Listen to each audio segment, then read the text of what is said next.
Welcome all. We're reconvening in open session for the study session. Do I have a motion to approve the study session on the board budget? Make a motion to approve the agenda for study session. Do I have a second? Second. Do we have trustee Norwood on yet online?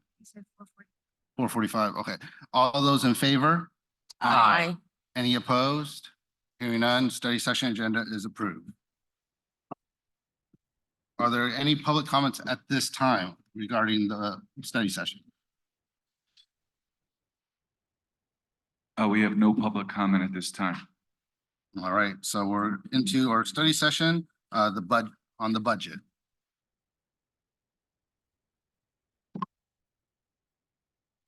Good evening, Governing Board, Superintendent Jordan. Tonight, our team will be presenting our budget study session tonight. And we are going to be covering our 24-25 budget adoption.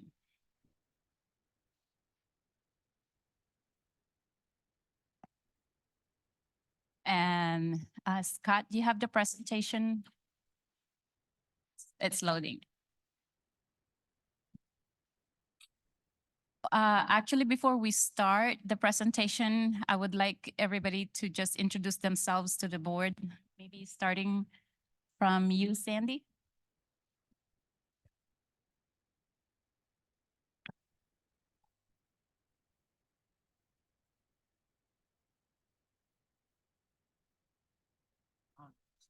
No, but it's not. Good evening. My name is Sandy Huynh. I'm the Director of Nutrition Services and Warehouse. Wendy Zhang, Assistant Superintendent Business Services. I'm Dick Vu, Supervisor Business Services. I'm Shani Yan, the Director of Business Services. Dorothy Recanosi, Chief Business Officer. Good evening. Mary Ju Dorby, Executive Director of Inclusive Services for All Learners. Preeti Johari, Executive Director of Learning and Innovation. Damon James, Interim Assistant Superintendent, Human Relations. Thank you, everyone. So our budget supervisor, Duc Vu, will start the presentation for us.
It works.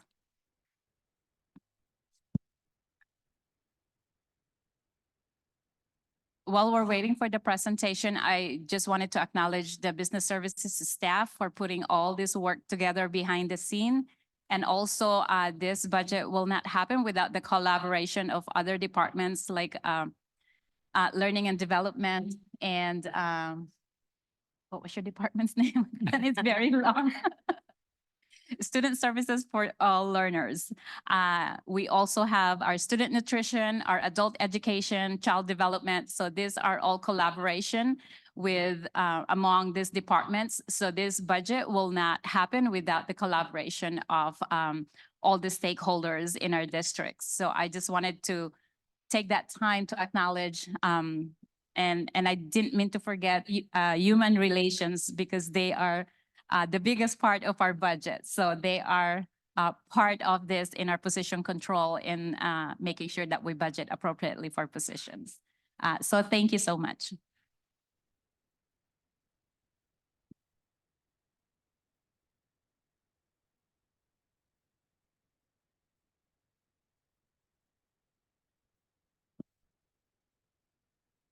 I believe we're all working through a summer break right now. We're in the summer break mindset.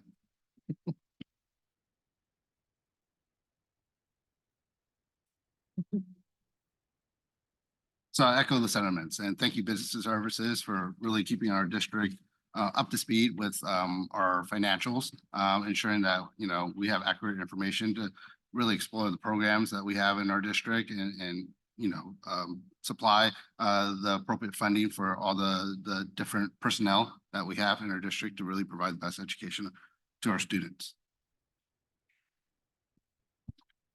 Let's go.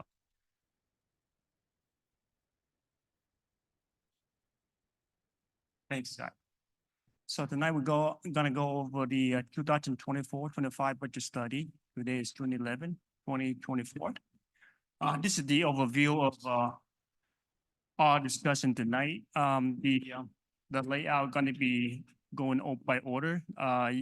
We go over the requirement per ed code. And we're gonna go to the state revenue projection. Those are the source of the revenue. That's has to do with the personal corporation and sales tax incomes. And we go over the budget challenges such as the enrollment, average daily attendance, and the budget reduction. Then we go over the major funds. Those major funds reflect on our income statements. Then we go over the LCFF, that is the local control funding formula. What other components factor would affect the outcome of the funding?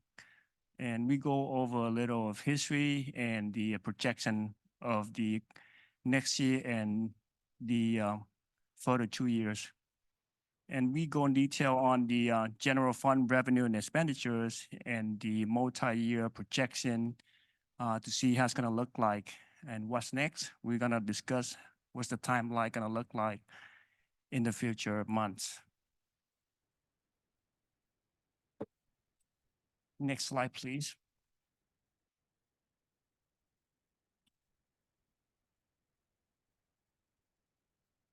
For budget study requirements, you can see there per ed code 42127.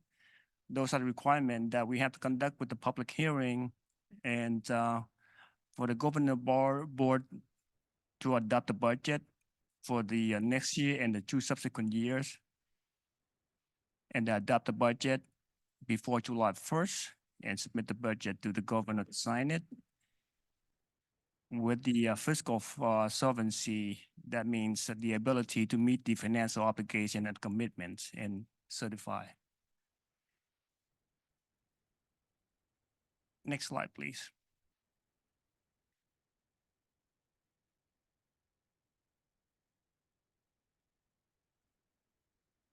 Sorry, one slide back, please. Thank you.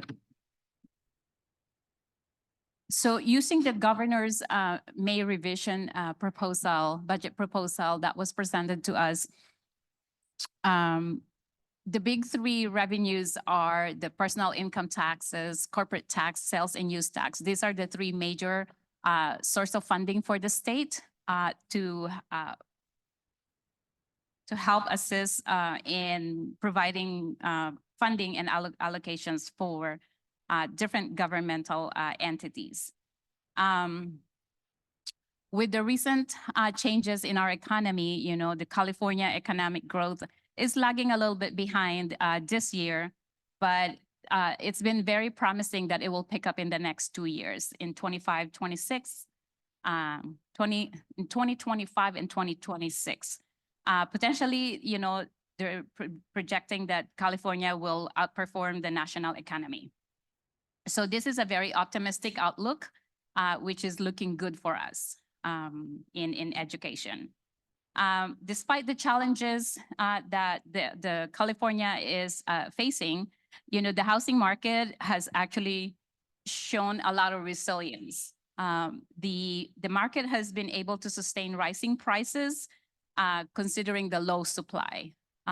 Because of this situation, economist David Shulman observation that approximately 60% of mortgages have interest of 4% or lower, which made a lot of homeowners hesitant to sell their property because of this instability.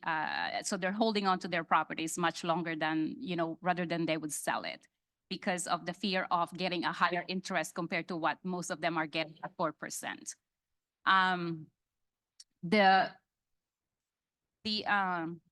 The unemployment rate right now in California is 5.3, which is the highest that we've seen in the nation. And, but this is also looking promising in the next 2 years based on the projection of the economist. Personal income tax has played a big factor in the governor's budget proposal because of the deadline that was extended in 2022 and over projection of the personal income taxes that turned out to be lesser than what they projected. And hence, there's a lot of proposal in the May revision that made everybody very worried. And but the good news is what they call the Proposition 98 maneuver has been dropped, and so we don't have to worry about that. And that the governor has made some agreement with CTA on how to do the funding better. And it actually works to our advantage now that we no longer will see the drop on the base funding. When AXA presented this new development in the budget proposal that is being taken to the legislature, we will no longer see the drop in 25-26 on the base funding, but instead we are actually getting more based on the 3-year proposal that there would be some deferred revenue. But the first 2 years actually will not impact the districts, any districts or LEAs, because it will be only done behind the scene on papers because the 2022 is already done and they're finishing up 2023. There is a potential of deferred revenue in 2025, but it would be between June and July next year.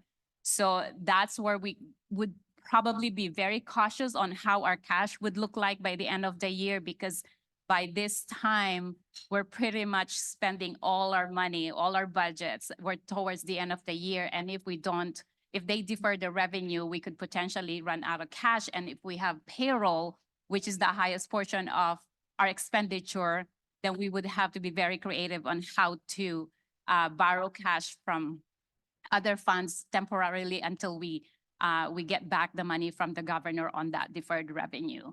But the first 2 years of proposal of deferred revenue is not going to impact us because we already got the funds from the governor, so they're just going to do it behind the scene on paper.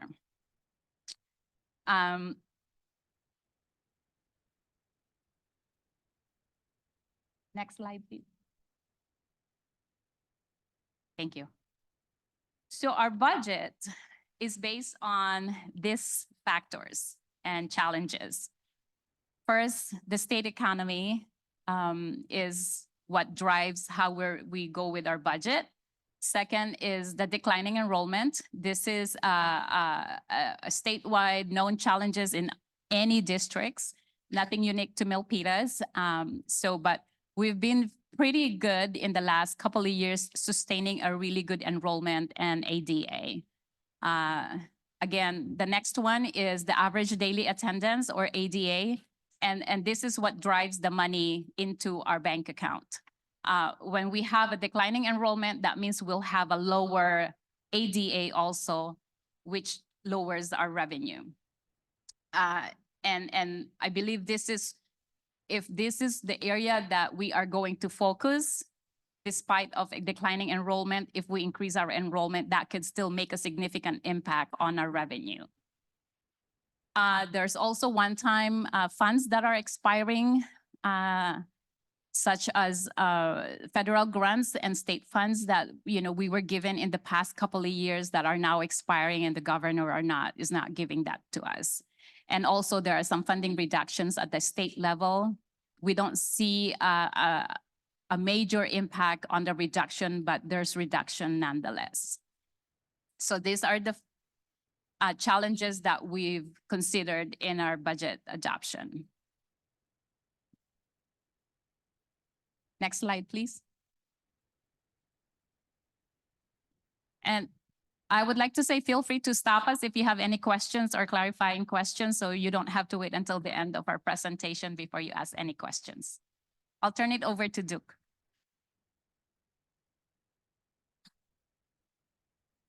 Next slide, please. Okay, there you go. Trying to make sure that we see that. And this is the district major funds, and the details also show on the budget book that you'll be able to see in detail. This is what I mean, this book right here. You guys have a copy of that or the email that we sent out. That detail, you can see that too. And I briefly go over each one of them.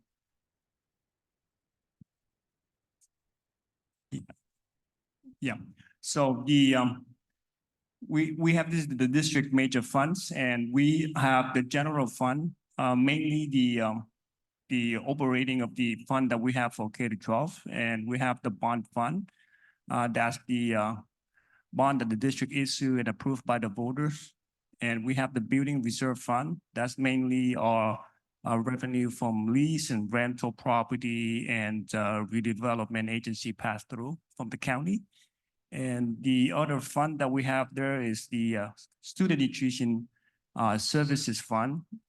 Is all about the revenue from federal and state that based on the average daily participant of the meal that we provided.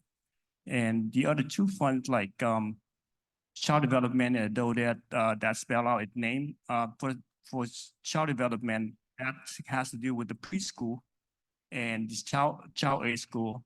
On the adult ed is more on the adult education side. And the last one is developer fees, mainly all revenue collected from the project development for residential and commercial. Next slide, please.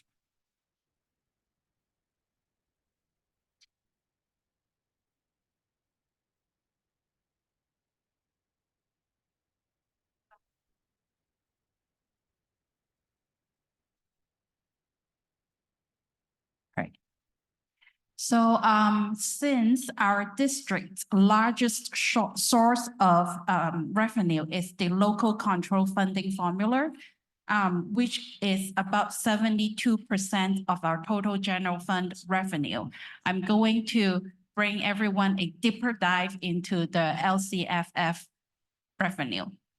So LCFF stand for local control funding formula. There are several major factors. And on the screen here, you can see the first one is COLA, stand for cost of living adjustment. It is calculated by the Departments of Finance every year. Is for our 24-25 budget year, the statutory COLA is 1.07%. And this COLA is applied to the base grant and the TK and home to school transportation add-ons. The second one is the grade spend adjustment. The grade spend adjustment is a percentage to the base grant. And it is only added to grades TK through 3 and grades 9 through 12. And for TK through 3, it is for the purpose of the class size requirement. And for grades 9 through 12, it's for the CTE program. And then the next major factors of the LCFF is the unduplicated pupil percentage. It is the percentage of English learner, low income, and foster youth students out of our overall populations. And for year 24-25, our projected UPP percentage is 45.82%. And in later on slides, we're going to give you the historic and the projected UPP in later slides. And then the other part or components of the LCFF is the supplemental and concentration grant. It is calculated based on our unduplicated pupil percentage. And for our district, we don't receive any of the concentration grant because there is a threshold of 55%. And then there is also not in this slide another major component or major factor of the LCFF, which is ADA, average daily attendance, which I will cover in later slides as well. Next one. So here, this slide is with the dollar amount. You can see in dollar amount how we calculate the local control funding formula. So on the first line, it is the 23-24 base grant. So we first start off with the higher year, school year base dollar amount. And then we apply the COLA to higher year base, in which in our case for 24-25 is 1.07%. And then it will arrive to our 24-25 base grant. And after that, we add the grade span adjustment for TK through 3 and 9 through 12. Come up with our adjusted base grant on 9.5. And then we get a supplemental grant, which is 20% of the base and also our unduplicated percentage. And then adding the base, the grade span adjustment and the supplemental grant and some adds-on that will be our total LCFF funding. Quick question. Yes. Is our supplemental and concentration dollars, are they increasing or decreasing based on our current enrollment? I have it here.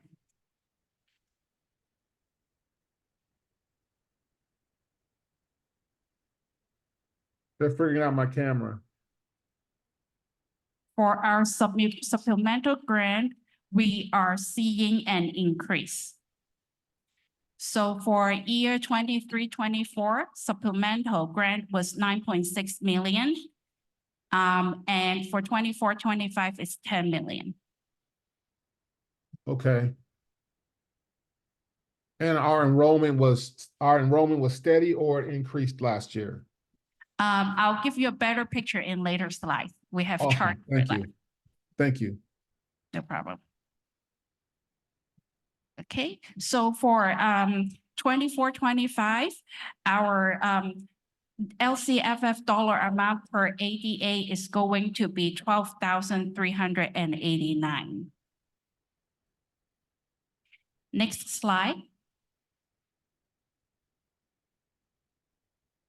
So here on the screen is showing the ADA COLA, the UPP percentage for the current school year, the budget year, and the 2 out year.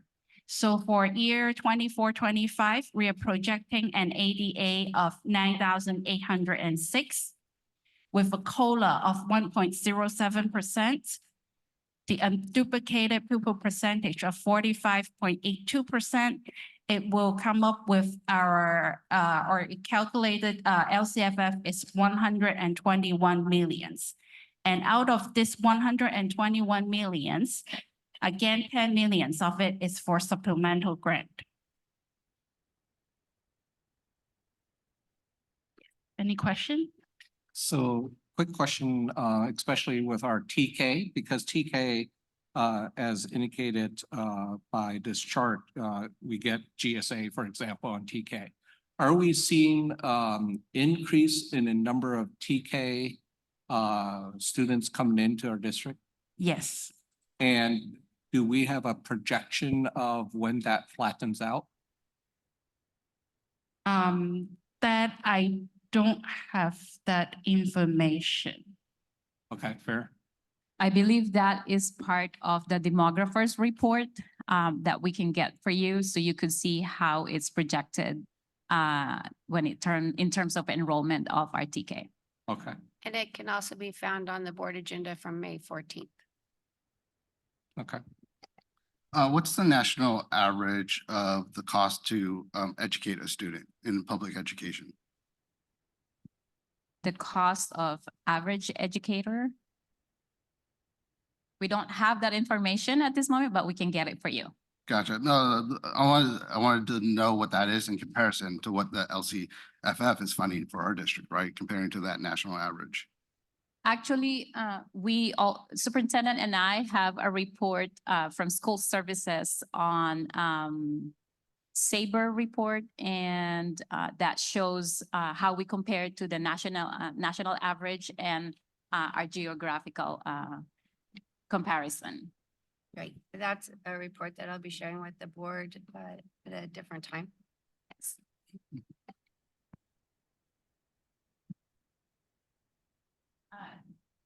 Pretty well Just answered a that quick question. Google search from the census, from the government says that the average spending has increased in the last 2 years or last 4 years by 8.9% and is about 15,000, 15,600. Yeah. So then in comparison, we have roughly about 10,000 plus students in our district. Again, there's other factors that increases the revenue, but just looking purely at LCFF funding for 10,000 students, that's $12,000 per student, well below the national average of spending for education. The reason I'm pointing that out is that the team's doing as much as they can to really calculate and formulate, the best funding that we can get into their district, but knowing that's still falling short as far as the national average. But, again, continue with the presentation. Thank you for the questions. Next slide. Okay, so the next two slides, we are going to look at enrollment and attendance. So here on the slide, you can see the 5 previous years of actual enrollment and ADA. And then also the current school year, which is 23-24, based on our P2 reported ADA and the census enrollment on the enrollment on census day. And then the projected 24-25 and the 2 out years enrollment and ADA. For 24-25, we project enrollment for is 10,230. And the calculated ADA is 9,792 with a assumption of the attendance rate will be 96%. And then for when we calculate LCFF, there is in the ed code that we are allowed to use the higher ADA of prior year, current year, or 3 prior year average. And for our budget year 24-25, the higher would be 24-25 ADA. Yes, so we get to claim the highest ADA, which is the next year's ADA right now projecting. And then so does for current school year. Our P2 comes out to be higher than prior year and the P3 prior year average. So right now we are going to, our LCFF is going to be, for the current school year, is going to be based on our P2 reported ADA. So on the next slide, in bar chart, we're gonna see the enrollment in the blue bar chart, and then the ADA in the red, and then the funded ADA in green.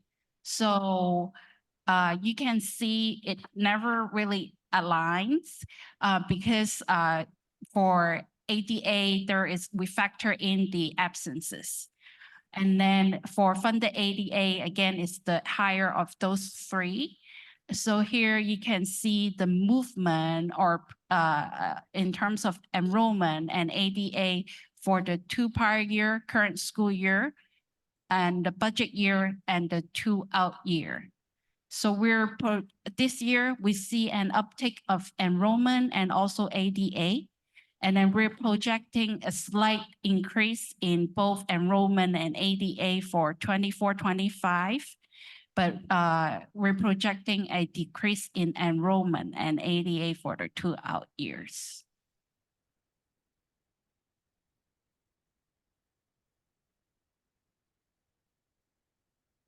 So before I move on with general fund revenue and expenditure, any question on LCFF enrollment or ADA? I don't know if I Yeah, heard could this you read- mentioned. Go ahead, trustee Norwood. Yeah, could you re-describe this bar chart in context of what the highlights from this I should be considering to take away based on the way that it's designed?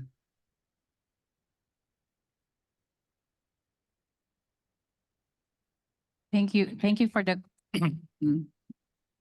Mr. Norwood. This bar to show that sorry, my mic was not working. So this bar chart is to show you that our history of our enrollment and attendance comparing it to the ADA. So our enrollment is always the highest number, and because that's where the basis of how we are funded and how we see the attendance come into place. In the past, you could see that we have a very low attendance, at least in 21-22 and 22-23 compared to our enrollment. And our funding on the green bar is that because of the 3-year average, despite the lower attendance rate, we still got funded a higher attendance rate because of the 3-year average, or taking the highest ADA of the 3-year period. And so just to show you that when we focus on the attendance, it's going to help us even better. If we increase our attendance, that means our highest attendance is going to drive the future revenues, and it will also drive how it's going to get projected in the next 3 years. For example, when we look at if 1 year we drop on attendance, but the 2 years we have a higher attendance, we can always rely on that year that we have the higher attendance, so it doesn't hurt us so much when it comes to the revenue that we're receiving from the state, because they're always taking the highest of the last 3 years. So whether it's current year or last year, you can see that we never went below our ADA when it comes to funding because of that policy that is placed in calculating the ADA, funded ADA through the state. So if we work on increasing our attendance, it will help us much better. Because of the state's policy of the 3-year average or the highest of the ADA, it was helping us. But I think it will help us better if we continue to work on increasing our ADA, because that means it will bring in more revenue for us to support the students. Yeah, that's a tough ask. I mean, if I think about our average this year, I mean, maybe for some of the schools, but and I'll have to definitely ask the other trustees, but I recall that we were somewhere around, 95, 96% for the district, except for maybe Cal Hills. Were we much lower than that on average? Does anybody have that number? Yes, if we go back a couple of slides back.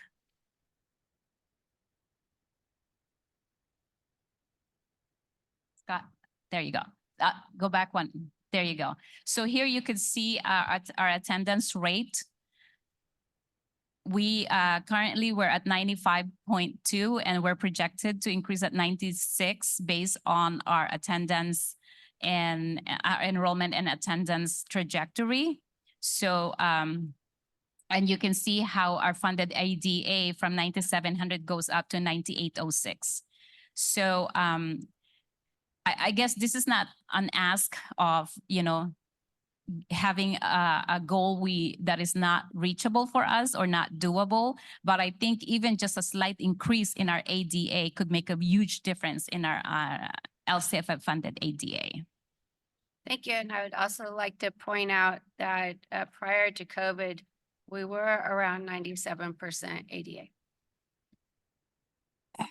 Right. Thank you for that. Thank you for saying that is an attainable goal for this district. We showed it 2 out years prior to COVID, and we're working our way back to that. That's very, very helpful in understanding this projection. And the projection could even be a little bit more aggressive if we use the data from this year appropriately. Is there a plan to use that data? Could you repeat that, please? The data from how well we did with attendance. We know that there was active campaigning at each of the school sites. And we just want to make sure, or at least I want to make sure, that that data of how folks were successful was captured and built upon for the ongoing future so that we can get back to the pre-COVID ADA or attendance rate.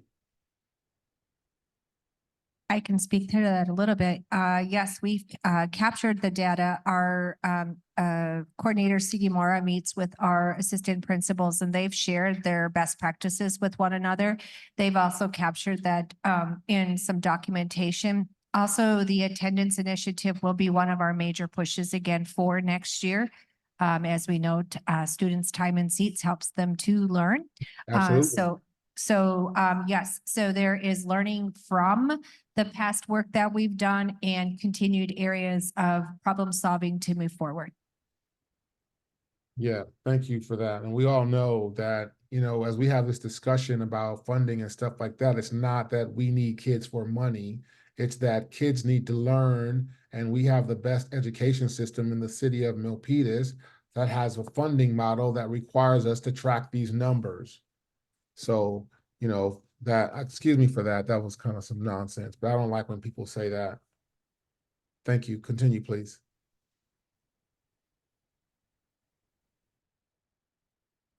Okay, we will then go back 2 slides. Oh, yes, right there. Thank you, Scott. Go into the revenue and expenditures of our general fund. Here on the screen is showing the our total general fund revenue in green and the general fund expenditures in red. And you can see throughout the years our revenue, both revenue and expenditures has increased. And then after the current school year 23-24, you will see a slightly drop after the current school year. But then keep in mind that in current school year in 23-24, in our general fund expenditure, there is carryover. And in our estimated actuals, we projected our carryover will be spent in the current year, but after we close our book, any remaining balance will be carried to 24-25 at first interim. That's why right now you see our general fund expenditure is much higher than our revenue. So later in September, we will come back with our book closing with our final 23-24 numbers. And so here you will see in general, our general fund expenditure is more than our revenue. And then there is when we will transfer in from our special reserve fund to balance the budget. Next slide. And since 86% of our total expenditure goes to salary and benefits, we will spend some time looking into the benefit rates. So the first 2 columns is the past 2 school years benefits rate. 23-24 is our current school year, and 24-25 is our budget year. And then the last 2 columns is the 2 projected 2 out years. You can see for STIRS, it pretty much stayed the same for current school year and the out years. And for PERS, it's slight increase year after year.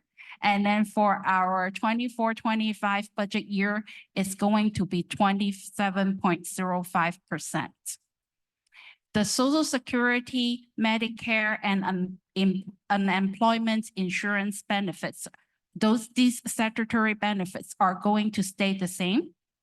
And then for workers' comp, it's slight increase for our budget year 24-25. So in the bottom, you will see the total benefits rate for certificated and classified. So certificated receive STRS, Medicare, unemployment insurance, and workers' comp. And classified has PERS, Social Security, Medicare, UI, and workers' comp.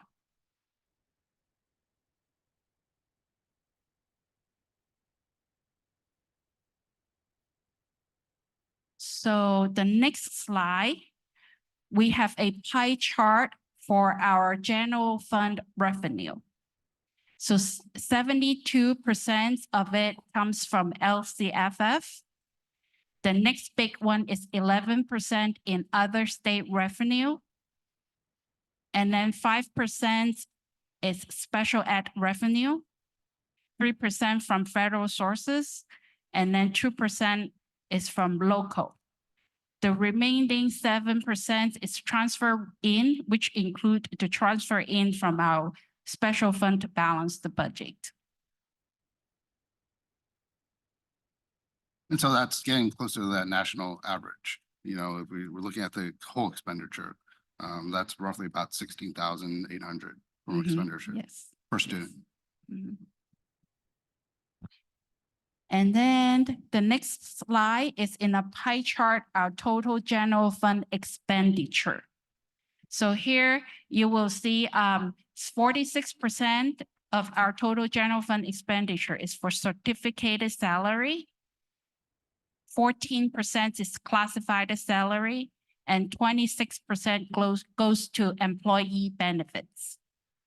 And then 7% is utilities, repairs, and other services, which include insurance. And then also payment to for our transportation JPA. And then also payment to contract services. And then book and supplies, 3%, and the remaining 4% goes to other outgoes and uses, which has our special ed payment to COE program and also our payment to Metro Ed. And then the total, again, the total salary and benefits is 86%. So quick question on the general fund expenditures, not talking about the salaries or the benefits in the other areas in the book supplies, utilities, repairs, and the other outgo. Have those, is the trend for those particular categories relatively flat, or are they continually increasing? Can you give me a flavor for that? It's in general flat. In some area, we do project based on the projected need. For example, if I go back to special ed NPS, non-public school students, so it's based on how many students we projected to be will be in NPS. And then for payment to JPA, it's based on the agreement, right, or projection from those agencies. And then for utilities, we project a little bit increase in there. And then for insurance, it's based on the quote from the insurance companies. Right, and mainly the question I asked is around insurance, because we're hearing insurance has been sort of taken really a huge jump, and I'm just trying to understand, are we going to see, or are we seeing that reflection into our budget where things like insurance, perhaps I don't know how many special ed kids were, if there's an influx of special ed kids, are we prepared for those particular jumps is the question I have. Let's see here. Suzette had her hand raised. She Oh. wanted to comment. Okay, so for insurance, unless we receive a quote from the insurance provider saying that they're gonna increase the liability, otherwise we keep it out of our budget right now. So for let's see, insurance. For current year, we have, it's 1.4 millions and we budgeted the same. Our insurance, so we are a JPA in insurance, which is very cost effective because we are in a pool of multiple districts rather than just a self-insured district. Okay. So I think, and our insurance also, when we meet with them, they always try their best to, if it's time to get some code for new terms, to lessen the cost as much as possible. So they advocate for us, even though they are insurance, they are our JPA, but they advocate for us to get the lowest cost as possible. And they really work hard in managing all the claims to make sure that it doesn't impact our budget, significantly. And if they foresee some kind of increase in the future, they make sure that they let us know. And as soon as we know and that is final and approved by the executive board, then we'll make sure we put it in our budget. Okay, thank you. Suzette, you had a Yeah. comment or something you wanted to add? The microphone.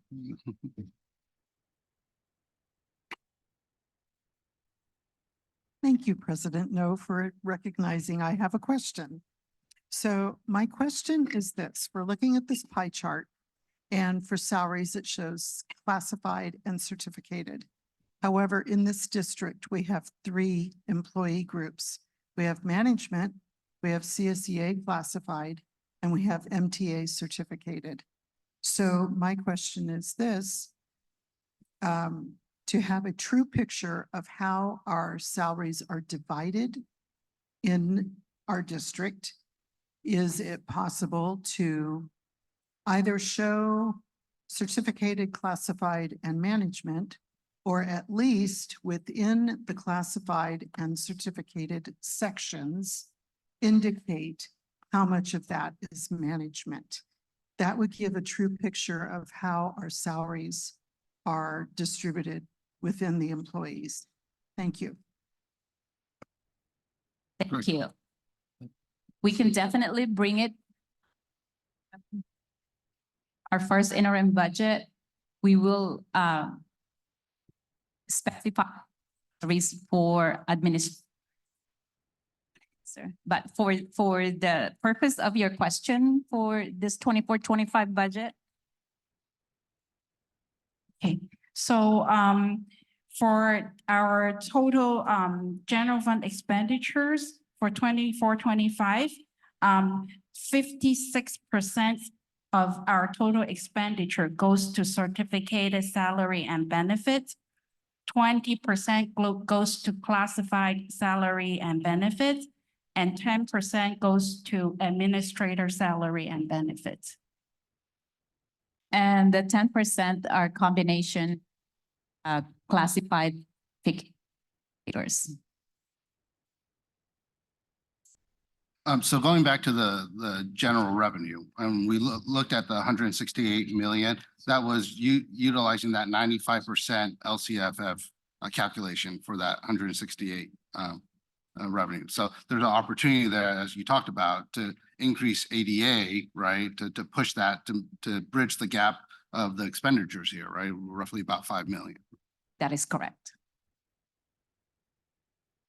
Okay, the next slide is multi-year projections, which our CBO is going to carry it.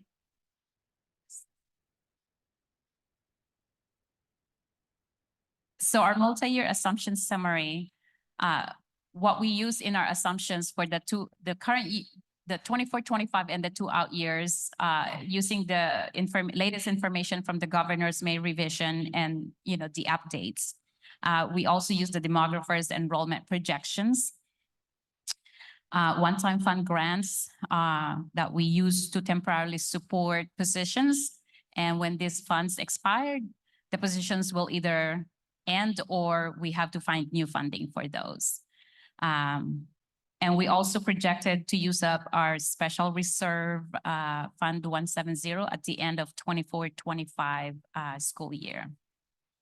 Just a quick question on those one-time funds. Is it a fair question to ask how many positions are really funded by these one-time funds and grants?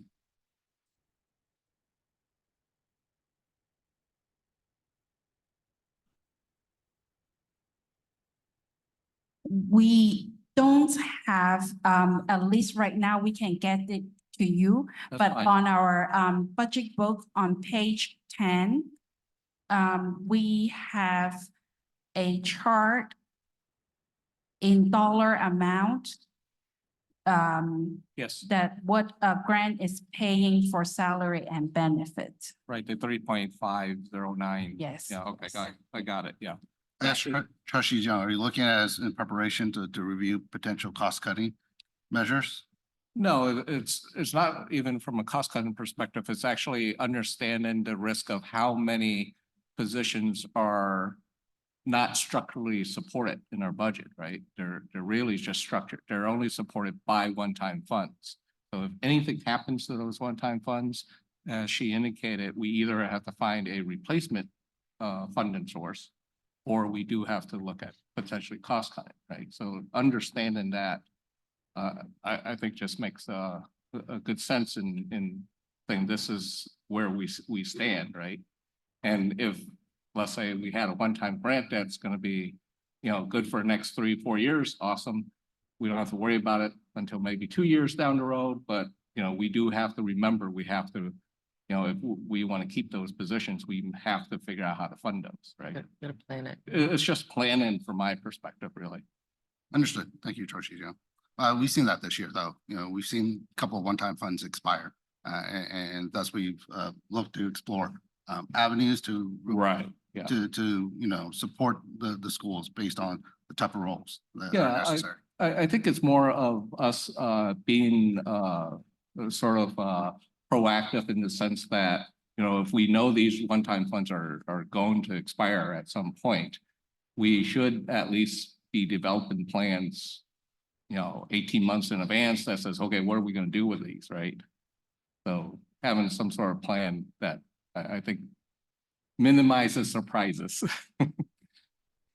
In business services, our budget actually tracks all the positions that are being funded by one-time funds and continuously looking into that and making aware whichever department is involved or overseeing that position, that they're aware that, the funds could be ending pretty soon. And, with the collaboration among us, I think we're getting to the habit of being very creative and looking for other source of funding without tapping into the general fund as much as possible. So if we know that we still have other restricted funds that we can actually use and we're legally allowed to use those funds for that position, then, we work around and agree to say that we can, use those funds if we have extra funds from our restricted.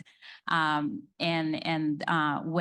we get to a point that we know we can't fund those positions anymore, and this is something that we will bring to the executive cabinet and the interim assistant superintendent of human relations and the superintendent so that we can start planning for those positions on what to do with the positions. Right, yeah, and that's really all I was trying to Yeah. get assessed. It's okay. I mean, hopefully we don't have a large number that we have to worry about. We have a relatively small number in relation to our overall budget. That's really. And our one-time funds, luckily for us, is they're not all ending at the same time, so that, we can You have can- progressively Right, you look can into stagger those them. positions. So we're not looking at 5 positions that we have to worry right away. So it could be 1 position in each year because of those funds running different, yeah. ending different years. Yes. Exactly, and that's what I want to get a flavor for. Thank you.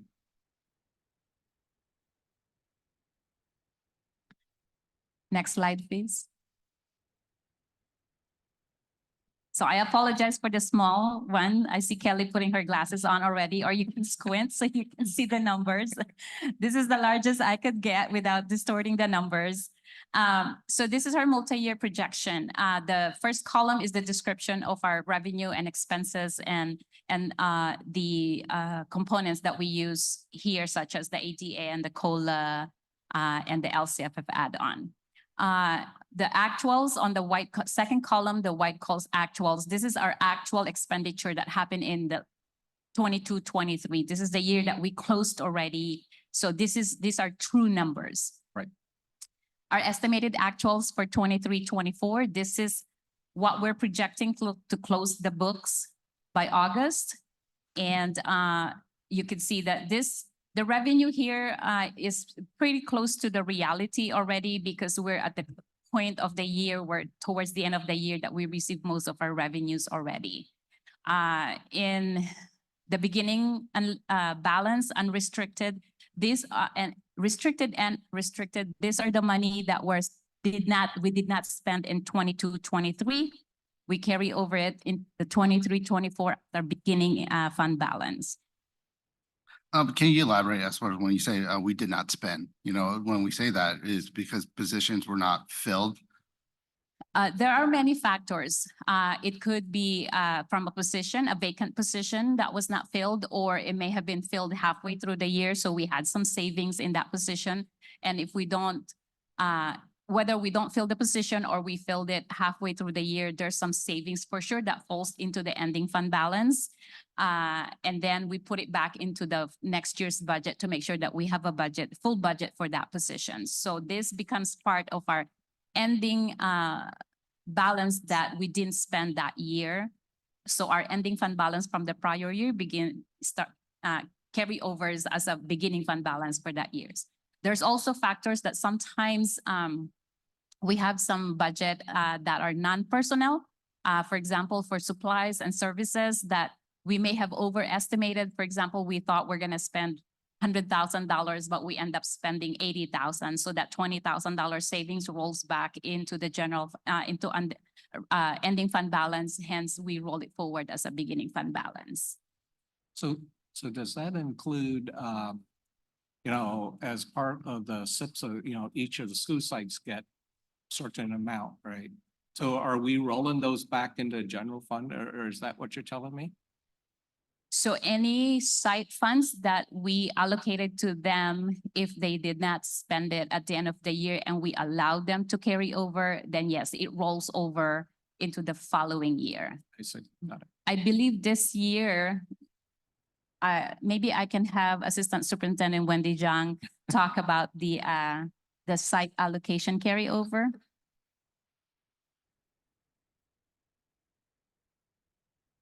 Yeah, so if you look at last year, 22-23, we have about 19.3 million unrestricted fund balance. And the primary reason is we received two large grants toward the end of the school year, and we didn't spend, so we carried them over. And then for the school side, we also give them allocation for the unspent money, and we will also allow them to carry over. But by the end of this current school year, 23-24, we have already communicated with the school side for the supplemental grant and also the side block grant, and we're going to take the carryover from them, and we're going to repurpose the usage for next year. Okay, thank you. Yeah, and it's an interesting thing with the way school budget is worked on. You work on it on a 3-year scale versus like how most folks look at it from a year to year, closing the book, just because of the way the funding comes in at different points. So appreciate the 3-year outlook. And I think from a community standpoint, that's a little adjustment to understand from a school budget perspective. Correct. Did that answer your question? Thank you. All right. All right, That- going back. What also jumps out at me, just looking at this, the substantial decline in federal and state additional revenues to our district coming in, right? A lot of that was one-time funding that they came in, but that is substantially a lot less from an investment standpoint from our other government entities. That is correct.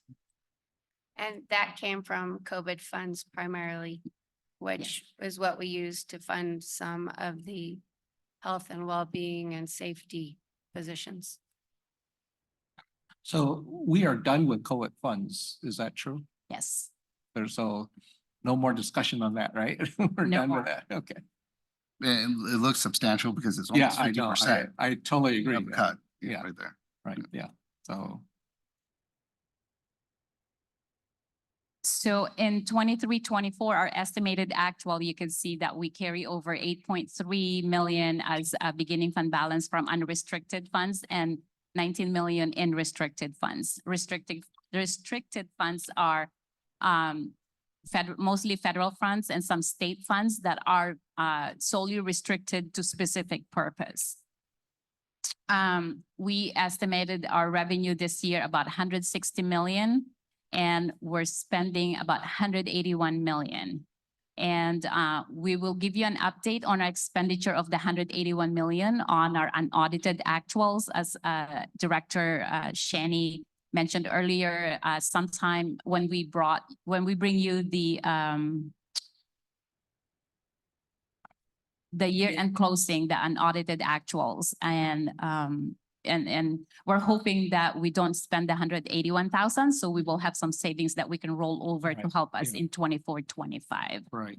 Because the big jump that I see here, and maybe you can give me some flavor to that, is under your book, supply, services, utilities, and equipment. I mean, it went from 26 to 38, right? Correct. That's that's a huge jump. Can you give me an idea why we have such a huge jump there?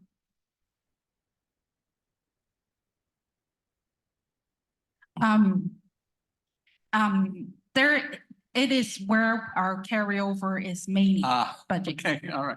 That's all I need to know. I Good got it. catch. Yes, that's where our carryover is there. Fair enough. I got it.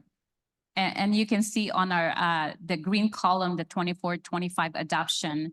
If you look at the books and goes supplies, back, it goes down because we're not budgeting the carryover Right, yeah. All right, for the adoption. got it.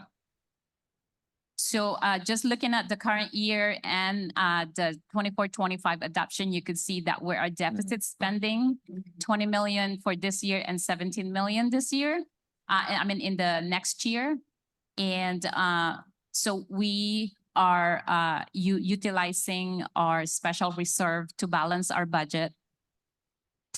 And we are, you know, because of that, we are showing a fiscally solvent budget when we submit it to the county office. Right.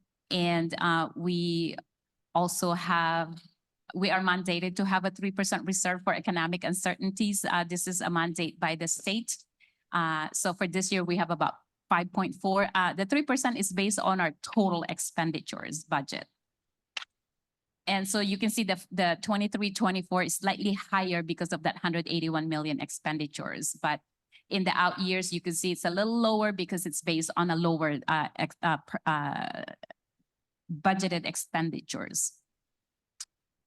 We do have some revolving cash that we set aside, and we do have some prepaid expenditures and stores. These are the ones that possibly, for example, for prepaid expenditures, these are if we are paying for a subscription, a 3-year subscription, for example. So if we pay them the full amount this year, we don't charge the full cost this year, but instead we only charge this year, Right. and we code the other 2 years differently so that we can book it in the correct year that the expenditure actually applies to. Existed, right, okay, I got you. So you can see in the two out years, we have a balanced budget because of our special reserve funds.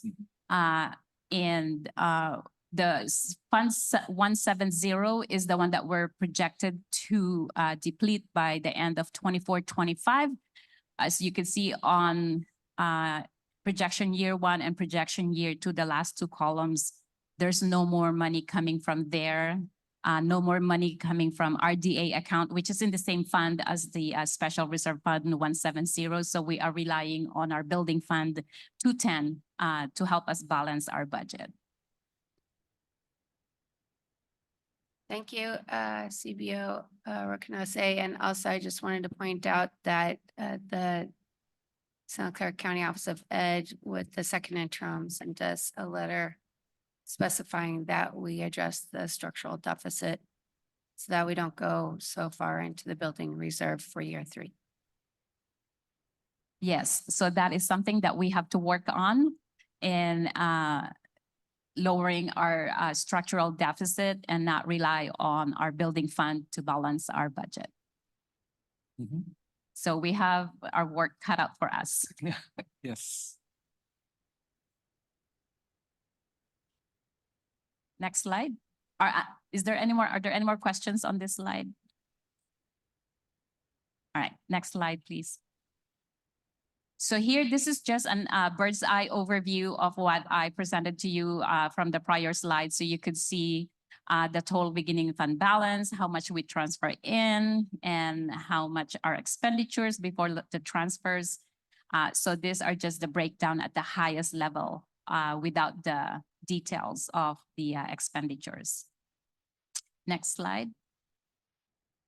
This is the summary of our reserve funds, our building funds, our special reserve funds. For special reserve strategic fund, as you can see, we start in 23-24, we have about 6 million left for this specific funds, and we have about 1.2 million in the RDA settlement, and there's a 2 million reserve for STIRS PERS cost increase. And we are utilizing the entire amount for 24-25 to help us balance the budget. And if we truly spend all this, we will no longer have a fund balance in the Fund 170 starting 25-26. Below is our building fund. This is the building Fund 210. We started this year with 24.9 million. And we expected 8.2 revenue coming into that fund, coming from our leases. And we have some positions and some expenditures that we charge directly to those funds that are qualified to charge there. It's about 3.3 million this year. And then we have the transfer for deferred maintenance of 400,000 and transfer to general fund of 1.4 million. So we're ending the year with 27.8 million. And so we're carrying over that to next year. And we lowered down the projected revenue to 7.6 because when your fund starts to get depleted, you get lesser interest. And I believe, Wendy, can you share again our rationale in reducing the revenue on building fund? Yes, we just want to project conservatively for the next 2 years for the building fund. And because part of majority of the income is from the RDA redevelopment pass-through. And actually, I talked to them and we have another 10 years based on their current projection. But the pass-through amount will fluctuate from year to year, depends on the sales and also the housing market. So for now, we're just projecting like a slight decrease and like 500,000 from next year, about 500,000 next year compared to this year, and another 500,000, just to reflect, just in case the housing market is not doing well. Right, so just a quick follow-up. So that RDA settlement transfer in, are you telling me that in 25, 26 and 26, 27, we should get something versus zero right now? No, what I that understand? RDA is different from so you're talking about in the middle, the top gray RDA settlement. So that Right. was a one-time settlement back okay. in 14-15 school year. That money was done. Okay, And I'm talking about the building fund. It's the one kind of it's like light yellowish, and the building fund, and under the projected revenue, 24-25, we're projecting about 7.6 million. Right. And the year after is about 7 million, and the year after is another like 500,000 decrease. So we're kind of projecting a decrease. Got it. It's just to be conservative. I see. This is RDA. It's a different, it's the same RDA, but it's a different revenue sources. And Okay. this It's not a RDA settlement is type. from basically it's the area, the city of Milpitas RDA was dissolved a long time ago. due to the state legislature. And then when that was closed, all the different tax entities will receive the pass-through income. Okay. Okay.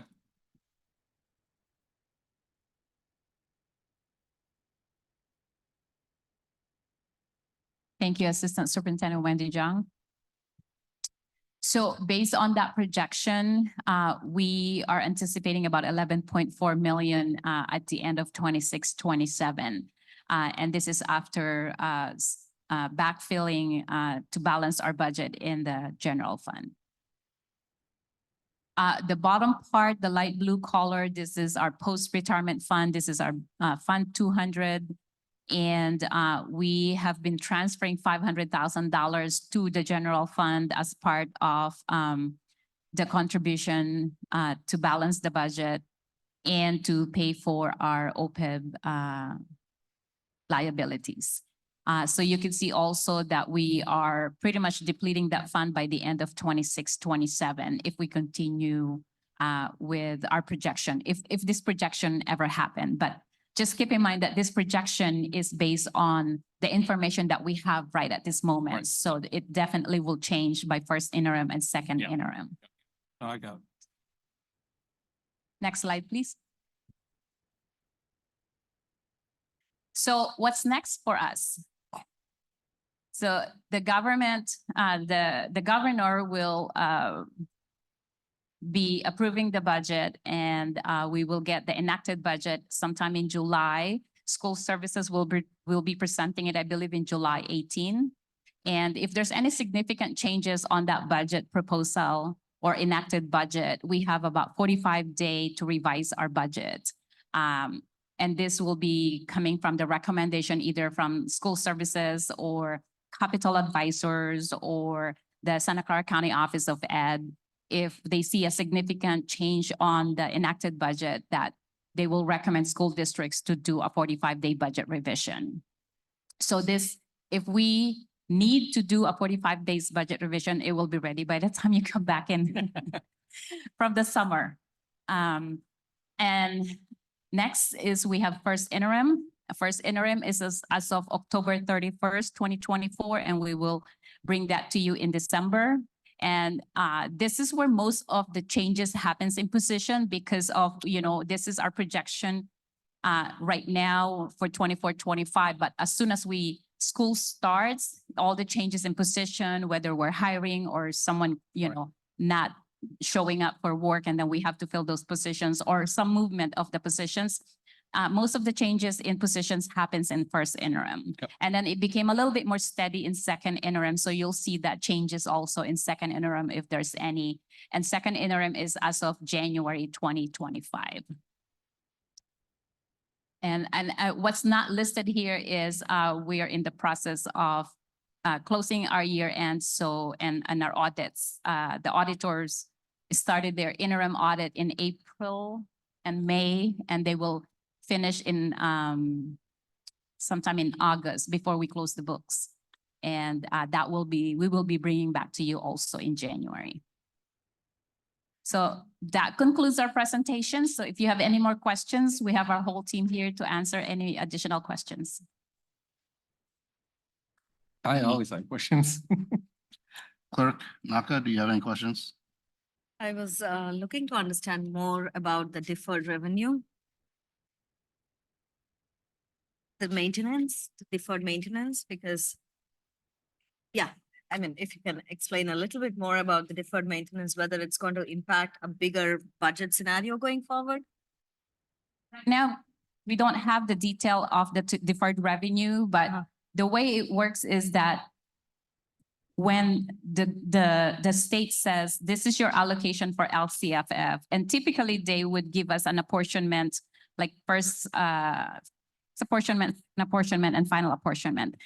Pretty much they would deviate up equally in 12 months so that we're continuously getting money from them.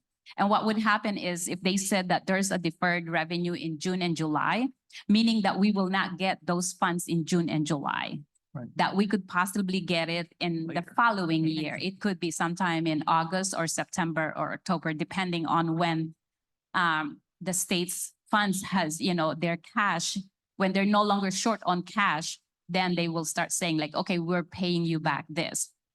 And what we do on our end is that we will book that revenue because it's a revenue that we earned already. So we will book that as a receivable from the state so that you will still see that we're receiving that revenue, except we're not getting the cash. And that's when I said that we have to be very cautious on our spending, because when we don't get the revenue for 2 months, for example, it could create a significant impact in our cash balance.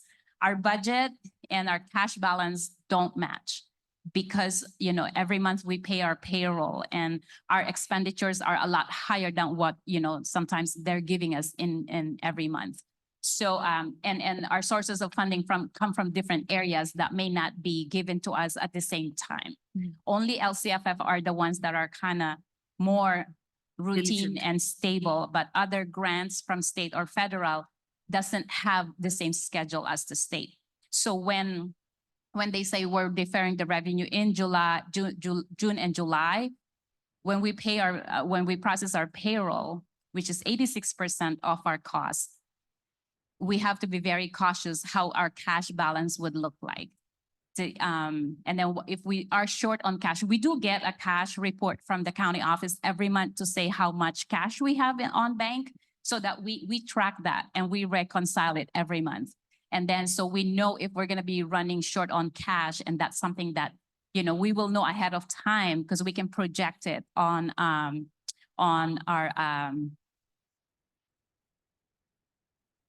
we have a cash projection report in first interim and second interim. So you could see their cash flow. Thank you.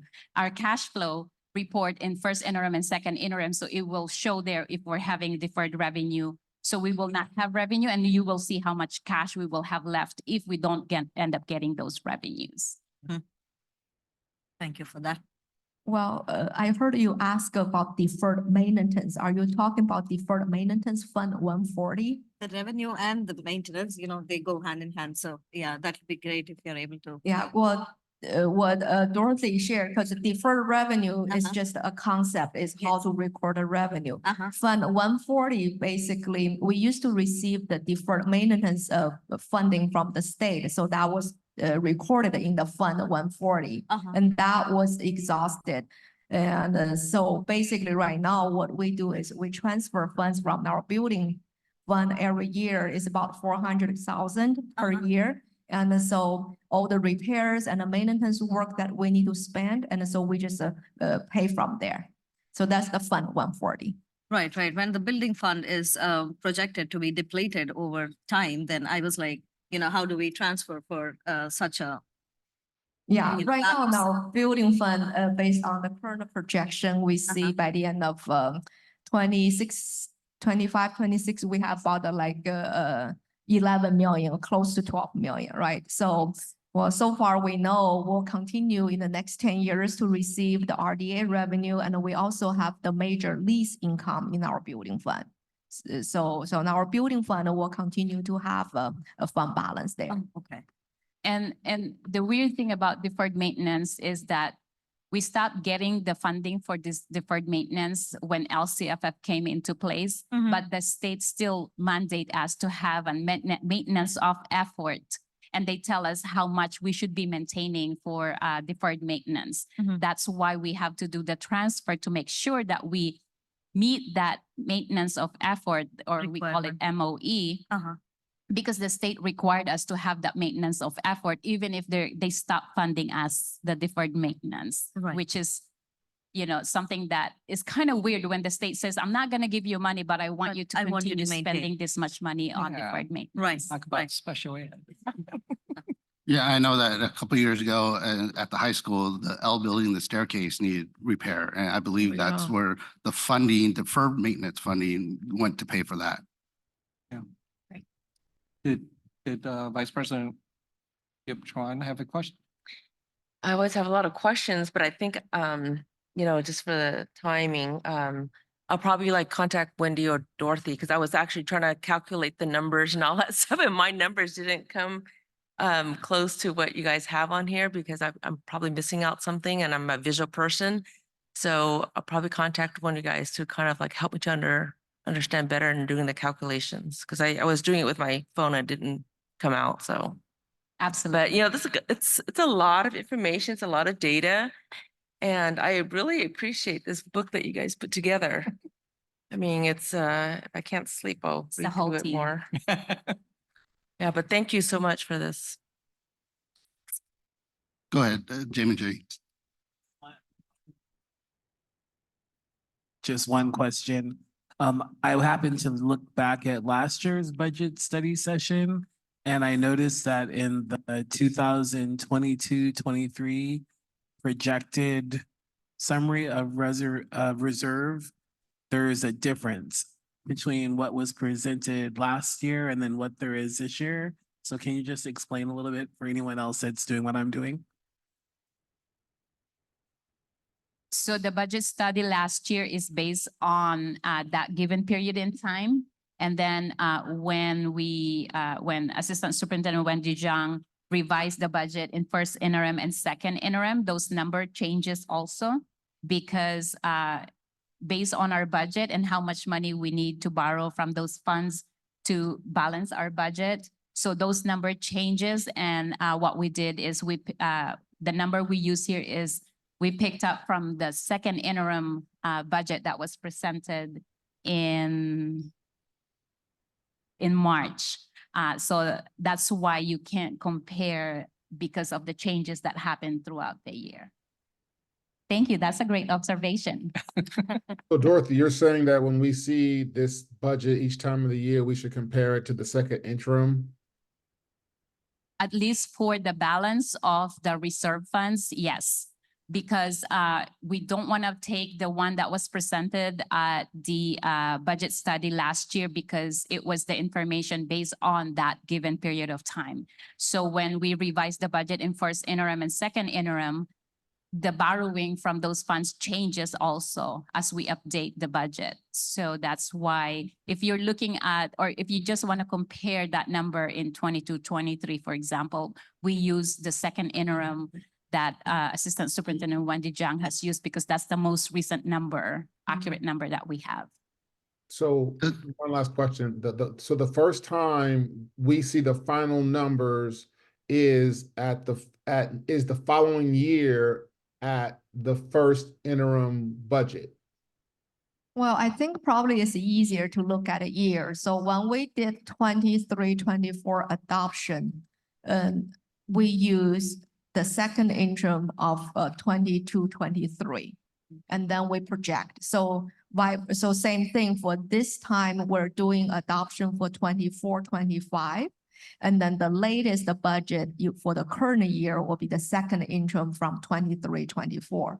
So if you compare the current year 23-24 information versus the adoption of 23-24, you will see the budget has been changed. And those changes will be reflected in our first interim and the second interim. Thank you. And we don't get the final fully audited budget report until first interim or second interim. Well, the audit will audit our actual. Yeah. So in the summer, we will be closing our book of 23-24, which is the current year. And so in September, the auditor will come here to do the financial audit, and they will audit on the actual. So you will have the actual spending of 23-24 by that time. And at that time, we do another board study session to review it. Am I correct? Well, the audit actual, normally we just bring whatever the actuals, we bring the board in September for board approval. Yeah. And then in the first interim, so that's kind of in December time, we'll have the first interim budget update of 24-25 year. That's how kind of the cycle works. Great. Thank you for the reminder. Trustee Norwood, any other questions? Thank you, No. President. Team, thank you so much for the presentation. Sandy, I see you there in the corner, and you know, in previous years when we didn't have the state fully fund school lunches. We used to have to look at, the deficit spending with student nutrition, but, that's a big source of funding that comes into our district now that the state covers it and provides lunches. So thank you to you and your team for providing quality food for our students and looking at ways to expand and cover vulnerable students as well. So thank you for that. Dorothy, Shang-Yi, Duke, Wendy, thank you for the comprehensive budget report here. Thank you, Learning Development Team, for sitting through this with us, and Damon with Human Resources as well too. So I want to mention at your own time, if you have time, is to look at the budget book, and we have, I believe it's page after page 13. So I assume this is page 14. It's our 23-24 estimated actuals by fund. And the following page is the 24-25 adoption by funds. You can see Fund 130 is our student nutrition funds. As you can see that Sandy has been doing really well in managing her budget and has a very healthy ending fund balance.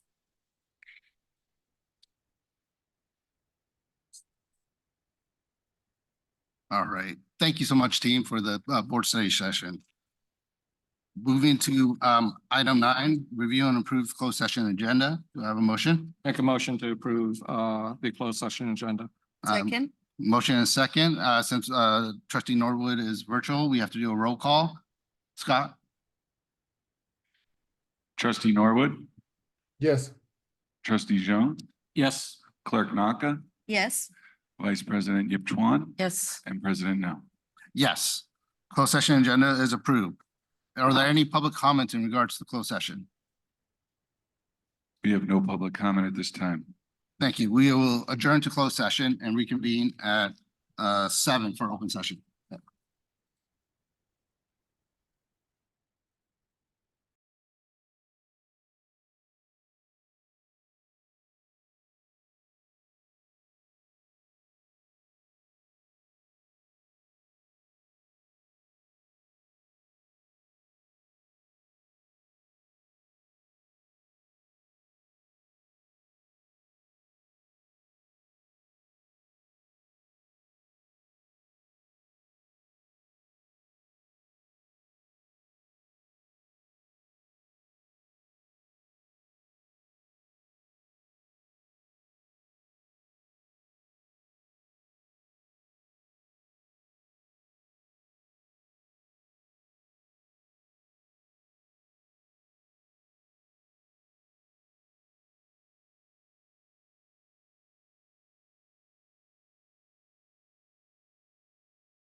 Resolution 2024.41, declaring the week of May 19th to 25th, 2024 as Classified School Employee Week in Milpitas Unified School District.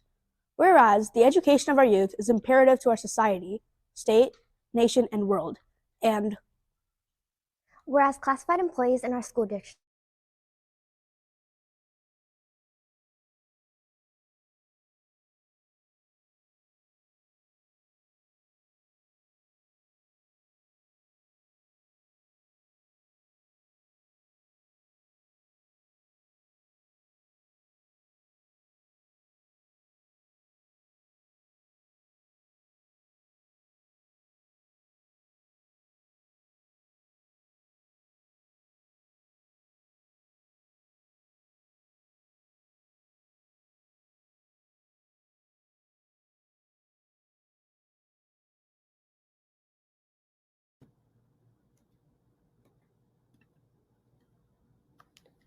I'm proud to say our Spegler team finalized our mission and vision statement and our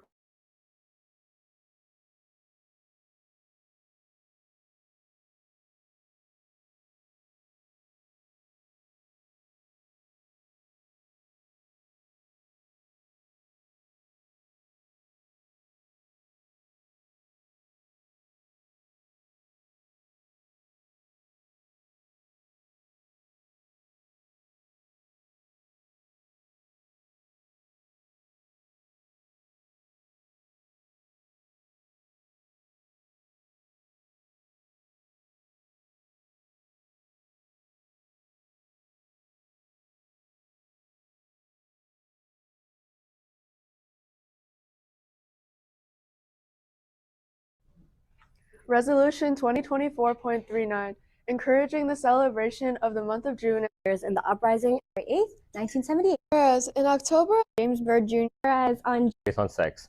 just a celebration of From True Colors at MHS, Happy Pride Month!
Good evening, Milpitas. I am Min No, your 2024 Board President. Welcome to this meeting of the Milpitas Unified School District Board of Education. We appreciate your attendance and participation in our education proceedings, which align with the Ralph M. Brown Act for open meetings. Tune in to our hybrid style meetings online on either Zoom or YouTube or in person inside our boardroom. Trustee Norwood will be participating remotely in public session under AB 2449 teleconferencing guidelines. To review, public comments can be made while you're logged onto Zoom or if you're in person. YouTube, however, is a listen-only option. If you're unable to do either of these, please visit our written public comments webpage for instructions on how to submit your written comment. 1 2-minute public comment per person is allowable for each item. Item 13, closed session announcements. Trustee Zhang. Thank you, President No. I have 4 announcements tonight. So starting with the first one, the board determined in closed session by a unanimous vote regarding student listed in student expulsion hearing 2024.3 to be expelled for the maximum amount of time allowed by the Education Code. The student will attend county community school and must abide by the Rehabilitation Student Success Plan. The board will receive a progress report from staff just prior to the 1-year mark to determine if the student has met the plan's requirements. Staff will review the plan with the student and their parent or caregiver. Item 2, the board also determined in closed session by unanimous vote, the student listed in student expulsion hearing 2024.4 to be expelled for the maximum amount of time allowed by Education Code. The student will attend county community school and must abide by the Rehabilitation Student Success Plan. The board will receive a progress report from staff just prior to the 1-year mark to determine if the student has met the plan's requirements. Staff will review the plan with the student and their parent or caregiver. Item 3. In closed session, the Board of Trustees unanimously approved the superintendent's recommendation for the position of a certificate manager, the assistant principal for Pomeroy Elementary School. And the last item, in closed session, the Board of Trustees unanimously approved the superintendent's recommendation for the position of a certificate manager, assistant principal for Mabel Matos Elementary School. That is all. Thank you, Trustee Zhang. Next item, 14, review and approve the open session agenda. Do I have a motion? Motion. Motion, do we have a second? Second. Since Trustee Norwood is virtual, we'll begin with roll call vote. Scott? Trustee Norwood, Yes.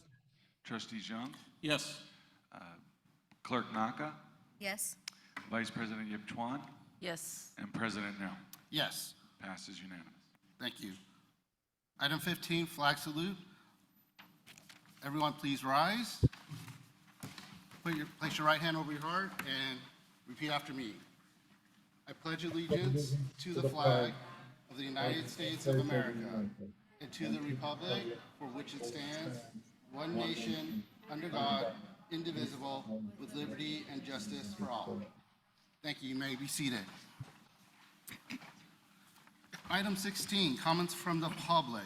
Scott, are there any online public comments at this time? We have no hands raised at this time.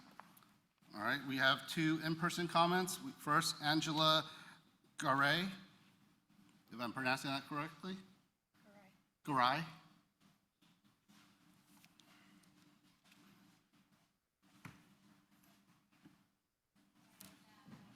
Oh, hold on, we'll get the mic on.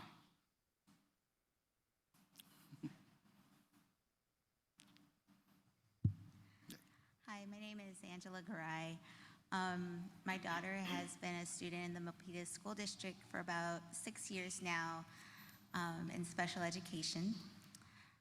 Until we got to Milpitas High, it was kind of rocky. Special education teachers in and out, her having to navigate special education accommodations on her own because the own teachers didn't know how to use it. Until we got to Milpitas High, it was really rough. it makes sense at Milpitas High. We have a good staff, and which makes me really upset to hear that there was a recent dismissal of one of her favorite teachers, Ms. Rodriguez.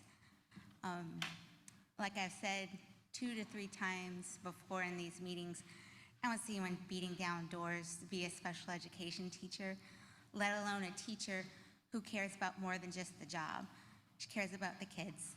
I know there's probably nothing we can do at this point, but I just want to let you know how much the mental health of my daughter and a lot of her friends in special education is suffering because of this. I was told there was going to be some type of investigation into this. I don't know if it happened, but it's real upsetting to see Milpitas High lose a great teacher, because for what? For what? Who are you going to replace her with? She's really made a difference in a lot of kids' lives. I know there's a bunch of kids who would not be graduating today because of this, because of this lady. She helps so many people, not only the kids, the families, and those are her kids. And to lose someone so important and so vital to the education of our young adults, future voters, future taxpayers, why? Like, we need to help people stay in this district. She's a product of this district. Why? Why not help someone stay here? That's all I have to say on that. It's a really, really sad situation, and my daughter's pretty devastated by it, along with a lot of students. So, great job. Thank you. Next, we have Suzanne Moffett.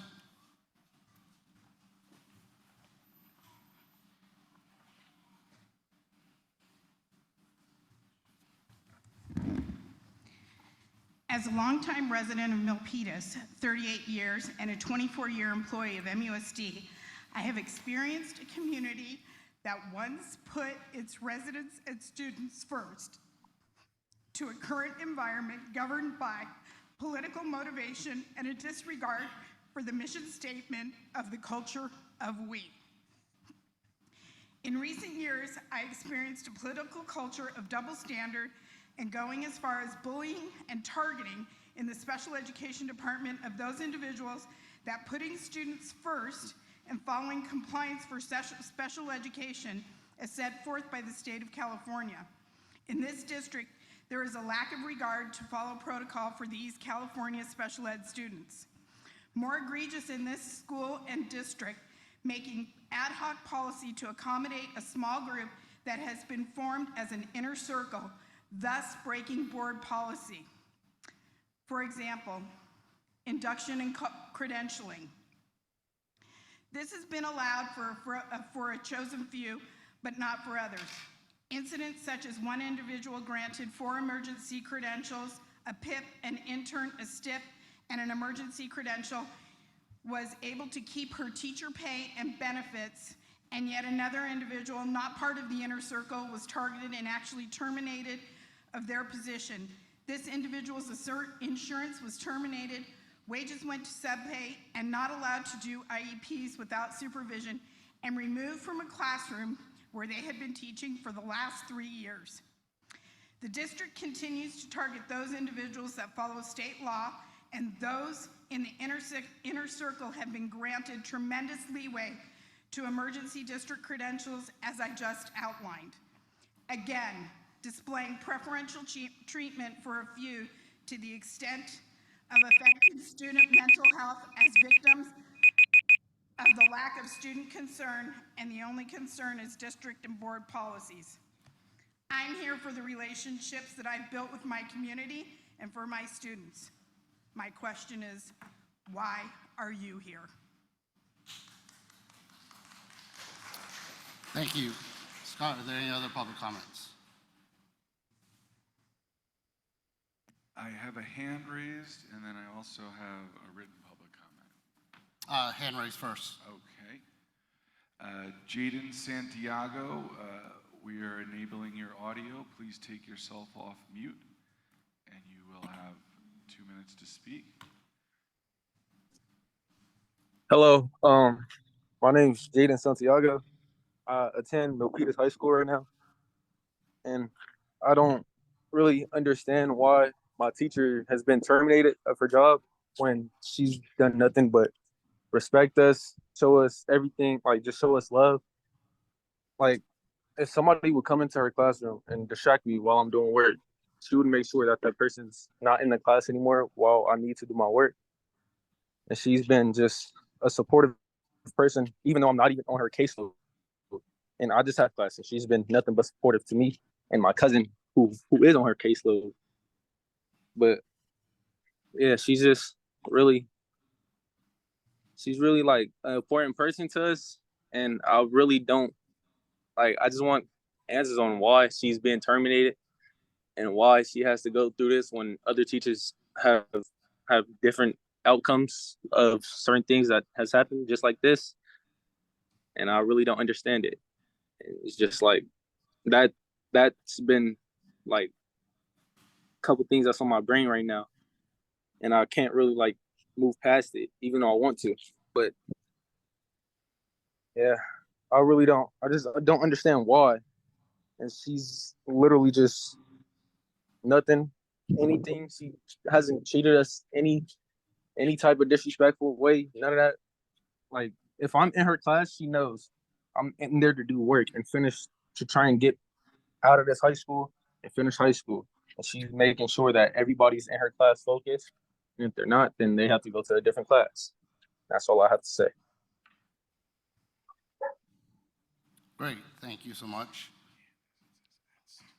And Scott, when you're ready, the written public comment.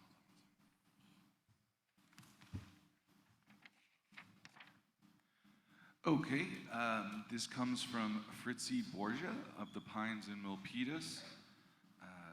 Good evening. I am writing to thank everyone involved in the Milpitas Elementary Olympics. It was my family's first time to participate, and it was such a fun and positive experience for all of us. The Zanker school spirit was alive, and everyone's competitive spirits were going. We would like to thank our principal, Ms. Patel, or Assistant Principal, Ms. Dillon, and all staff who were there, making sure the kids were where they needed to be and encouraging sportsmanship and showing our Zanker Roar behaviors. Thanks also to Scott Forstner, Chris Norwood, and the rest of the trustees and sponsors, especially Mills Diner, who makes the best breakfast in town. Your support for the kids are amazing. I hope more local businesses support the event next year. We can't wait to be part of next year's event. Thank you, Scott.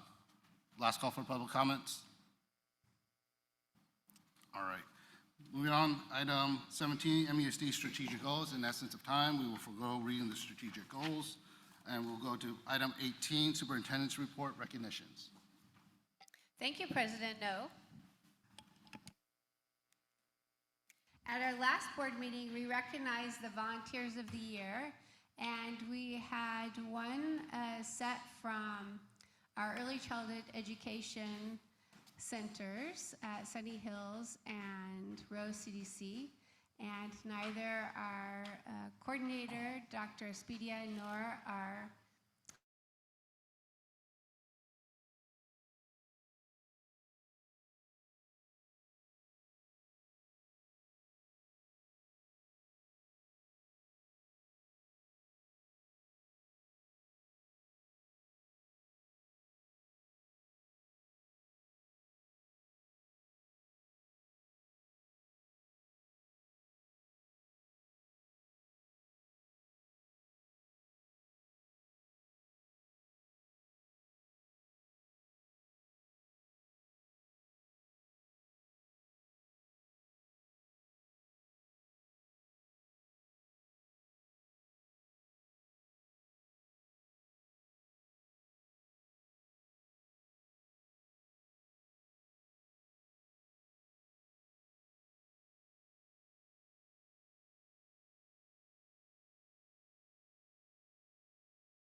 Next, we have our Milpitas High School softball team, and they are coached by, I drew a blank.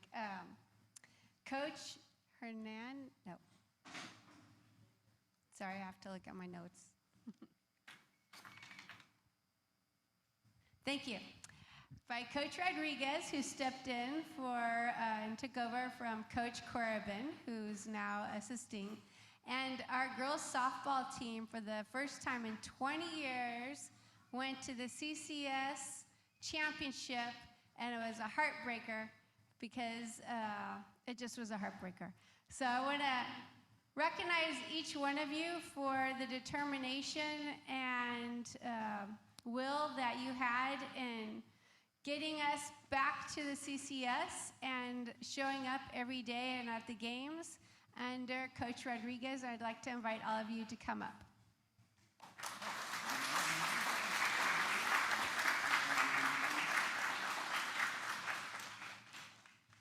Are the girls here?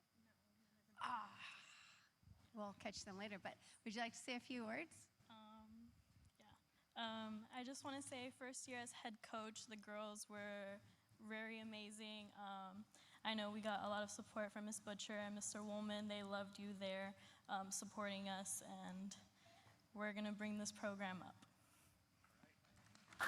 Yes, we are. Thank you, Coach Rodriguez.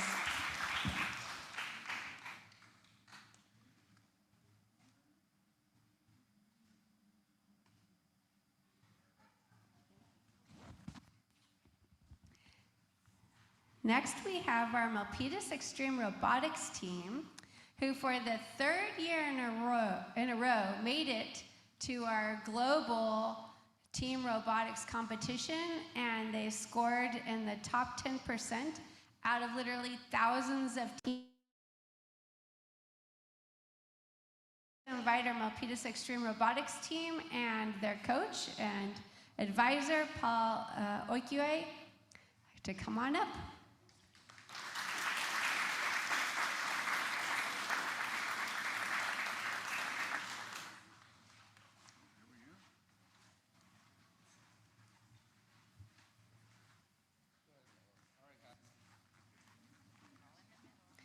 You might have to bend down so that we can make sure we have like 2 rows with one bending down. There you go. Somebody, the captain?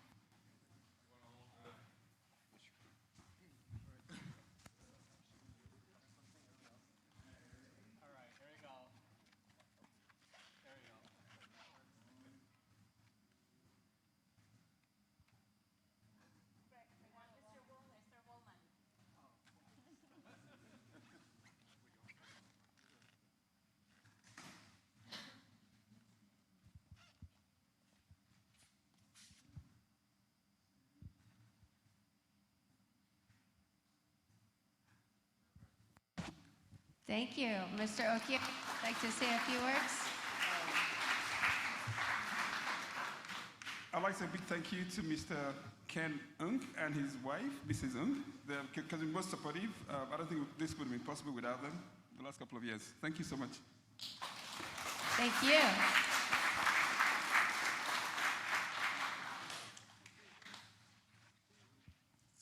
Next, from high school to elementary, middle school, we have our Randall Superstars basketball team. And they won the Little Heroes Co-Ed basketball tournament under Coach Kayvon Sykes. I'd like to have you all come on up, along with our co-principals.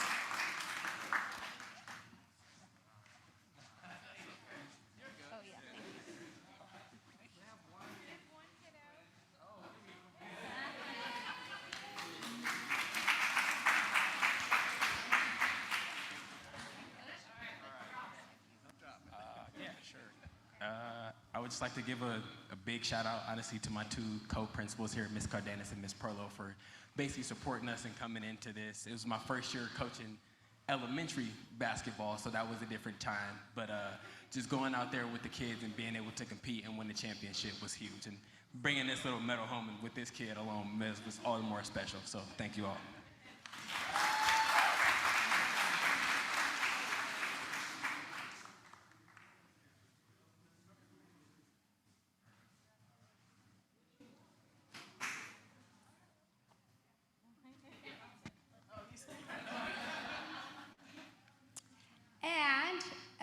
Cho debuted this year with a ball team under Coach Vincent Tran, and they entered and were awarded Best New Robotics Team Championship. So I'd like to invite our team to come on up.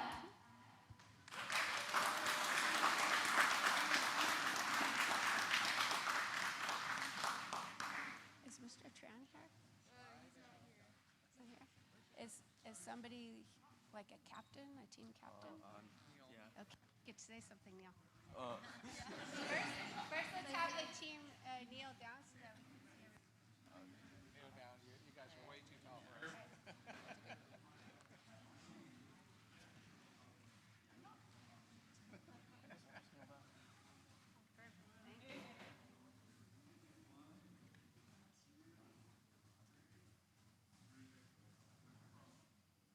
I'd like to ask Captain Neil to say a few words. Well, I just want to thank the parents for letting us stay until like 6 p.m. every day. And I want to thank our coach who never questioned us and got anything we wanted and helped us a ton. And hopefully next year there'll be another ball team where we could join and win this time. Thank you. Thank you, Neil. Thank you, team.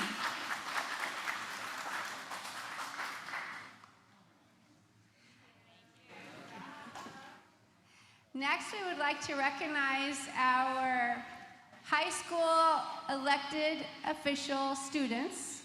And so we're going to invite you to come on up. Vice President, could you help with reading the names? Safika? Safika Ayar. Just go up. You guys can all go up. Selena Oliver? Oh, it's right here? Selena? Selena?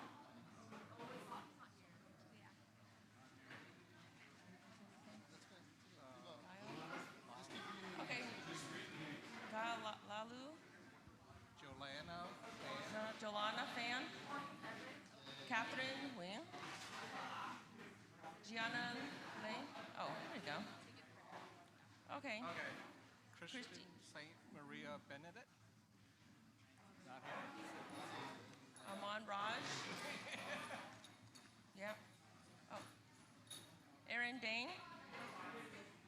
Okay. Okay. Mark Dane? Oh, is that Mark? Are you Mark? Okay.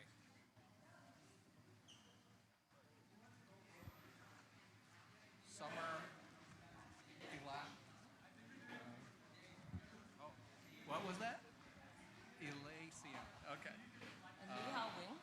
Yeah. Sorry. Thank you. So we have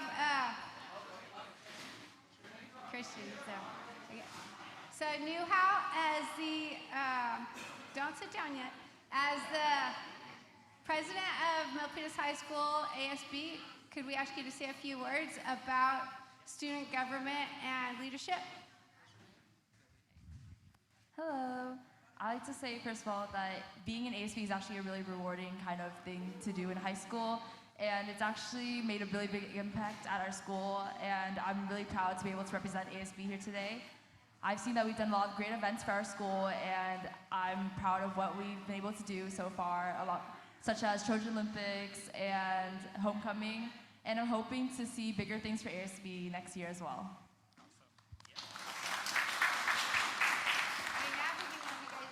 Take a picture and be mindful of the people in the back, and if you need to kneel down.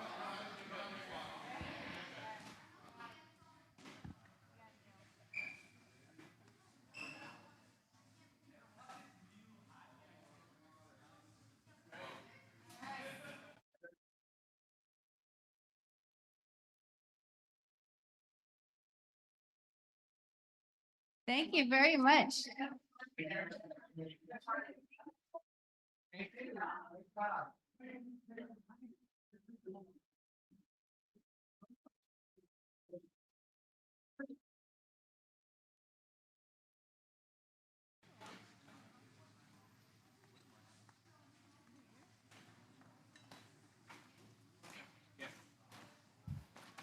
All right. Thank you very much to all of our honorees and for the hard work that you put into the achievements that you have made this year. And thank you to our team and our parents who support you in doing the remarkable work that you are demonstrating. Next, I'd like to go into the MUSD State of the District Board Report.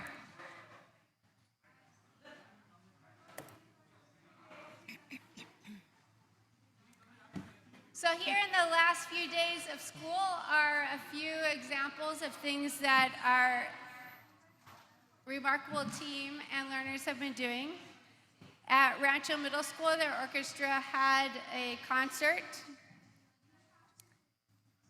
Here I want to point out that organizations such as our Science Olympiads, led by Dr. Lita Meyer, with a whole crew of parent and staff volunteers, has been recognized nationally by an education journal called EdSurge, where they decided they wanted to focus on women in STEM, science, technology, engineering, and math.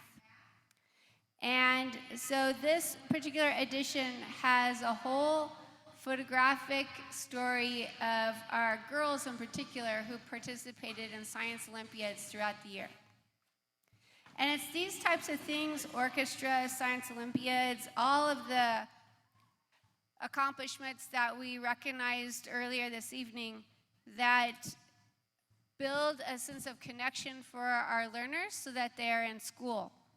And we did talk about during our study session our average daily attendance and the importance of being at school, both for financial reasons, but even more so for your ability to build those connections and the academic strength that we want all of our students to extend.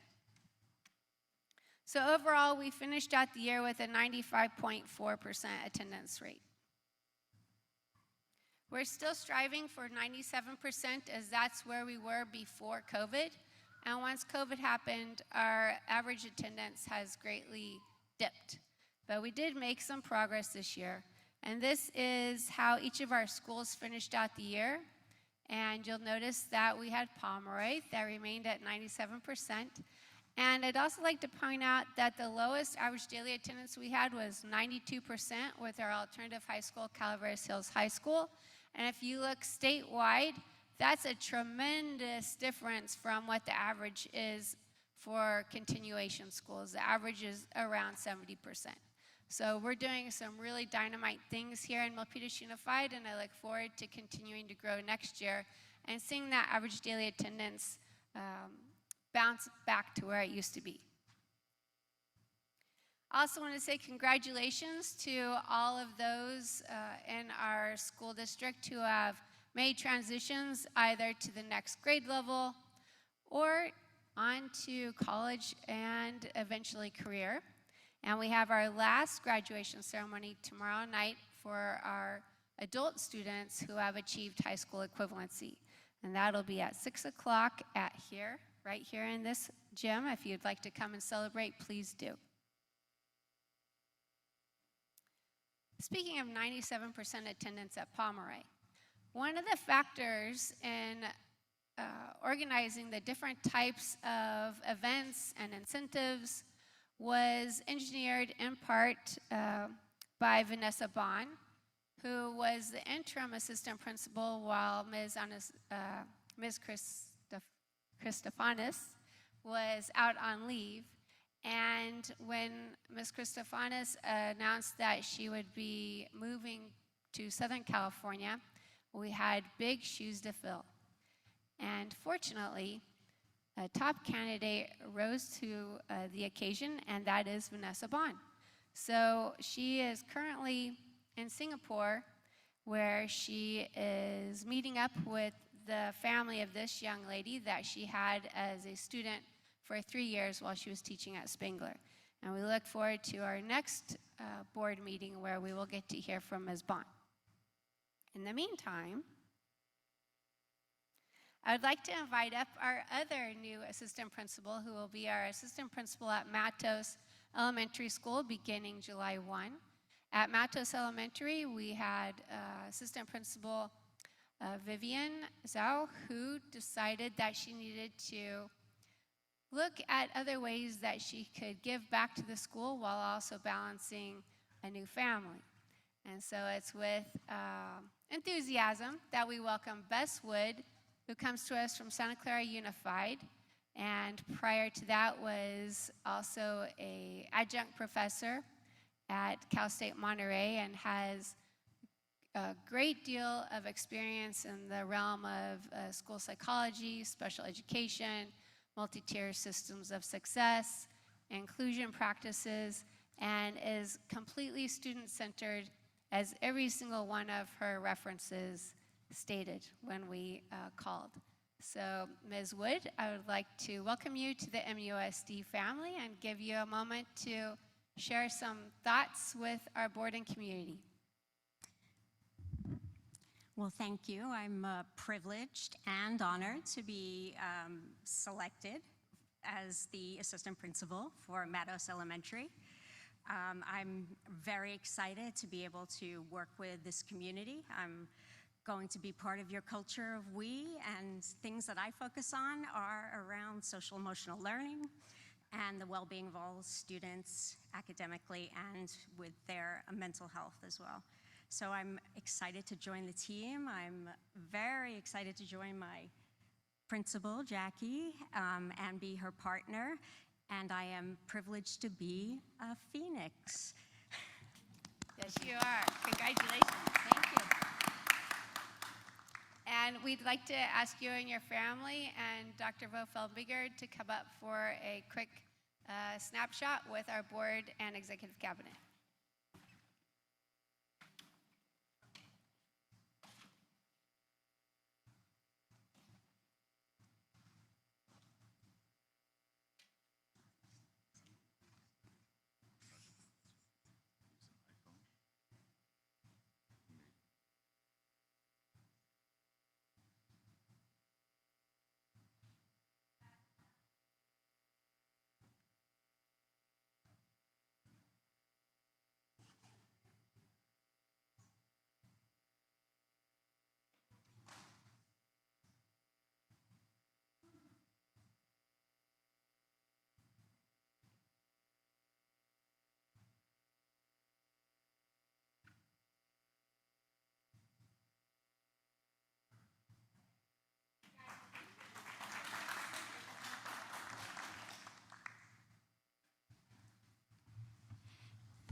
And President No, that concludes the superintendent's report.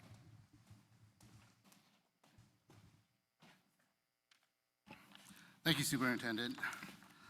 Item 19, Superintendent's Executive Cabinet Reports. Members of the Executive Cabinet will have recent significant information to present to the Governing Board on topics that are not on the agenda.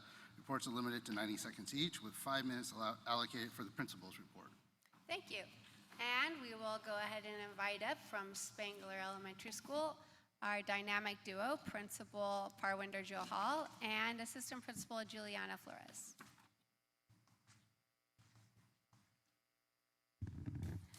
Good evening, board. Superintendent Cheryl Jordan, the community, and everyone that's here. Thank you for inviting us.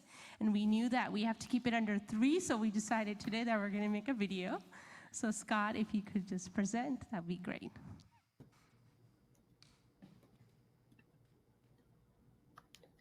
I'm proud to say our Spangler team finalized our mission and vision statement and our core values.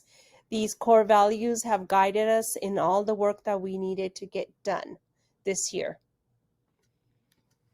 Our Spangler team got trained in August on PLCs.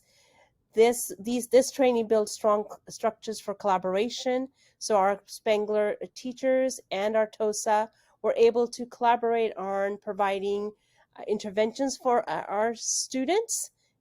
We served about 160 students in our RTI program.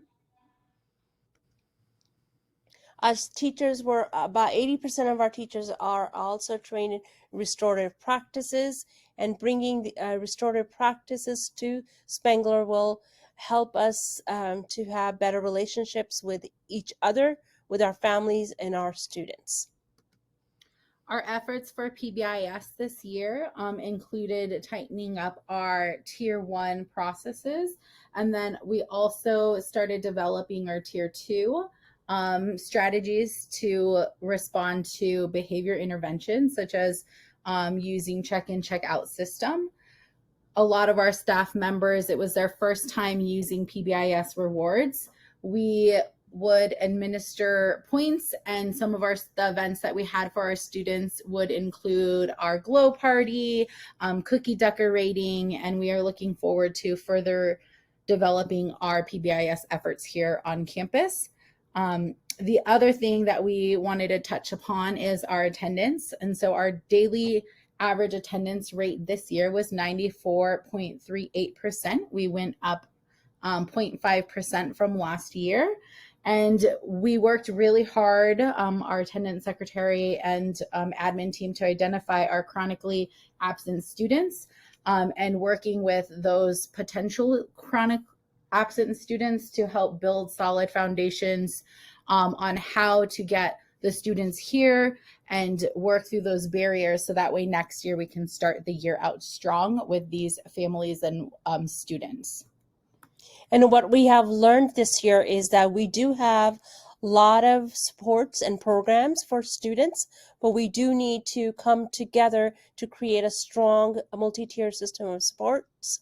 So this July, 11 staff members are going for, with Julian and I are also going to a training to come back and figure out how we can strengthen all that we do for students. And we're really excited for what next year will bring for us. All right, that was what we wanted to talk about. If anyone have any questions, let us know.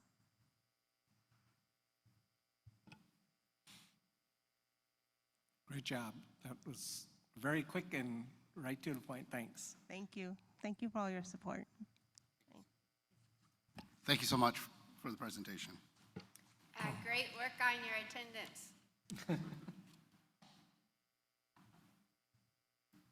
Next, I would like to invite our interim assistant superintendent of human relations, Damon James. Good evening, board. I'm going to yield my time to our action item dealing with workplace. Then that brings us to Executive Director of Learning and Innovation, Preeti Jahari. Executive Director Dorping House and I would like to extend a heartfelt thank you to our MUSD community, which includes students, families, teachers, classified members, and school site leaders and district leaders for a wonderful 23-24 school year. We piloted new programs, classes, curricula, and partnerships. We are deeply grateful that the members of our community hold a design mindset, which means we listen, we try, we get feedback, and we keep getting better together. Thank you. And Chief Business Officer, Dorothy Recanose.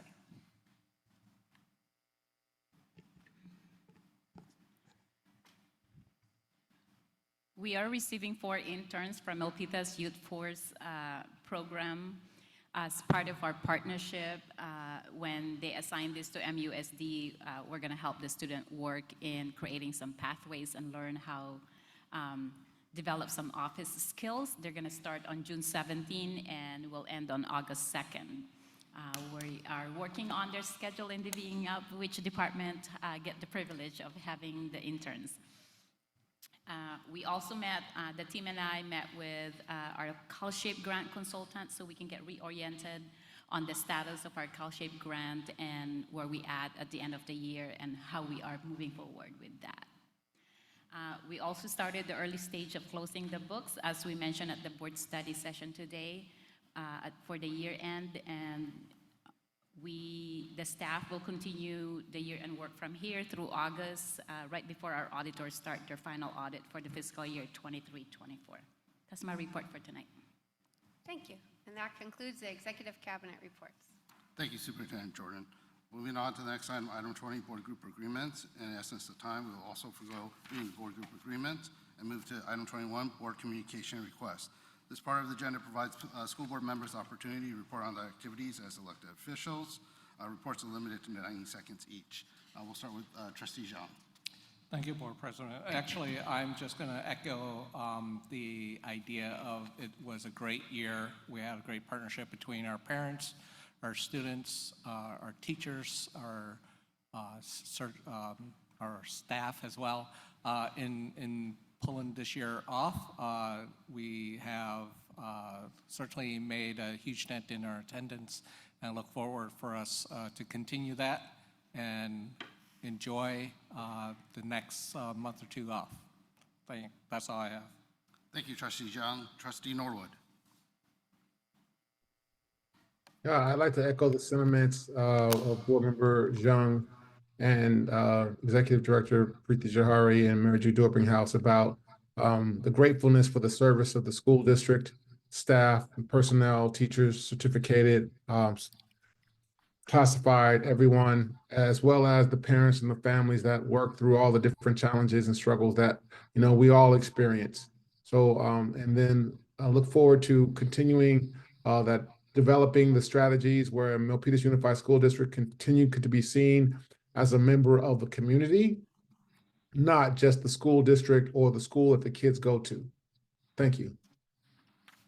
Thank you, Trustee Norwood. Board Clerk Naka. Thank you, President No. Good evening, everyone.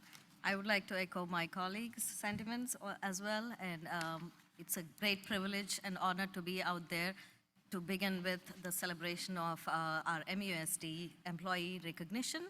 The celebration started off with that, and of course, the middle school and the high school graduations were awesome. And I did attend the post-secondary Calaveras Hills, ESL, and middle college high school graduations as well.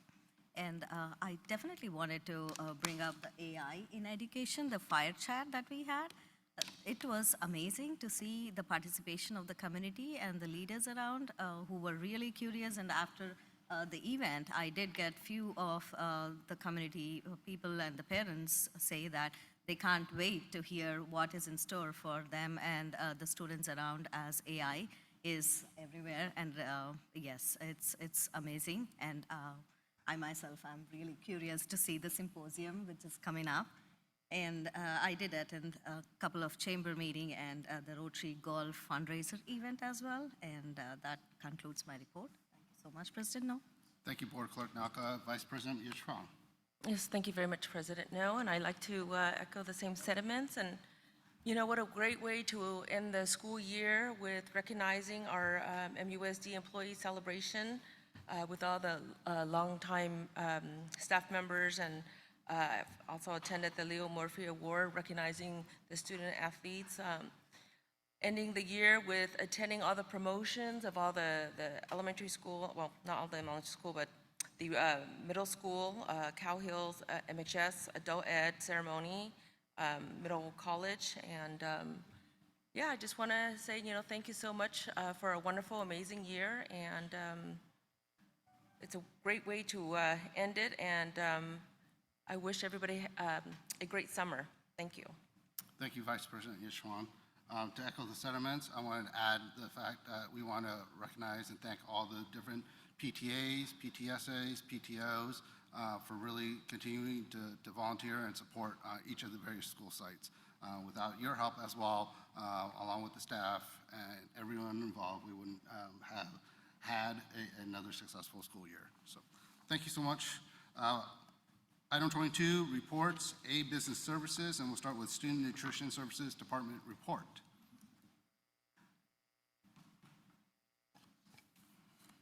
Before they start, I would like to introduce Director Sandy Yoon, Peter Nederson, and Rachel Delisai, who will be presenting the Student Nutrition report tonight.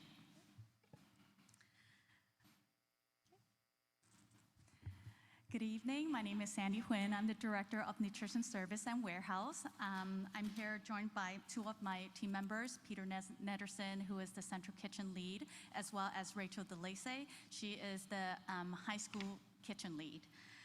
Tonight we will be sharing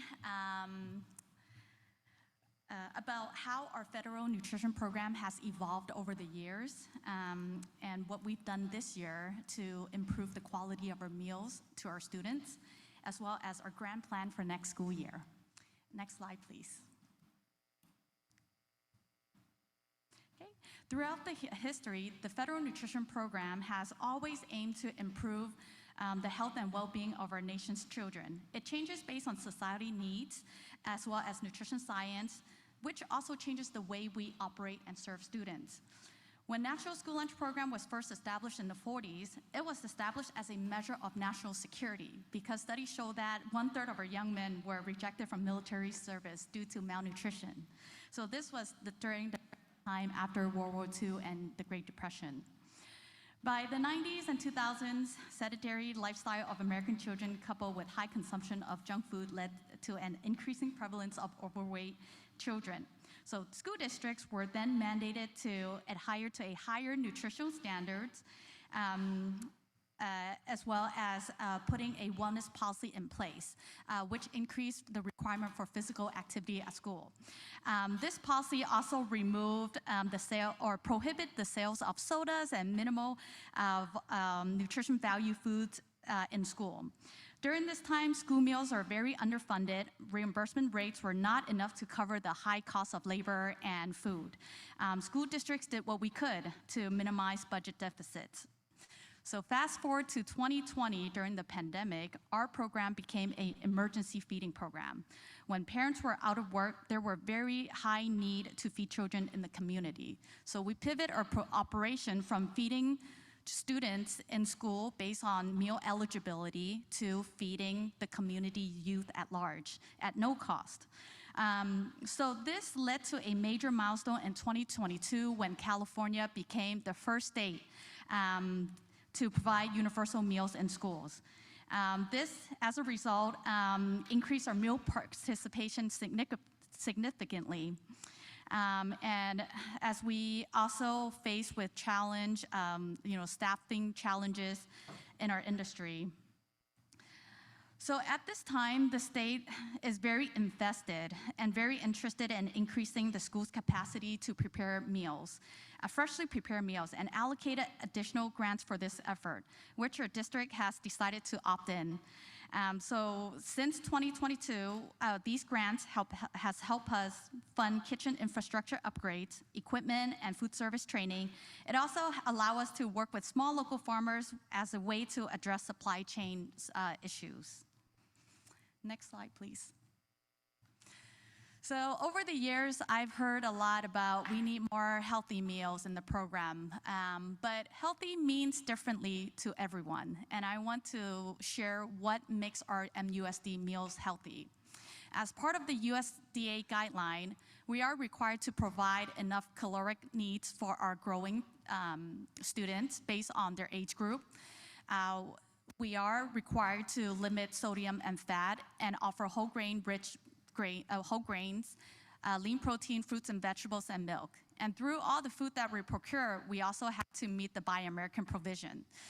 There is a new guideline added that by 2025, we will be limiting added sugar, which will make everyone happy. This is what we've been fighting for.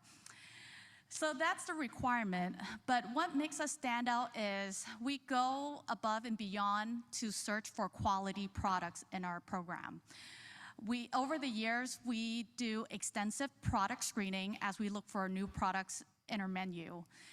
Just imagine going through the grocery store, just for example, marinara sauce. There will be hundreds of marinara sauce out there, different brands, different tastes. Are they all healthy? You don't know until you look at the ingredient list. So what we do is we go through all of the ingredient list to look for things that we don't want in our school meals. These are additives that might have adverse effects in health. So we go through these strenuous product review. It limits significantly on what we bring into the meal program. But again, it's the quality that we're going for, not necessarily the lowest price. We also have been incorporating organic fruits in our program. Organic is very expensive, and they actually cost almost double the price of the fruits that we bring in. But because of the grants that we opt in, we have this opportunity to serve organic fruits twice a week. We also increase a lot of cooking in-house, where we are able to utilize wholesome ingredients in our cooking. And now Peter is going to share with you what we've been doing in the central kitchen. Hello, my name is Peter. I'm the Central Kitchen lead. A lot has changed over the Central Kitchen. I started on the lead about 9 years ago now. Our highest count day was about 3,200 meals. Our highest count time now is about 4,000. And on top of that, next slide, sorry. You see on our slide, that doesn't include some of the few things we do for the high school and the middle schools where they get deli sandwiches, salads. Those are freshly made every morning that we do that. Those can total up to be about 400 to 500 on their own. And we do that every morning, and we get those out by like 9 o'clock. On top of that, the elementary piece of that is up to like 4,000 a day prepared, depending on the menu. Like if we do cheeseburgers, we make a lot. So we do, and that goes on to the freshly prepared piece. Next slide. So in the last slide I showed, we are doing, some see on the menu, we have barbecue chicken now on the menu. It's a new item. It's about 1,400 pounds of raw chicken that we marinate overnight and cook. We try to get that cooked all in about a day. It takes hours. We were able to do it with, we have some new equipment that we're able to do that with. And then the following school year when some new equipment stuff is repaired and fixed, we'll be able to do it even better. The biggest hindrance we have right now is the size of our facility and staff. Do we have enough people for the volume we're doing? Because it's such a large increase in numbers. We do pastas, rice, it's like 200 pounds at a time. That's relatively quick, but it is a bit taxing, but it's worth it. We put out, I think, some really tasty items. I hope you guys. Quick question. Yes. And Sandy might want to join you, is the funding that you're talking about, does it fund your program, like your ability to make new foods, or is the funding that you're receiving only equipment based? So you're expanding your capacity to make more food, but you're not getting dollars to hire more people on a continuous basis?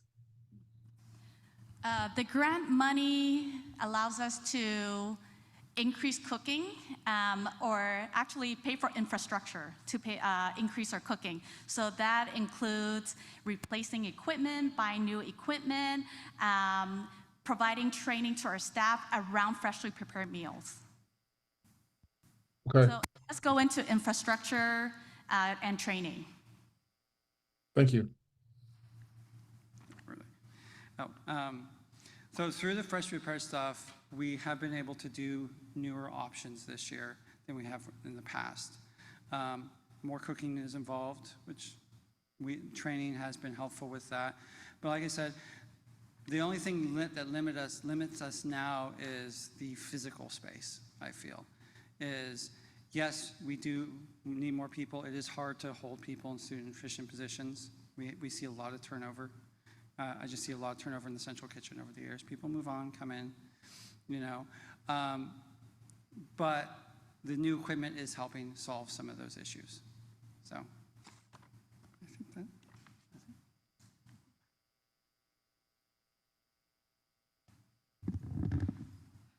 Good evening, everyone. My name is Rachel Dalisay. I'm Milpitas High School lead. If you see in the slide, you will see, aside from the daily lunches, we also pack a number of breakfasts in-house. You will see in the pictures, such as English muffin, an overnight oats, a scrambled eggs, and a yogurt parfait, with a variety of different fruits like mixed berries and tropical fruit. In the past years, we have been searching for a good quality breakfast item.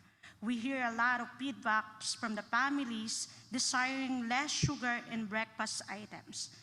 There's finally a cereal product available in the market that we tasted and plan to roll out next school year.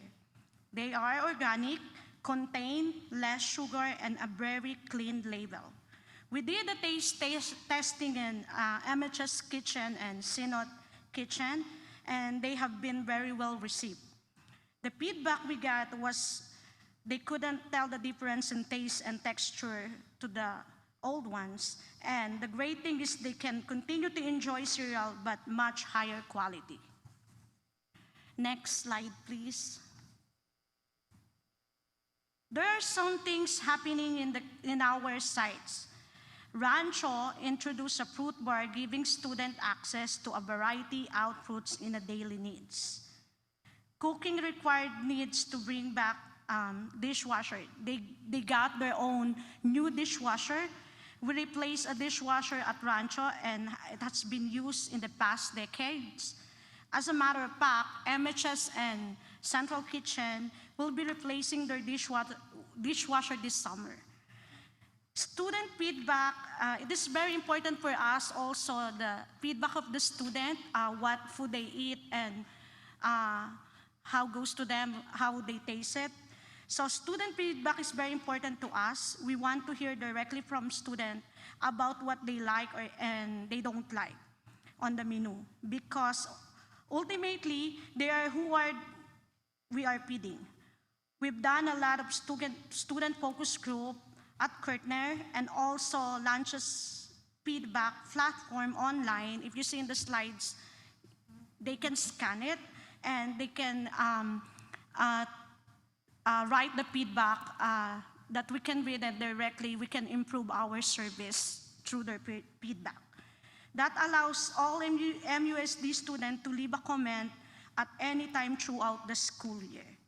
With SB 1383, you will see in the right side of the slides, we implemented the share bin at every site, allowing students to put any components on their meals and that they don't like and that they want to consume. Other students can access the extra food throughout the meal period. At MHS, we are donating surplus meals to Hope for the unhoused foundations. Next slides, please. Providing a variety training is critical to our operation. We want our staff to learn new skills to help them grow in their position. We don't just focus on kitchen safety or food safety. We provide opportunities to our staff to operate new, sophisticated kitchen equipment. Throughout the year, they provide, our department providing training for all of us. If you see in the slides, there's a training for a new equipment and food and safety for us. How to apply those ingredients in our recipe.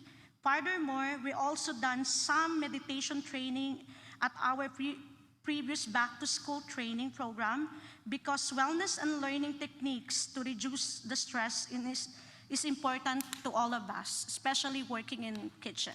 Just to give you an idea, in our site, in my site, we're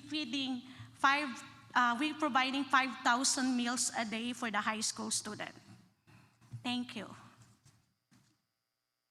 Next slide, please. Okay, so for our next school year plan, we are very invested in continuing our quality program to our students. These are one-time fund money that we have the opportunity to do great things, but we want to be able to sustain it for the years to come. We want to incorporate in our program. So two things that we're going to focus on in regards to building our capacity for more cooking is staff training. And we need to have good, reliable equipment in our kitchen to be able to do that job. On July 22nd, we have a rare opportunity to send our staff to the Culinary Institute of America to get some culinary training with professional chefs. They will focus on work safety, time management, preserving quality of food while you're sort of holding the food, because we do prepare quite a bit of meals all at once for lunch rush. And throughout the year, we are going to have a consultant chef to work with our site and provide ongoing professional development for our staff. And in April 2025, our kitchen is going to get our refrigeration replaced. So this will have a significant impact towards the end of the school year. It is a summer project, but we're expecting it to be done before the new school year opens. So we're investing a lot of money in our staff as well as infrastructure. And I want to thank that my staff has been very excited and motivated for these new changes. Changes is hard, and not everyone would be up for it, but they are. They are very happy that they will be able to contribute to the quality of the program that we serve to the students, and the fact that, you know, they don't want status quo. They want to do better and better for our students. Thank you. Thank you. Thank you for the presentation. Scott, do we have any public comments? We have no public comment at this time. Trustees, any questions or comments for the team here? Thank you for an amazing presentation. We definitely need a motivated team to support, to have our kids well nourished. Nutrition is the main part of it to keep them happy and successful. So thank you so much. Thank you. Yeah, thank you so much for the presentation. I appreciate the innovative ways that you're trying to bring healthy choice to our students in school. That's very important. My question is, what is the cost per meal difference making it in-house versus the regular meals being ordered? Because we want to continue this. So I'm just curious what the numbers were. Well, at this point, we are just maximizing what we have now. We haven't even increased labor. That is actually something that I want to evaluate further. As you know, cooking more requires more resource. Labor, time, and prep space, storage space, where you're gonna store all the food. So it is a lot of factors that we have to consider. Before the pandemic, we have relied very much on individually wrapped items. It doesn't take a whole lot of time to prepare that. We send it off to the sites. It's a heat and serve model. And now we are doing more cooking. We used to do 10% of cooking in the kitchen. Now we're kind of going to do 30 to 40%. So that's a significant jump based on what we have now. Thank you. Trustee Norwood, did you have a comment?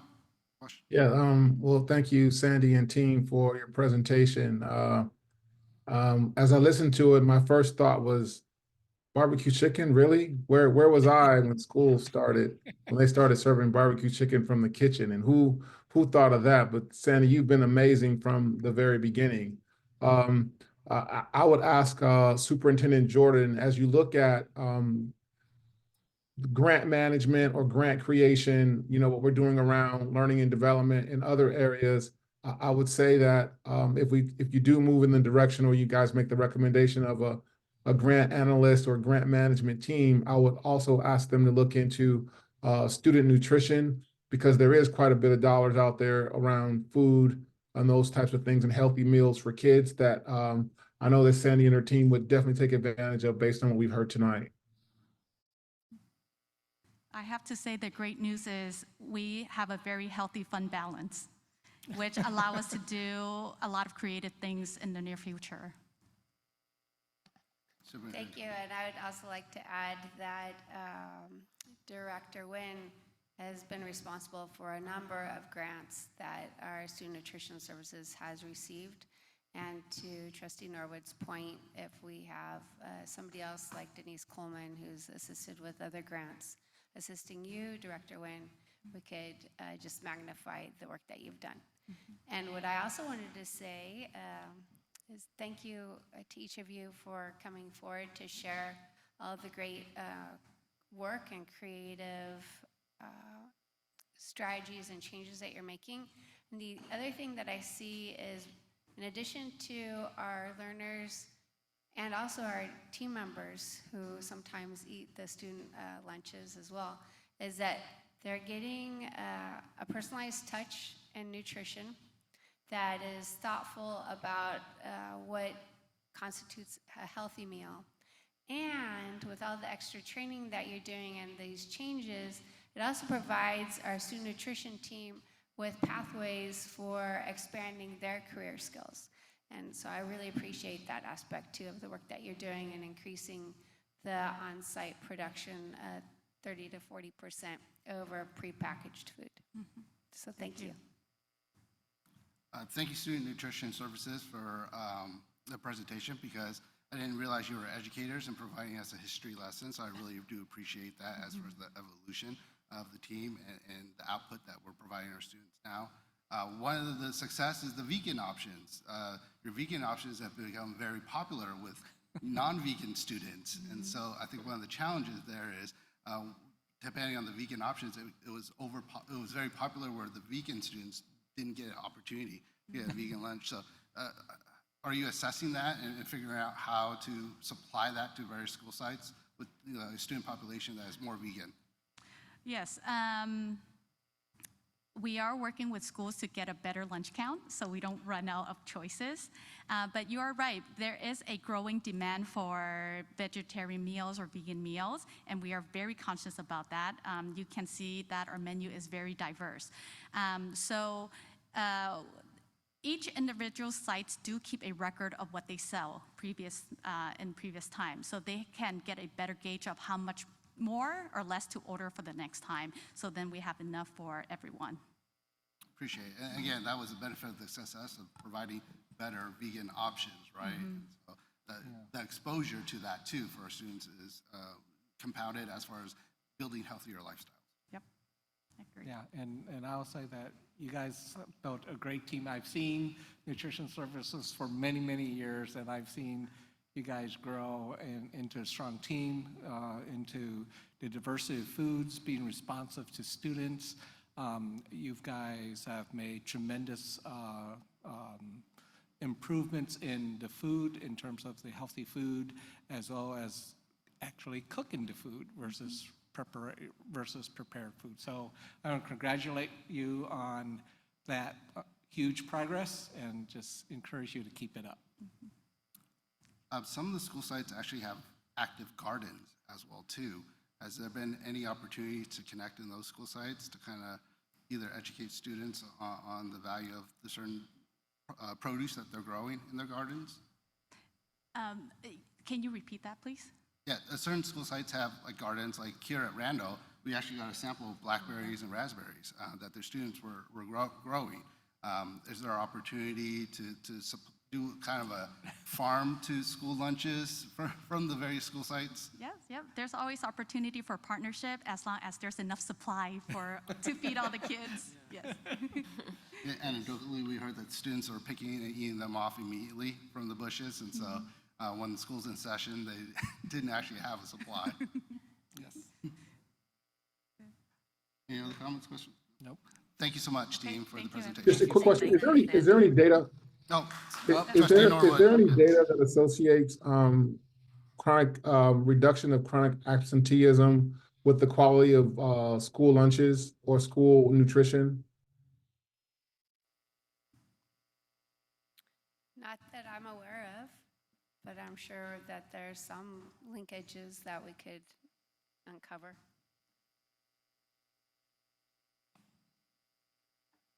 It just sounds like they make it attractive to come to school if we're advertising the meals, because sometimes these are the best meals some of our kids are getting.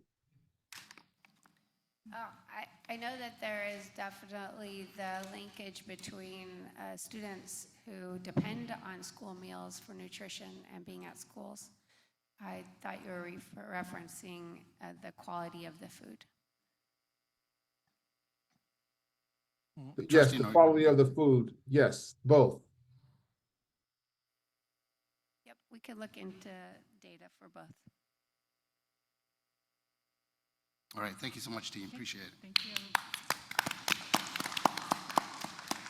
Item A2, accept the Parcel Tax Oversight Committee Annual Report.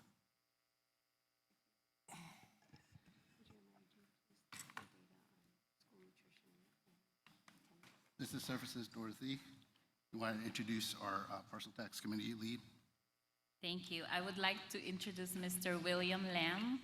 He is a member of our Parcel Tax Oversight Committee, and he is here tonight to present the annual report of our parcel tax. Mr. Williams. Thank you.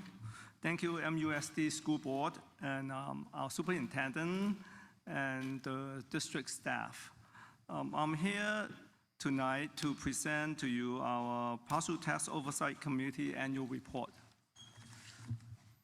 Milpitas voters approved a 5-year parcel tax for the school district Measure E on June 8, 2010. The measure expires on June 30th, 2015. The partial tax Measure C was renewed on June 3rd, 2014 for an additional 8 years and expired on June 30th, 2023.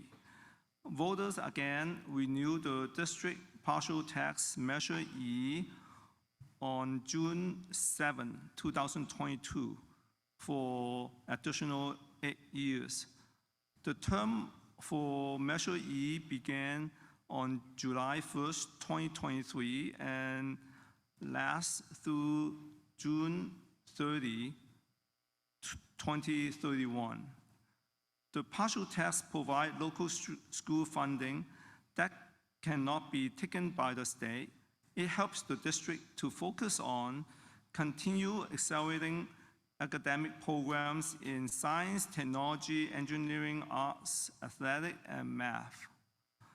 Attract and retain highly qualified teachers and staff.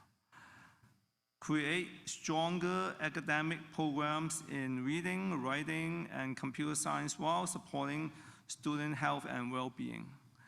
Increase educational pathway for career and college readiness. Ensure teachers have the support and tools needed to prepare students for the future workforce. The partial tax is intended to assist in covering expenses that directly promote students' learning, such as paying academic programs instructors. The money from the partial tax should go toward expenses that are directly related to teaching. For the 2023-24 school year, the total partial tax revenue is estimated at $1,546,056. It was proportionally distributed to each elementary, middle, and high school site. There are 6 voting committee members and 7 non-voting district representatives on the Partial Tax Oversight Committee. The committee convened 3 times in the academic year 2023 and 2024 in order to examine and offer suggestions about the partial tax fund budget. We submit this report as Milpitas resident attesting to the district use of partial tax revenue in compliance with the ballot measures intentions. Along with the report are the 2023-24 partial tax budgets, detailed as well as the 2022-23 actual spending. We think that every child in the district receives vital support from the partial tax revenues. This additional income will have a significant impact on our students' education. Thank you. Thank you, Mr. Lamb. Scott, do we have any public comments? We have no public comment at this time. Thank you, Scott. Trustees, any comments? No. Thank you, Mr. Lamb, for your service on the Parcel Tax Committee. I appreciate the oversight there, so thank you. Thank you for your attention.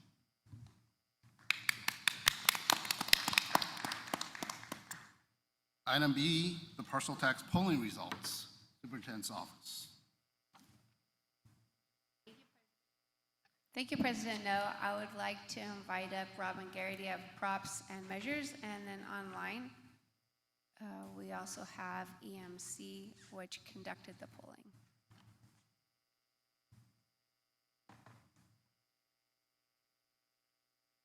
Thank you. Sorry, I can't see everything in the room, and apologies for being online. Jessica Polsky, my colleague who led this work at EMC, is very sick today and really could not make it to the meeting. She's extremely apologetic. But I'm here to present the poll results, and I know Robin is there to help advise on use and strategy. So I'll walk through the results, and then I'm happy to take any questions you have for me, or just open it for you all to discuss. So when you're ready, are you ready? Yep, we're ready. Okay, I see the slide deck, so that's great. Okay. I think we're cutting off a little bit at the bottom though. I'm not sure, yeah, if there's a full screen option. I could also share the PowerPoint from my side if that looks better. Sure, why don't you go ahead and share it on your side? Okay.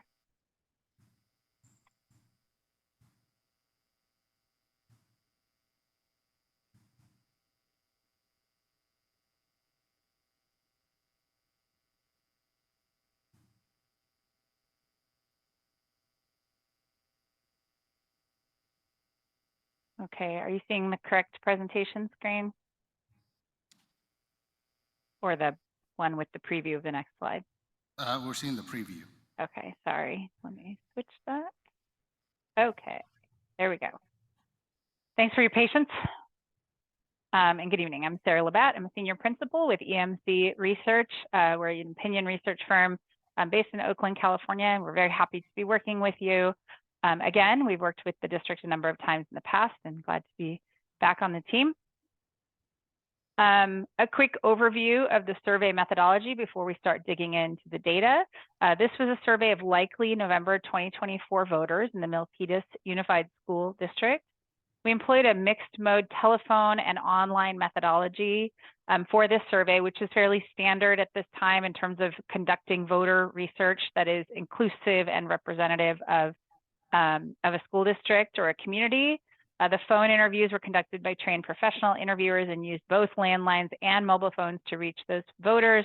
And online, they were reached through email, both emails and text message invitations to complete the survey online. This was a random sample, so a controlled sample where you couldn't share the survey with other people, but rather you had to be randomly selected into the survey to ensure that we had a representative sample of district voters. The survey was conducted May 19th through May 30th, so just wrapped it up about a week and a half ago. We did 400 interviews with likely voters in the district. So as we look at the data here, you can there's a margin of error that applies of 4.9 percentage points. And the way to think of that is for every number we show you, think of a bar that goes about 5 points plus or minus to know if we could have asked every single voter where that response would be likely to land. The survey was offered in English, Vietnamese, Chinese, and Spanish, and they could participate by phone or online in any of those languages of their choosing. And as you can see there at the bottom, we have worked with this district since back in 2011. So we do have some historic data points so you can see kind of some of the arcs of the opinion environment in the district. First, an overview of the key findings for this survey, and then I'll walk through the data that shows this. First of all, we see ratings of the district as well as trust in management of taxpayer dollars remain strong. While a majority perceives a need for additional funding for local schools, just 1 in 4 perceives a great need for more funding. So we do see that they're aware, but that intensity of awareness is not particularly strong at this time. We see that 3/4 of the voters recognize the importance of investing in local schools, even if it means raising taxes, but a majority also express hesitancy towards new taxes. Support for the parcel tax measure for Milpitas Unified in this poll is below the supermajority threshold required for passage at this time. And we see that projects that would be funded with the measure, as well as additional information about the benefits of the measure, do resonate with voters and increase support, but that support remains just below that 2/3 threshold, even with all of the information we give them, and does drop significantly after an opposition statement. We also asked about a slightly smaller $89 parcel tax as compared with the $119 parcel tax we were primarily asking about. And we see a very similar level of support, with fewer than 2/3 saying that they would vote yes on a somewhat smaller $89 per year parcel tax. Walking through the data here, starting with sort of general issue environment questions. Are things in your area going in the right direction or off on the wrong track? You can see we have data on this sort of going over time. Obviously, in between each survey, we can't always say it was literally a straight line when we had a fairly large gap between 2018 and 2022. But you can see the voter mood in this district. And this isn't specifically about education or the schools, but rather, how are things going in your area? We see it's been on a pretty steady climb since really 2017, up to 64% saying things are going in the right direction now, 27% feeling things are going off on the wrong track, and 8% don't know. And we asked this question in almost all of our polls about revenue measures, really because we find generally an electorate that is thinking things are going pretty well is also an electorate that's generally more likely to entrust public agencies with additional tax dollars. So we really like to see people being in a reasonably good mood as an election approaches. I think it's important to remember we did this poll in May. The election we're talking about is November. A lot of things happen between now and then that can impact this and many of the other numbers in the poll, but certainly from an electorate mood, we do see a sort of steady climb. We also see that voters give the district positive ratings, particularly on the quality of education, the job that teachers are doing, student achievement. All of these questions were asked on an excellent, good, only, fair, or poor scale, and you can see generally very positive ratings for the district. Remembering that you have many voters that are not parents of students in the district, but they still are very positive. Even just 4 or 5% really saying, I don't know. And some negative ratings, but generally these are very positive numbers. And we do have a lot of these going back over a long time. So I wanted to share that with you today. The most recent poll, this poll we're talking about today, is there at the top, and then it goes back over time as you go down this chart. And you can see that the overall job rating, the job the Milpitas Unified School District is doing overall has been very positive. Really every time you've polled, and the negative stays extremely consistent on that only, fair, or poor. And you can see the numbers on the right are showing really the most extreme categories. So we're not seeing a lot of people in the extreme excellent or poor category, but the ratio is fairly similar as it is for positive to negative. So we certainly see a fairly positive rating of the district. We also see some of those other district ratings that we already saw, the 2024 numbers, also improving. The overall quality of education, you can see, is on a fairly steady climb in terms of positive rating. The job teachers are doing, we see more positive than what was rated in 2022. Student academic achievement and test scores also more positive. So certainly some good news in terms of how the voters feel about the district. The negatives remain pretty stable as well. We're not seeing any extreme movement in those, but certainly a sort of slow growth over time in many of these key metrics about the district. Finally, the question about the management of district monies. We saw this on that initial slide as well. 49% of excellent or good rating in this survey, 42% only, fair or poor. You can see this reflects some growth from the last poll, and also a reduction in the number of people that say they don't know. We also see some growth on the negative side. So, it's a little bit divided.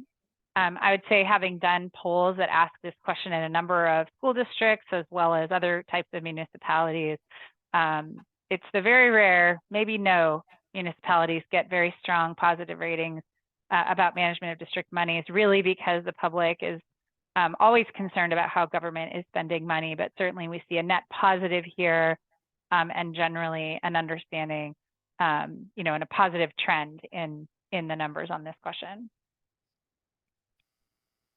Sorry about the eye test on this slide, but one of the key questions we ask in a poll like this is to ask them if they feel that the schools in the district have a need for money.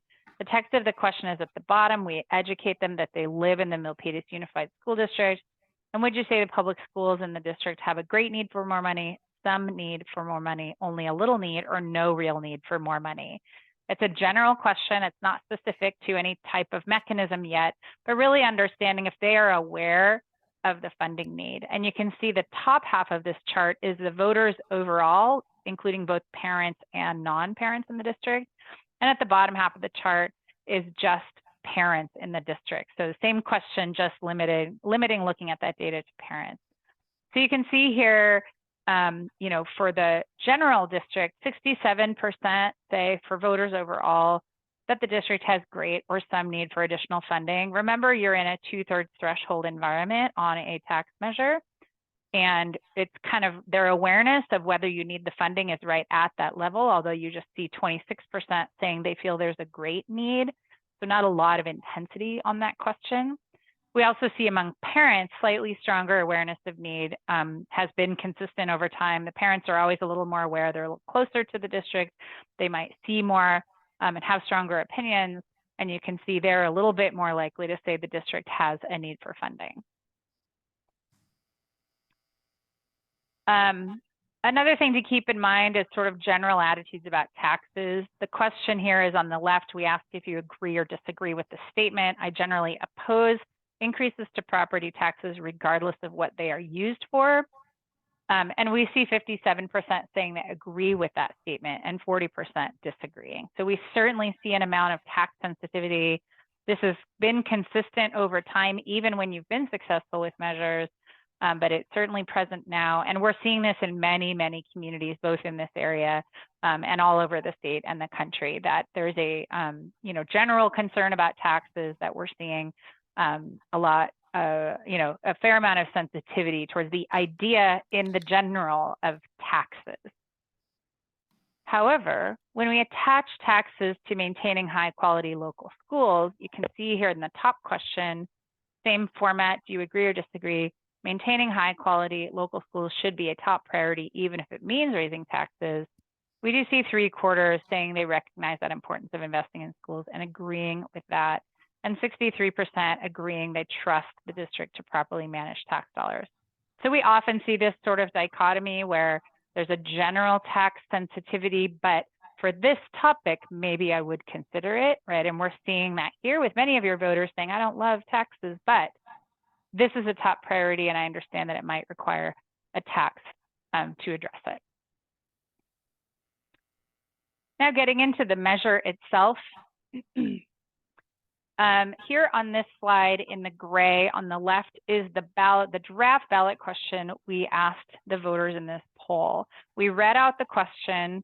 It is generally compliant with all of the rules that are required for ballot questions on the ballot. It complies with the word limit. And it has all the necessary provisions of a measure. So, and it describes what the measure would do to maintain high quality local schools, protect essential programs in science, technology, engineering, athletics, and math, provide training and tools for educators to prepare students for college, careers, and community leadership, and retain school counselors and health clerks for student wellness.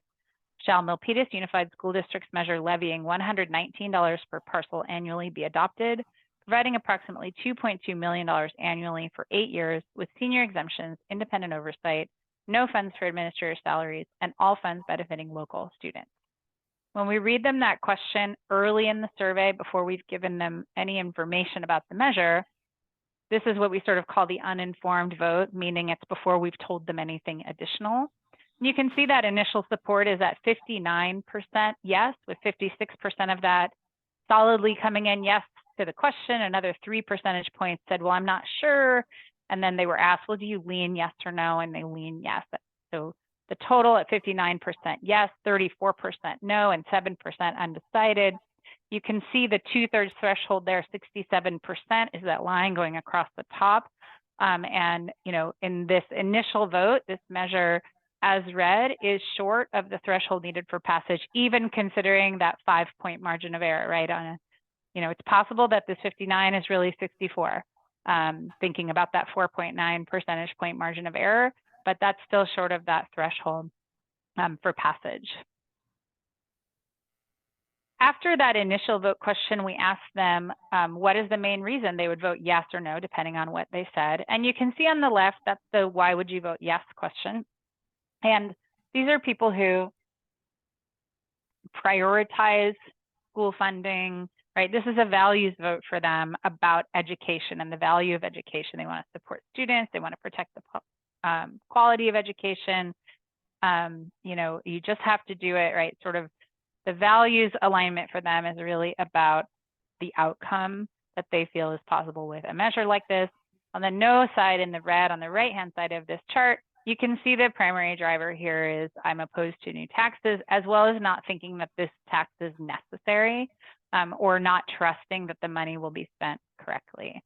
So certainly, you know, this is fairly common for measures like this, where you have, you know, the sort of values driving each of these sides in terms of what they are, you know, what is driving that support or opposition. The next piece of the survey goes through some additional information about a potential measure. So this slide shows, it's the first of two slides that show the potential programs and items that a measure could fund. And we asked them, you know, for each of these on a scale from 1 to 7, where 1 is not important at all and 7 is very important. How important is each to you? We asked these in a randomized order, and they're sorted on these two slides by the percent that gave us 7 extremely important, because we're really looking for what are those things that most motivate people, and they might be more interested in a measure if they knew that it was part of it. So these are sorted in that order, but everybody got them in a randomized order to control for order effect.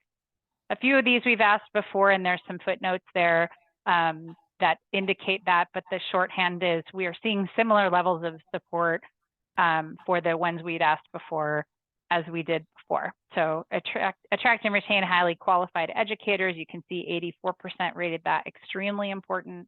Here 84% total important. That's a 5, 6, or 7. 55% extremely important. When we asked this question in the 2022 poll, it was 87% important. So a similar measure. Providing training and tools, retaining student mental health counselors and social workers, supporting academic programs in science, technology, engineering, athletics, and math, career technical education, workforce training. So we see a lot of items having very high importance to people.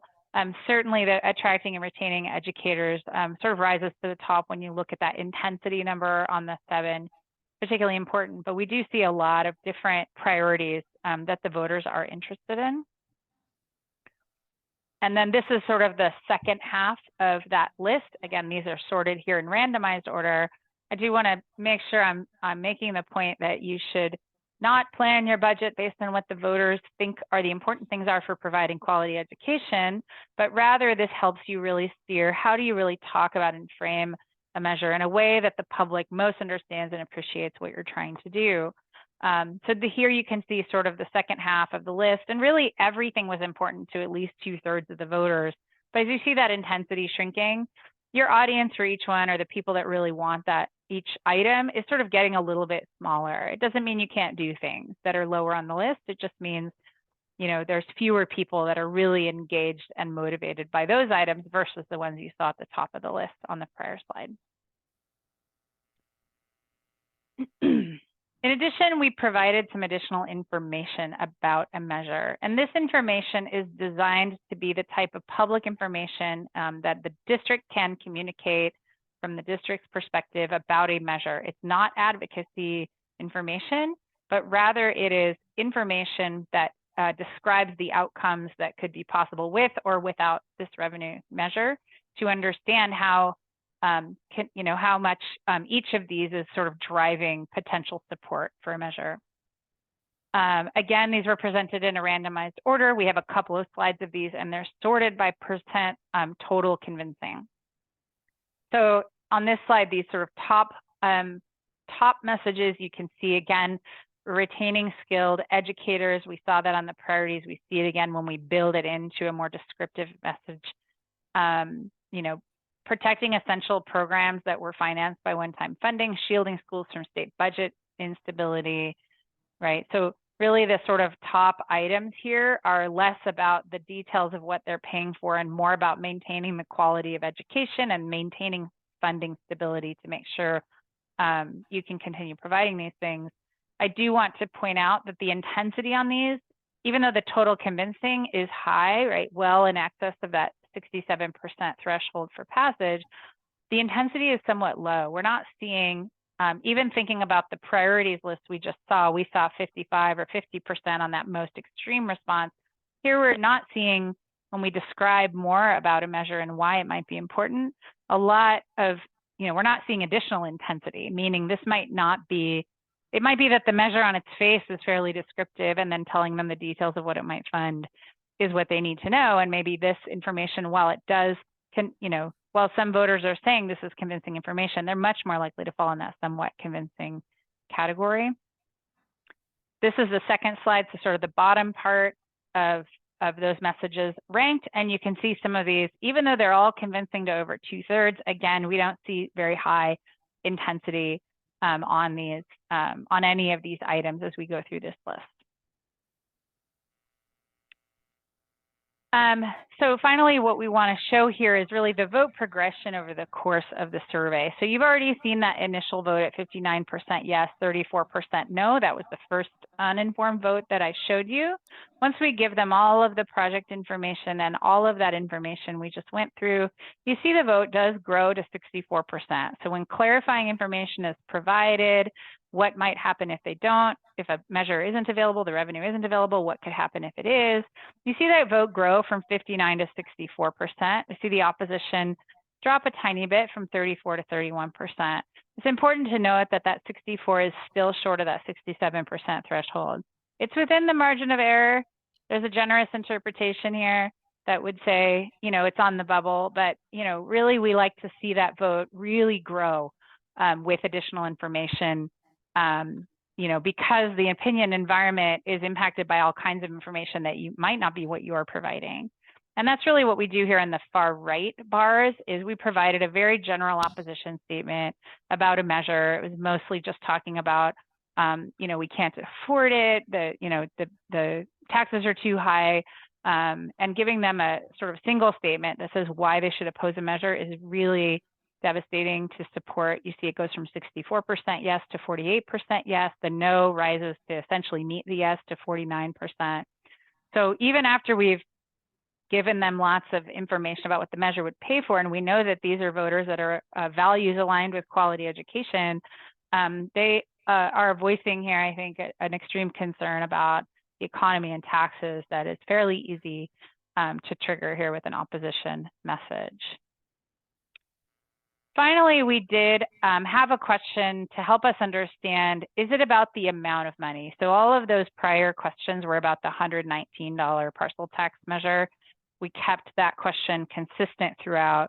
And then we say, well, what if it was $89 per year instead of $119? I think it's important to note that putting the question at this point in the survey, it's not the same as having asked it at the beginning in an uninformed vote with people that never heard 119, right? They don't get a choice on the ballot between 119 and 89. They just get one measure.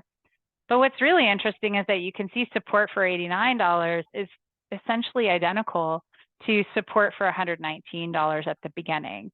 Now, we've given them a lot of information through the course of this survey that they already have when they get to this $89 question, but we're not seeing an indication that the dollar amount itself is the barrier to additional yes voters necessarily, right? This is not bringing us to that 2/3 level. They're not saying, oh, now that it's under 100, yeah, I'd be more likely to consider it. We're really seeing people are voting the values that they hold when they come in, and they continue to vote those when they get to the end of the survey and they hear a potentially lower amount. Oops, sorry, went the wrong way. We did want to show you a little bit of analysis about vote propensity. And so vote propensity is the frequency with which somebody votes. And as you know, the election that's coming up is the November 2024 election. It is the highest turnout election of the 4-year cycle. And it has the most voters that don't vote as often. So if you look at these 3 colors, apologies if any of these colors are hard to read on your side, the highest propensity voters, in this election, we are estimating, based on our modeling for the 2024 election, about 21% of the voters in this election will be those highest propensity, meaning they vote in every election, every general, every primary, every special. Anytime a ballot goes out, they're pretty much voting in it. So they're at 21% in a general, a presidential general. We see the mid-propensity voters, about 29% of those in the blue. They vote in the presidentials, maybe in the primaries, but maybe not all of them, probably few of the specials. Then you see those new voters or low propensity voters, so people for whom we don't have any vote history or that only vote maybe once in the 4-year cycle. That's about half the voters in the November election. So you can see there's some differentiation in support for a measure based on how often they vote. And the reason we wanted to share this, so the people who vote every time are more supportive of the measure than the people that might not vote in every election. And we wanted to share this just to show and let you start thinking about, you know, this is a November 2024, it's the high watermark. You'll have the least proportion of high propensity voters compared to the other groups. In a primary or a special, you'll have more in that green bar, the high propensity voters, and you'll have fewer proportionally in the purple and the blue. You still have some, there are some of these voters in every single election, but we see a big difference in vote frequency based on which election you're looking at. You know, primaries have lower turnout than generals, specials have generally lower turnout for the most part than any other type of election. So certainly thinking about the November election or a future election, this can maybe help you put that into some context of what, you know, of potential other types of elections to consider. We wanted to end here with an overview of, well, we're calling this recent polling and election results, but it goes all the way back to 2010 since we've been working with the district for a long time and we have a lot of data.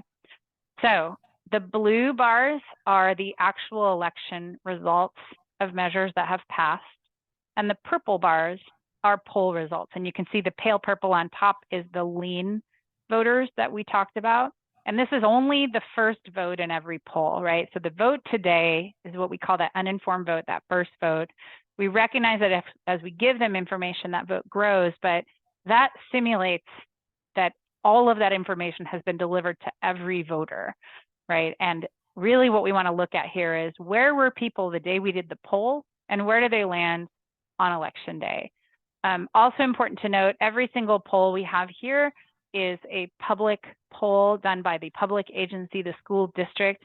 The polling by the public school district stops, you know, 4 or so months before the election. We're here, we did this poll in late May. The election you're looking at, the soonest is November.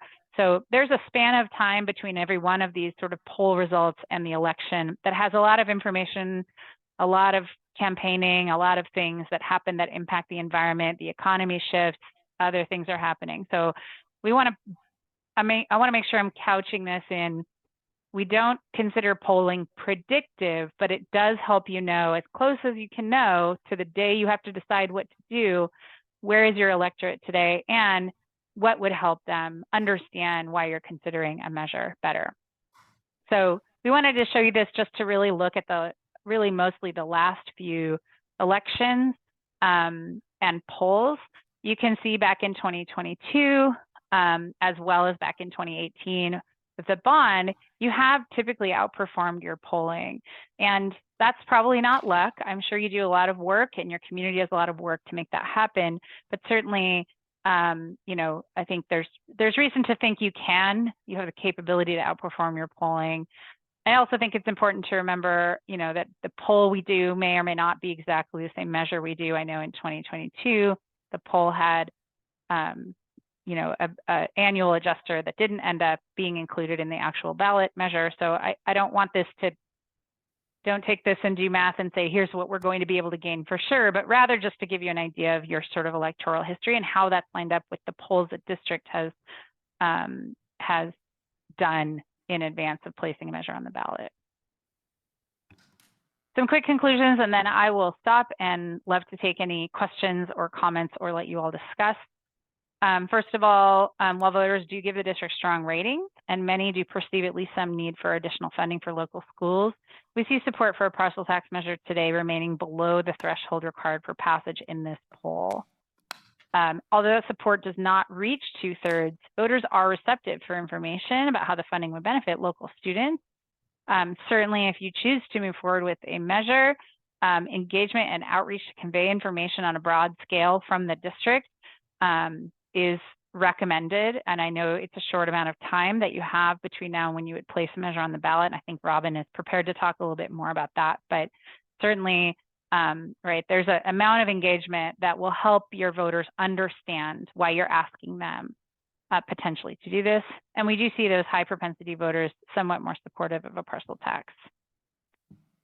With that, I'll stop sharing for now, although I can reshare if needed, and I'm happy to take any questions or comments. Thank you, Sarah, for that presentation. Scott, do we have any public comments? We have no public comment at this time.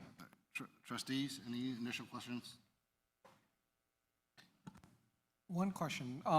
Sarah, help me understand. I've seen the polling and the set of polling questions, and this is very standard, but help me understand why would we not ask a question around that given the parcel tax or given the need for a parcel tax, why wouldn't we want to ask that a comparative question that says, you know, other school districts are doing parcel taxes, you know, what would be something to the order of what would voters be able to support in Milpitas? Or is that kind of too vague of a poll question? Yeah, good question. Thank you. I would say that we generally find in most polls about revenue measure feasibility that when you say they're doing it over there, it's not nearly as compelling as talking about what you're going to get here.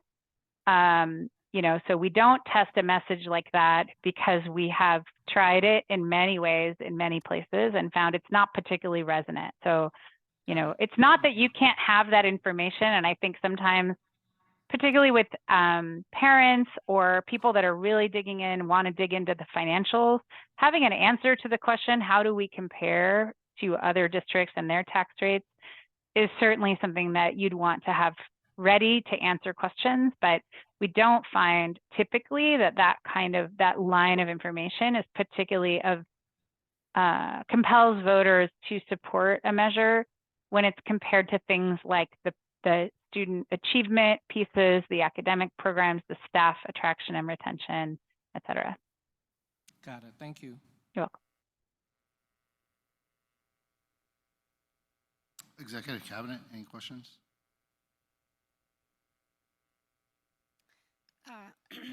Robin, could you tell us what the timeline would be to put the measure on the ballot for November? Sure. Good evening. Thanks for having me. Robin Garrity with Props and Measures. The deadline to submit a resolution to the Registrar of Voters is August 9th.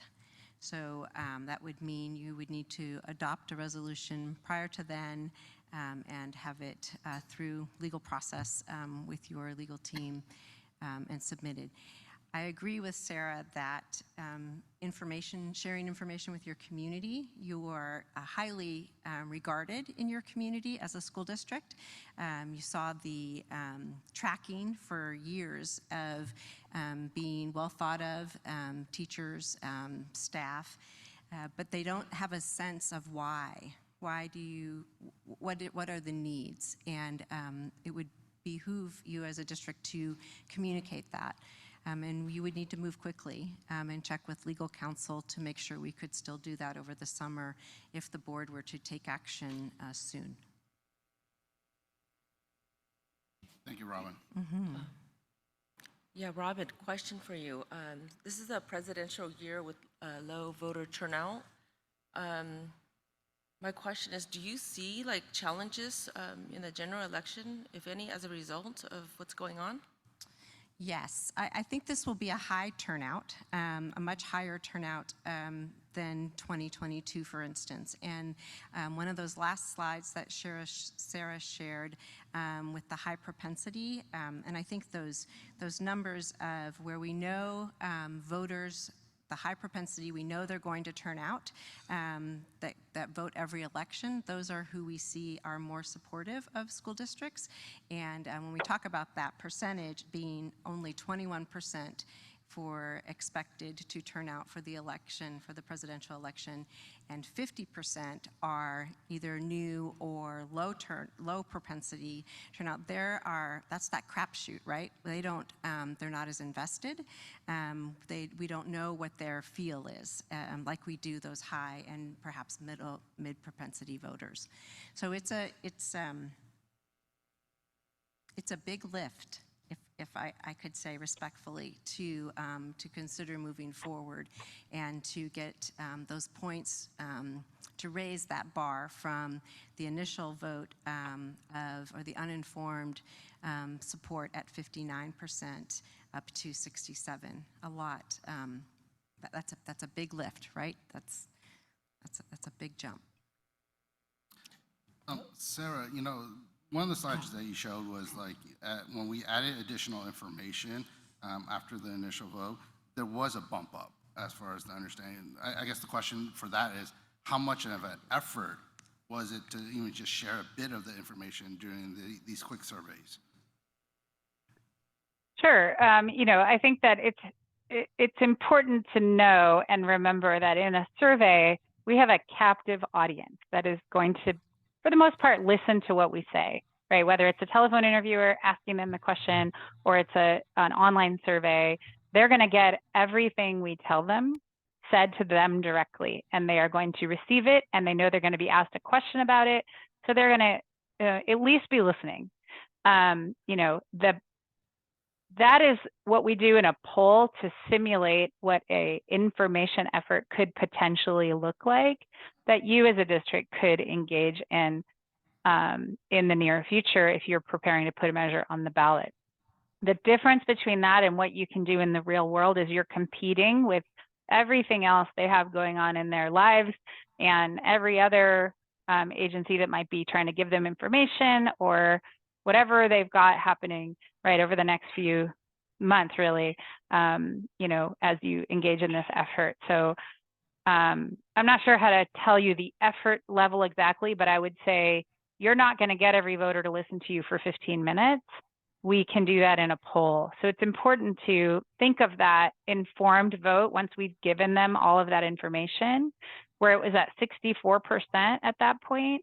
That it often, represents, not necessarily strictly by rule, but I tend to like to think of that as your potential ceiling. It doesn't mean you can't do better, right? One thing we saw in this poll is that they're not particularly aware of the need, right? They kind of assume there's a need. There's not a lot of intensity on that. That's a number that, really active engagement and discussion in the community might help drive that awareness up. And that is certainly something that we would, recommend you be focused on getting people to understand, right? Like, nobody loves taxes. There are very few people that love taxes for the taxing, but they value quality education, and helping them understand why you would need the revenue to continue to provide that quality education that you provide, and they trust you to provide, and they believe you do provide, right? That's a gap that, as Robin said, it's a heavy lift. You have a very short amount of time, if you're considering November, to do that lift. And really, you're going to have to pass that lift off to whatever private citizens are prepared to step up and keep communicating, outside of the public process as a campaign effort, which is not under your purview. So I would say it's a significant effort level required to move voters. And in this poll, we have not found any particular piece of information that is so compelling that it really drives enough support for passage. And Robin, do you know mail-in ballots? Those go out in October, correct? That's correct. So once the board were to take action, and again, I would And I've already reached out to your legal counsel with the request that if you were to move forward, would we be able to do some communicating on behalf of the district? We would put information on your website. Remember, this is summer. Lots of people are checked out. Attempt to send an informational mailer. And then the district would be, your role would be done as your official role would be complete once you place that measure on the ballot. By August 9th, right? And then that would then transition to an independent advocacy committee.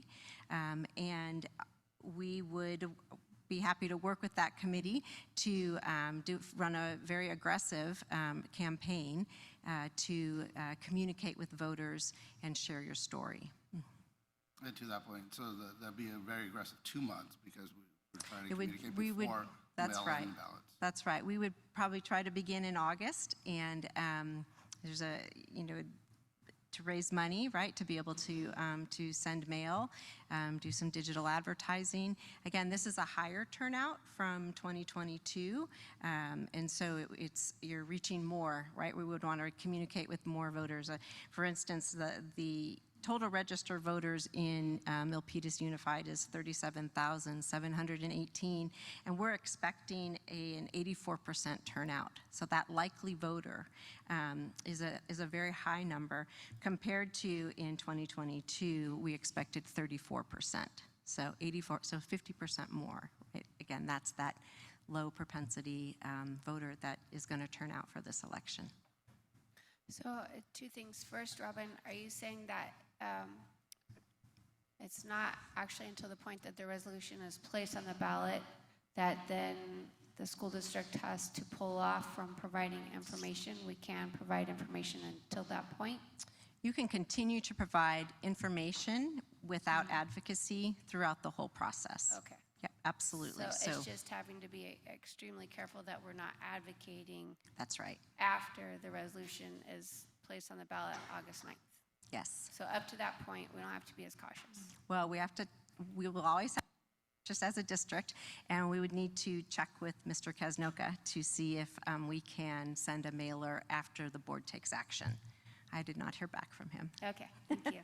And then the other thing I just want to point out is, I know what the results are, but I did see that in 2018 on that history bar that EMC did, that in the spring of 2018, when there was a polling done, it was for a November 2018 ballot, and it was kind of similar. It was like around 58% that supported it, but then when we went through, we ended up with 71% approving our bond, which was the biggest bond in our history. Yes, and Sarah can speak to this as well, but also remember 2018 is a non-presidential year, and so your turnout was not as high. Got it. I don't have those exact numbers at my fingertips, but again, we had that high and mid propensity voters turning out in that November election.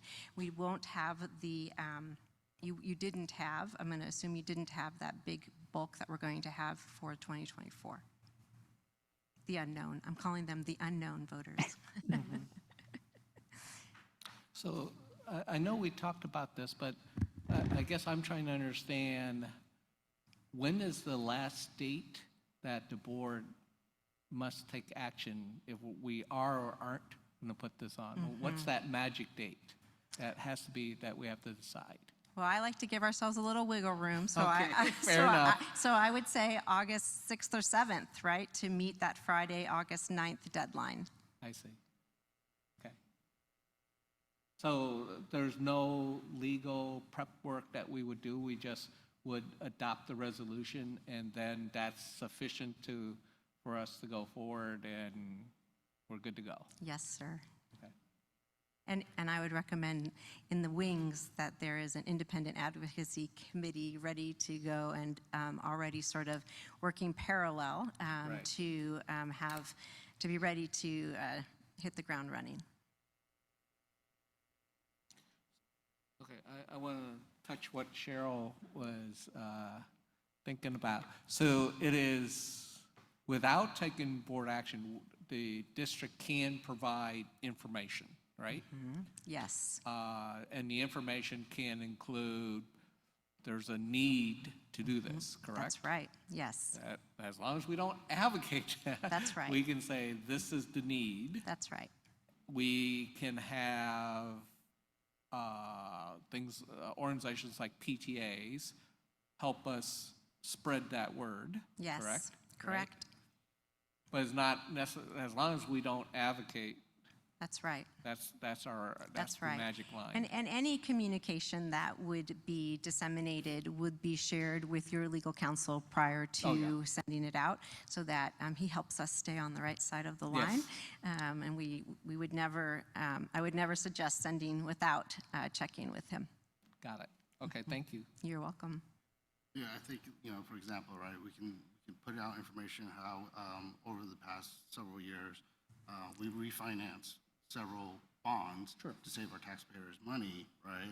Right. But we can't say, save the taxpayers money, so, support our parcel tax, right? So Right. that's right. the fine line, That's as far right. as advocating versus Yeah, no, I think that's, at least for me, very clear. I guess my question would be, so if a parent group felt that there's a strong need for, let's say, a particular type of teacher, and they are saying that, well, in order for us to have this teacher, we need help passing this bond, I think that would be kind of crossing the line.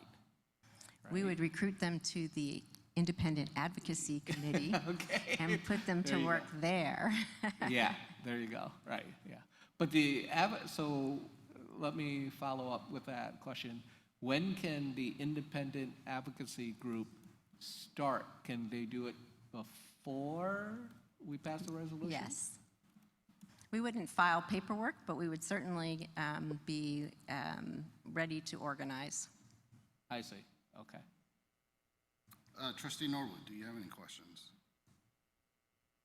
Not at this point. The team is, I'm hearing all the questions that are popping into my mind coming from the board members, so it's really, really cool. Thank you, Trustee Norwood. So as far as this report tonight, Superintendent Jordan, are you looking for particular guidance since it's not an action item? Yes, I'm looking for direction if the board would like to pursue a November ballot measure, then I will work with staff and also with our legal counsel, David Casanoka, to prepare a 75-word resolution to share at our June 25th board meeting, with the potential of the board taking action there. Thank you, Superintendent Jordan. So with that, board members, any consideration for direction? I guess I would be okay if the district wishes to put out information around the need. I think that's fair and that's easy, and, right? I don't know that, let's see, I guess I would like to hear a little bit more from the community, and do we have people ready to go in terms of this independent advocacy group, right? I would say, Trustee Young, if there's a will, there's a way. And so if we're providing direction and want to proceed with that, there'll be a community, response to pursuing that. Right. It's just that the challenge is that in this environment, we have a huge lift, right? To really get over whatever percentage points that we need to get over, right? And because, well, I guess to a certain degree, if we start now, we may have a chance because we'll have more time to get the message out, I guess, right? So, yeah, I'm okay with the direction of getting more information out there. Well, we've been in this work together for quite some time. Right. Has it ever been easy to advocate for educational funding? No. No, right? And so the fear of putting the effort shouldn't be there because. Oh, no, Yeah, right, yeah. So I understand the strategic thinking of whether or not it could or couldn't. I think Vice President Yip Schwan brought up a really great point in the sense of that it's a presidential election. There will, and I think you misquoted yourself. That's why you low voter. Right, it's I think you actually meant high high voter turnout. Yes. Typically with high voter turnout, they tend to research more from that perspective as far as the Okay. ballots. Yeah. So there's an opportunity there. Yeah, I totally agree, And I would say, let's go ahead and take advantage of the time and the opportunity now. But I'm not ready to, or I'm not so sure I'm ready to go take a vote on putting it on the ballot yet. Understood, Trustee Joe. That's Board Clerk Naka, your thoughts? I think I definitely agree with where there is a will, there is a way. I definitely agree on that. So I think my vote would be, yes, we should put it on the ballot. Thank you. With Board the Clerk. huge voter turnout, I think, which is anticipated. We have been working with the organization for a long time, and we do have the results and the facts and figures out here for us. So it's a yes for me. Thank you, Clerk Naka. Vice President Yashwan, your thoughts? Yeah, your turn. Yeah, I feel that we have a stronger chance at getting it approved at this November election than to wait, for next year. Considering, it's presidential election, it's also, our city council as well as school board. I think that we can push for it. Where there's a will, there's a way. And yeah, I feel like we put our minds to it, we will get this approved. So let's start the work. Why wait? Thank you, Vice President Yashwan. And Trustee Norwood, your thoughts? Thank you, President No. I recognize board member Young had talked about in terms of, where are the allies that we need to ensure that we can get the voter turnout in our favor. When it was mentioned that I think they said it was 32,000 in Milpitas, and they were looking at, I think they said 84% of that. Is that accurate? 37,000, and then 84% of that takes it to that 32,000. Right. The thing that immediately came to my mind is that how many of that 32,000 are potentially connected to the school in a positive way with that increased voter turnout, whether they may not be traditional voters or they may not vote all the time, right? I forgot what they called them, but I'm trying to think about how many of those have graduated from Milpitas High School or been a part of our education system in some way, recognizing those things that they want more for the next generation. And I also appreciate the fact that we just learned that if we ever have these kinds of ideas, we need to make sure that we talk about the things that we need versus about the things that we've done, because in their polling, it's evident that folks, although we've had some concerns at some board meetings with a few people, the mass majority doesn't understand the need that we have based on the turnouts that we've had at our board meetings and some of the things that we're looking at cost-cutting measures. So there is some things that can be done around language. But I'm supportive of the direction of this board of continuing to, follow up with what we talked about a couple of weeks ago in terms of how we wanted to approach continuing to serve the community and pursue a world-class education. And that's identifying the need and moving forward as a team collectively. Thank you, Trustee Norwood. When we talk about data, I appreciate the data that our vendors here provided here. When we look at the data, the investment that our taxpayers have provided us in the school district has certainly helped our district go academically and also being, to Trustee Norwood's point, getting to that world-class education perspective. When we always compare ourselves to other districts, we look at the Palo Alto Unifieds, the Los Gatos School District. but yet their funding is so much higher in comparative to what we provide, that we still provide a great quality education with the dollars that we have, but we can certainly do a lot more with additional dollars. Yep, we could do a lot more, and I recall a board meeting, I believe it was late February or early March, when we had more than 40 people speaking on behalf of health clerks.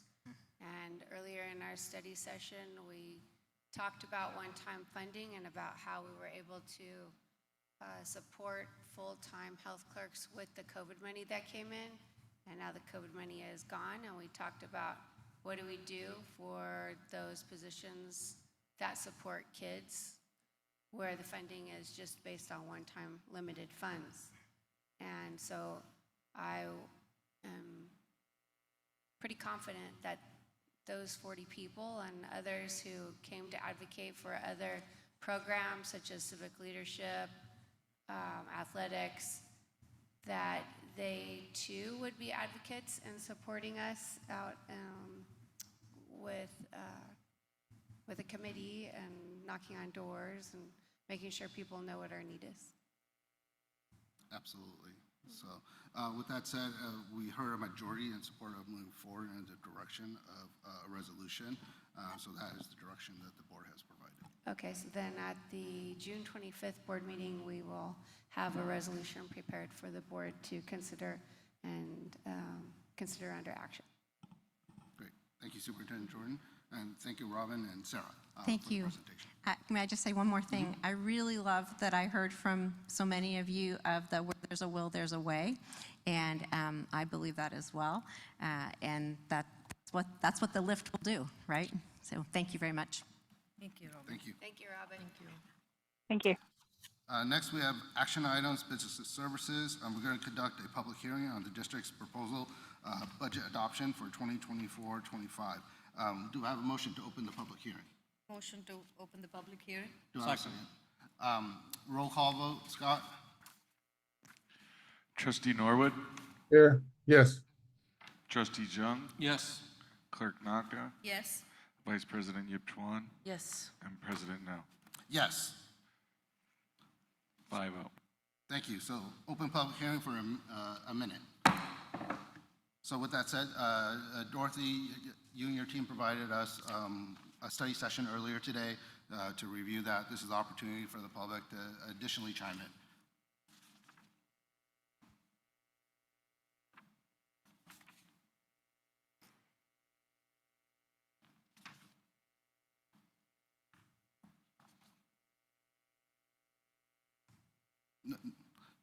This is in regards to the budget.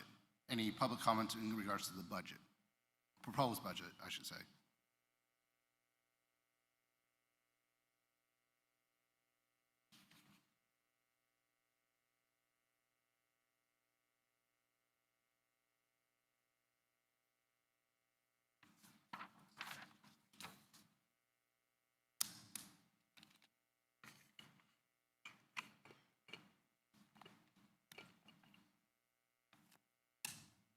So do I have a motion to close the public hearing? Motion to close the public hearing. Second. Scott, roll call?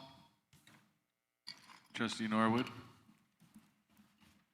Roll call on, Closing the public hearing on the budget Yes. proposal. yes.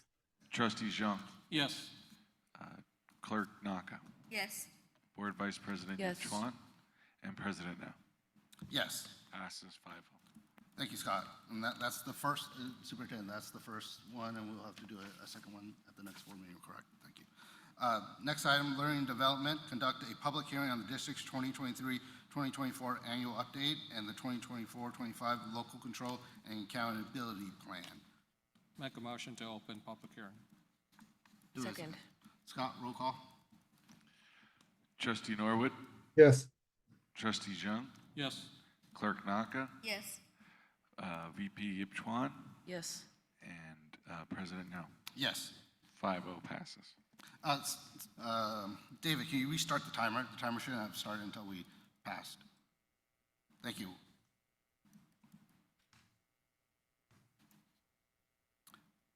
So for the community, this is the opportunity to chime in on the LCAP that was presented in a study session at I believe, the last board meeting, correct? Or 2 board meetings ago? At both. Two-part, but so at both the May study sessions, we presented, and then we incorporated feedback from the public, the board, as well as the county, and those are the revised plans attached. Thank you.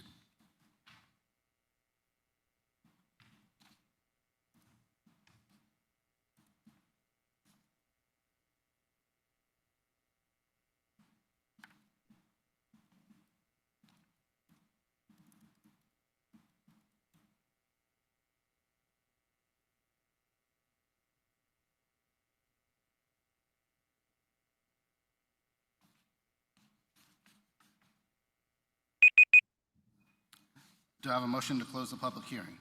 Make a motion to close the public hearing. Second. Scott, roll call vote? Trustee Norwood, Yes. Trustee Zhang, Yes.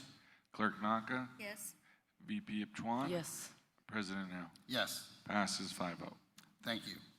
Next item on the agenda, Human Relations, conduct a public hearing on the Sunshine Proposal for the Milpitas Teacher Association, initial proposal for reopeners of the collective bargaining agreement. Do I have a motion? Make a motion to open public hearing. A second. Scott, roll call vote? Trustee Norwood, Yes. Trustee Zhang, Yes. Clerk Naka, Yes. VP Ipchuan. Yes. President Now. Yes. Passes 5-0. Thank you. 1 minute on the timer. And again, this is the opportunity for the public to chime in and provide public comments on the Sunshine Proposal that was at the last board meeting.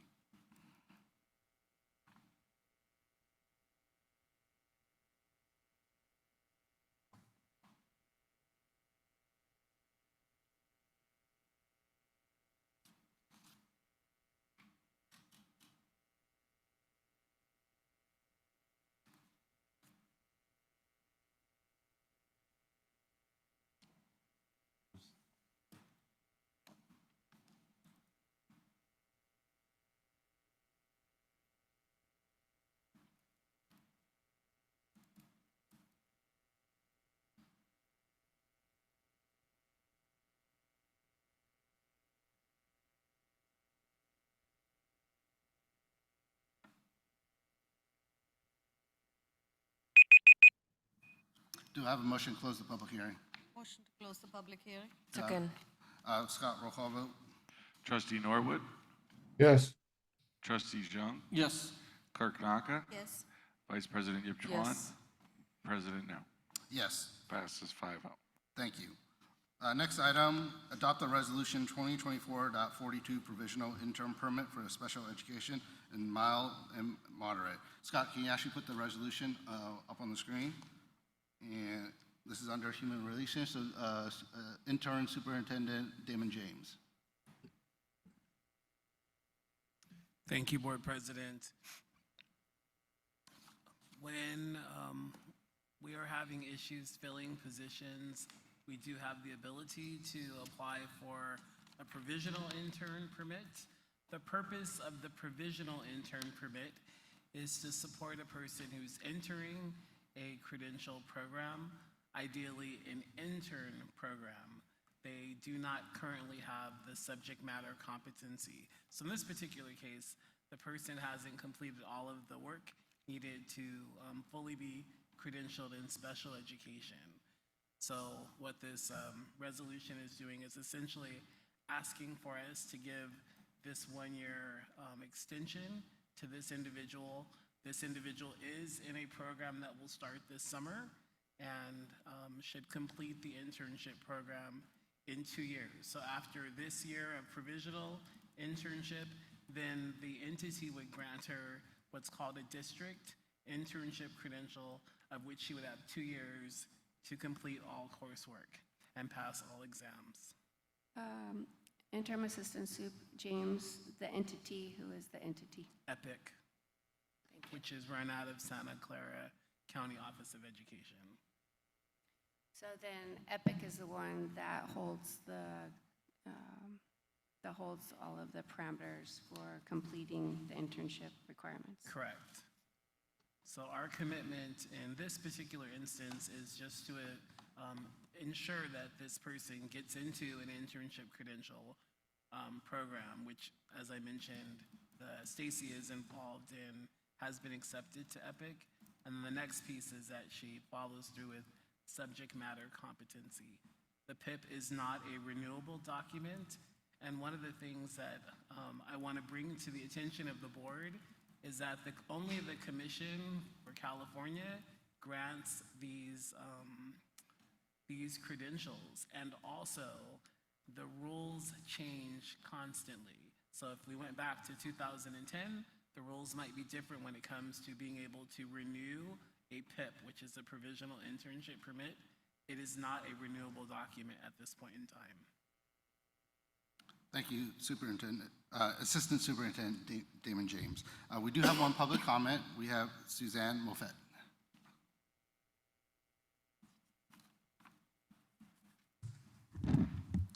Again, I'd like to come up and speak and say you keep closing pathways for a certain individual and giving preferential treatment to those in an inner circle, giving a job to someone with no credential and having taken no tests. Thank you. Scott, do we have any other public comments?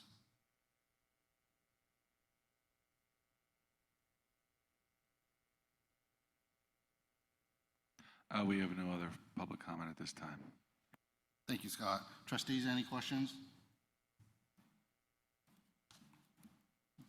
Damon, you said it was not renewable, but is there a number of exceptions that, or a max number of exceptions that can be applied for?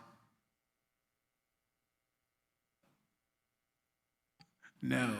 Okay. So this is the one time. Understood. If there are no other comments, is there a motion to adopt the resolution? Motion to adopt the resolution. Second. Scott, roll call vote? Trustee Norwood, Yes. Trustee Zhang, Yes. Clerk Naka, Yes. Vice President Yipchuan, Yes. and President New. Yes. Passes 5-0.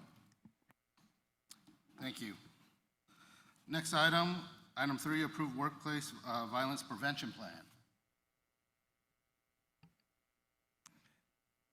Thank you. If I could have Van Nguyen and Kristen Stonehouse, Director of MOT, Transportation Safety, and then also the Director of HR come up. They're going to be presenting on the Workplace Violence Prevention Program. And SB 553 essentially says that by July 1st of this year, that our district create a workplace violence prevention program, which would be connected to our injury illness prevention plan, which we have. And so the ladies are going to provide you with the information regarding that. Thank you. So the Workplace Violence Prevention Plan, like Damon said, is currently included in our Injury and Illness Prevention Plan. And this is just an update to comply with SB 553. So it is a comprehensive initiative for workplace safety. It provides policies, procedures, and training parameters. It focuses on threat identification, prevention, and response to those threats. Next slide. So the next slide is really just a page from the WVPP, and it delineates the responsibilities of the superintendent, myself, and Van Nguyen. Okay. Types of workplace violence is the Workplace Violence Prevention Program is essential for maintaining a safe and productive environment. Our primary objective is to create and sustain a secure atmosphere for everyone in our district. Workplace violence can take various forms, and it is important to recognize the different type. So type 1 is no legitimate relationship to workplace. So this would be someone that would be a stranger off the street that has come onto our campus. Type 2, violence from customer, clients, or students. So this perpetrator would be somebody that the victim is giving service to. Type 3 is violence between coworkers. So this would basically be among colleagues. Type 4 is violence from personal relationship. This is a personal relationship they would have outside of the workplace. Next slide.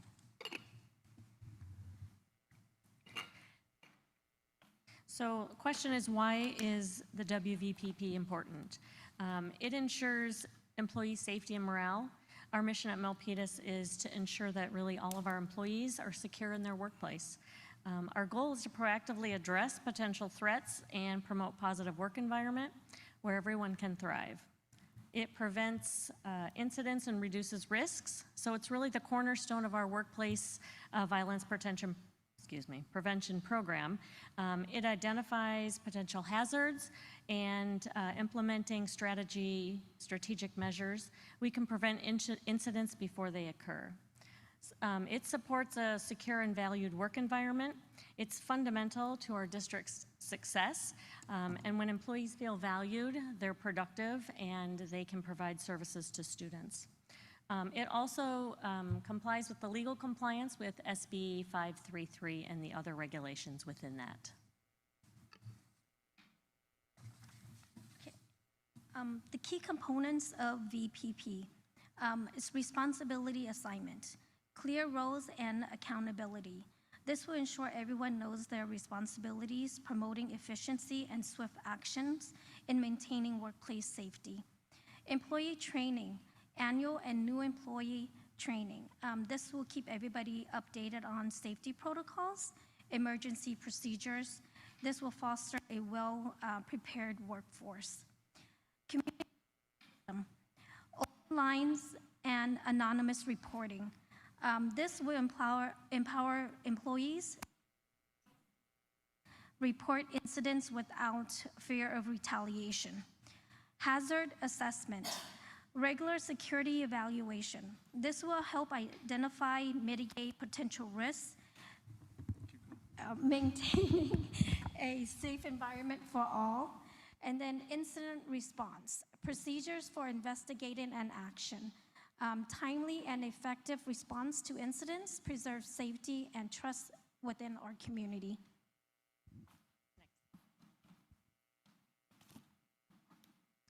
So the implementation and compliance aspect is we will be providing training programs to employees and managers.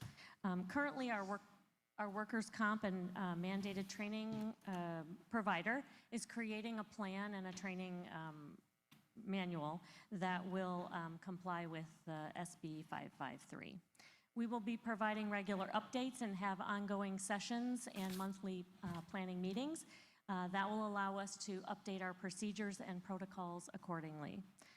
We will be doing compliance monitoring, which will consist of reviews of policies and protocols, counseling for employees who may need it on occasion.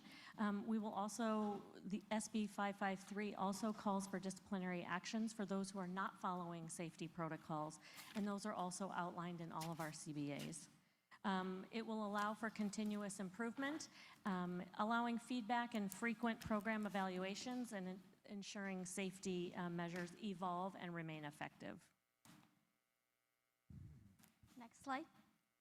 In conclusion, Milpitas Unified School District Workplace Violence Prevention Program is a vital initiative that protects our most valuable asset, our employees.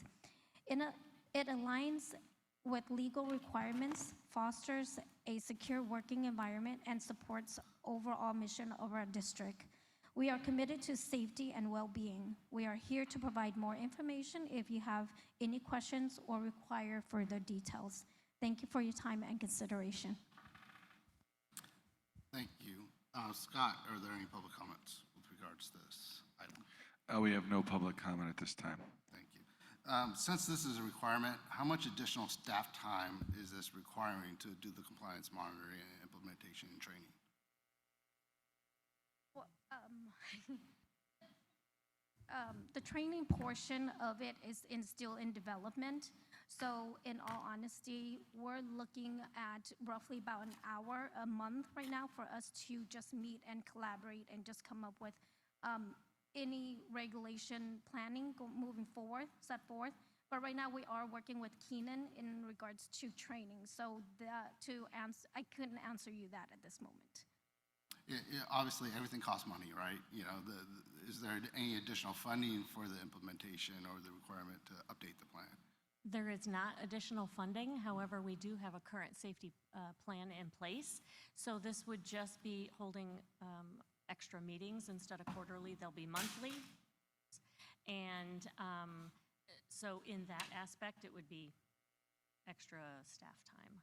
Extra staff time, right, to implement And this. then the extra training, we don't know yet how long that video or those training modules will be, so maybe less than an hour. Thank you. Any other questions, board members? Yeah, is this something that we've always had? I don't remember ever seeing a WVPP presentation. It's actually in our IIPP. As of currently, this is just us updating it. If you look in our IIPP, it's on Our what? on page 13. I guess I'm asking, is this something, I've never seen a presentation about this before.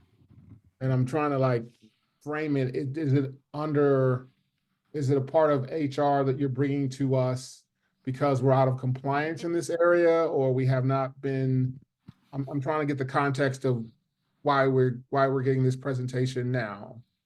Trustee Norwood, SB Yes. 553 states that the board must approve the workplace prevention plan. So this came into law effective January 1st of 2024.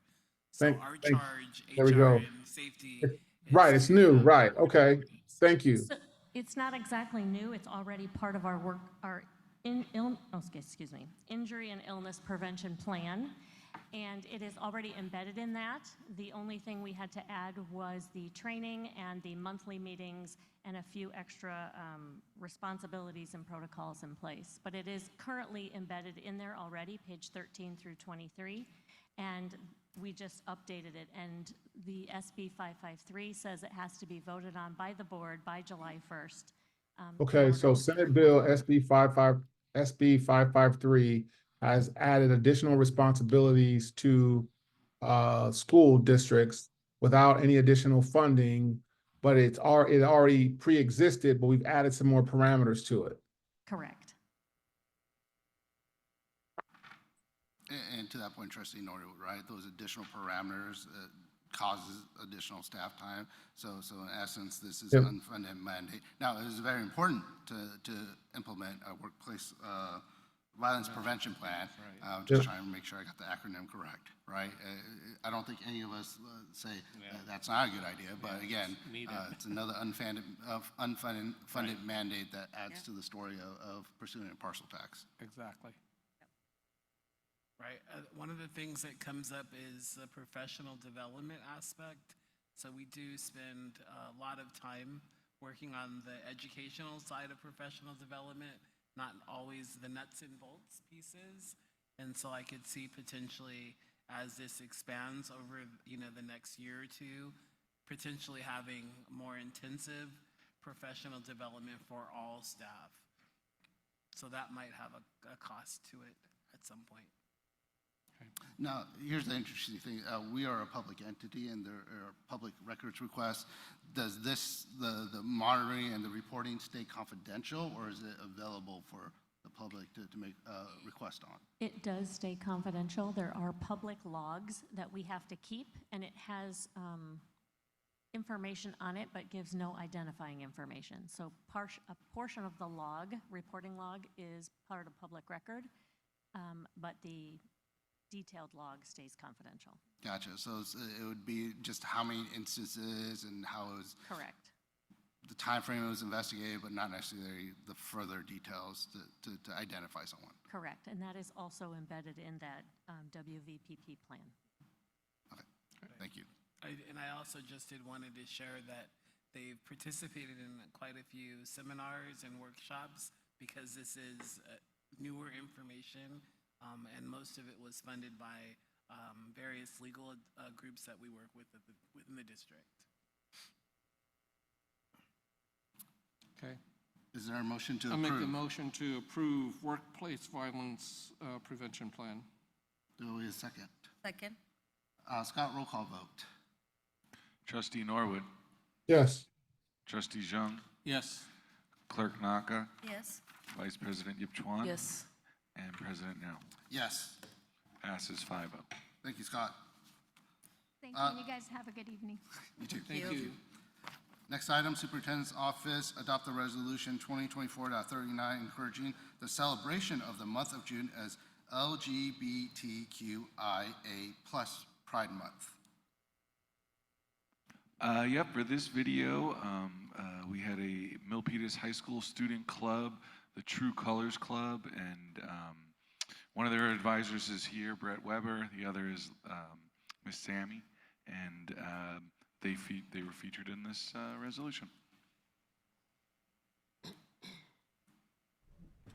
Resolution 2024.39, encouraging the celebration of the month of June as LGBTQIA+ Pride Month.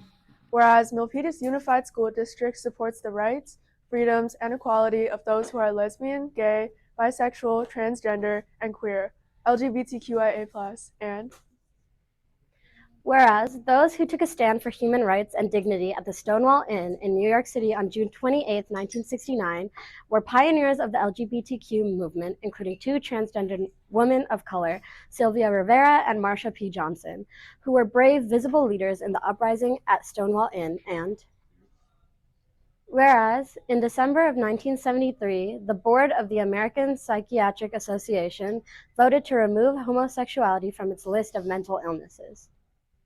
Whereas in 1975, the Civil Service Commission eliminated the ban on the employment of homosexuals in most federal jobs. Whereas on January 8, 1978, Harvey Milk made national news when he was sworn in as an openly gay member of the San Francisco Board of Supervisors.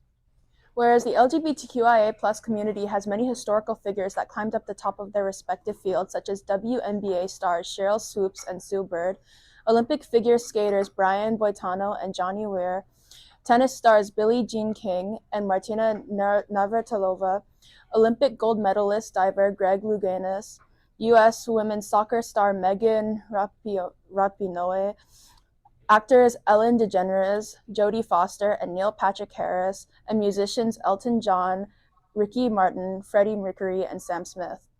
Whereas in October of 1979, 75,000 people participated in the National March on Washington for lesbian and gay rights to demand equal civil rights.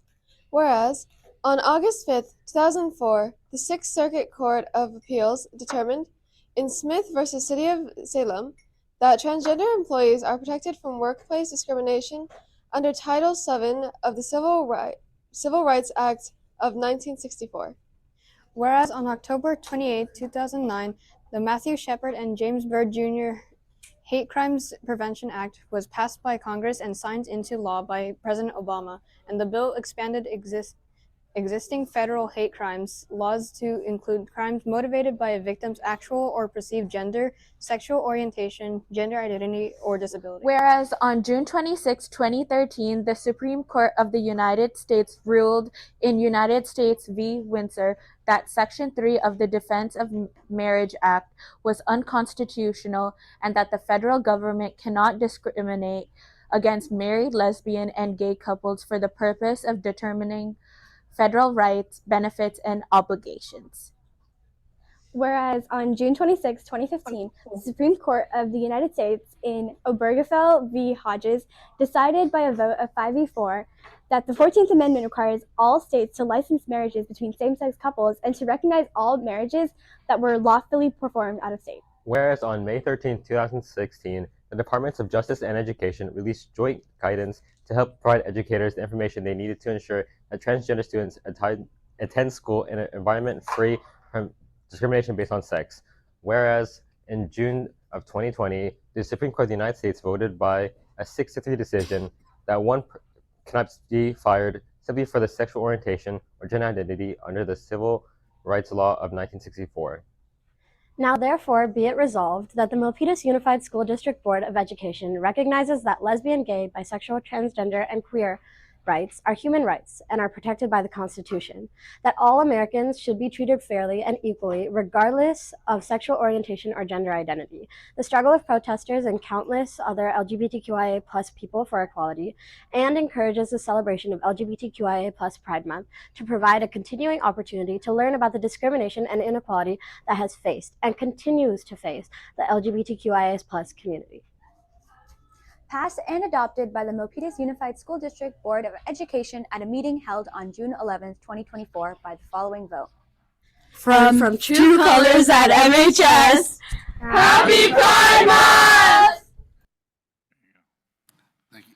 Are there any public comments? Do we have a motion? Move to adopt the resolution. Do I have a second? Second. Scott, roll call vote. Trustee Norwood, Yes. Trustee Zhang, Yes.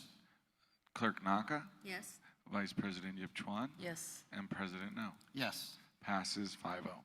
Great, thank you, Scott. Next item, boundary recommendations for the Burnett Elementary School.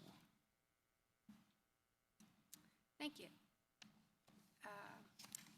At the May 14th board meeting, the board heard a report from our demographer, Tom Williams, and I had asked Tom to investigate the impact of potentially changing the boundary of Burnett Elementary students who leave Burnett to go on to middle school.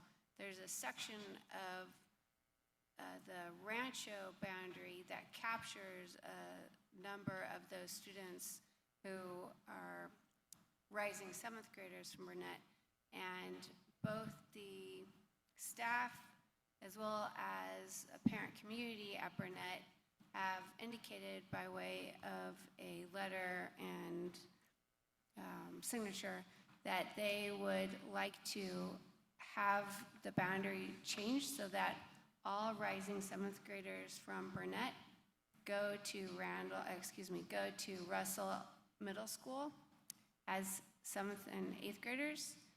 And so what Mr. Williams needed to do was to look at what would be the impact of such a change, because annually we have between 50 to 60 students who leave Burnett and go to Rancho, so that would be a significant impact to the Russell enrollment. However, as we heard in his report, due to declining enrollment in some of our established neighborhoods and at the same time rising enrollment at our newer neighborhoods that would go into Rancho, the declining neighborhoods, Russell, the move would actually be to the benefit of the district because it would balance out the enrollment at both middle schools. So it is our recommendation, staff, myself, that the board change the boundary so that all students who are exiting Burnett Elementary School to go on to middle school will go to Russell Middle School effective with the 25-26 school year, because that gets us closer to when we see that big bump that Mr. Williams projected of approximately 129 students going into Rancho who would not have been there were it not for all of the new development along Montague Expressway. And for those families who wish to stay at Rancho, the recommendation is that they would be grandfathered in to do so. So when you say grandfather to do so, that would apply to the eighth graders in that 2025-26? It would apply to the families of those eighth graders. Yes, it would apply to those eighth graders as well as families. So for example, if they have a younger sibling who's in sixth grade, so that the family doesn't have to split themselves between two middle schools, the sixth grader could go on as a seventh grader to Rancho. Perfect, understood, thank you. Scott, can you please pull up the boundary maps?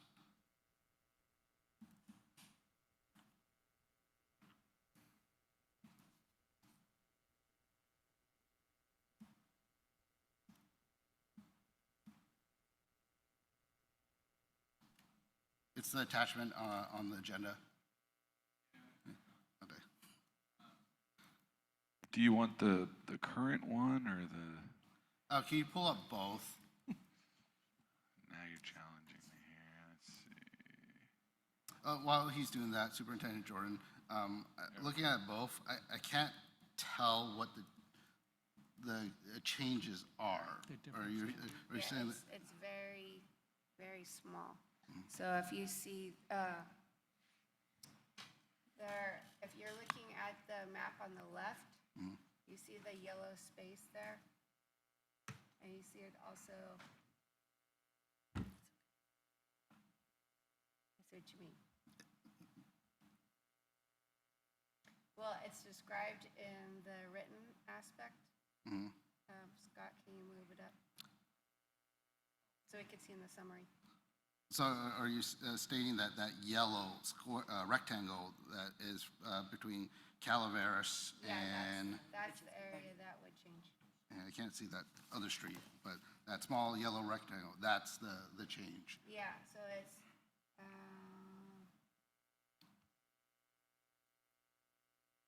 Adams Avenue. thank you. Adams Avenue to Faneuil Street and North Temple Drive and Calaveras Boulevard. Thank That you. area. Perfect. I just want to clarify that because the diagram didn't necessarily provide clarity as far as the changes there. With that said, Scott, any public comments?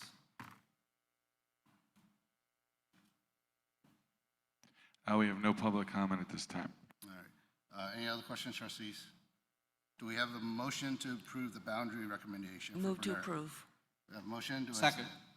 Scott, roll call vote. Trustee Norwood, Yes. Trustee Zhang, Yes. Clerk Naka, Yes. Vice President Yip Chuan, Yes. and President No. Yes. Passes 5-0. Thank you, Scott, and thank you, staff, for bringing that recommendation. Item 3, determine if board member absences meet criteria for compensation under Board Bylaw 9250. Superintendent Jordan. Okay, so with Board Bylaw 9250, we are, because we had Board Member Naka who was absent, this is the opportunity for the board, per the exhibition of the board, actually it's the Board Bylaw, for them to, the board, to approve Board Member Naka's absence or not. Approve it if it fits the parameters spelled out in Exhibit E, I believe it is. Otherwise, if it's not one of those parameters, then the board would not excuse it. However, in this case, Trustee Naka was ill, and so I believe it fits the parameters. Thank you, Superintendent Jordan. Board Clerk Naka did notify myself and Superintendent Jordan of the illness on a timely basis. Motion to That's it. approve. We have a motion to approve. Second. Scott, roll call vote.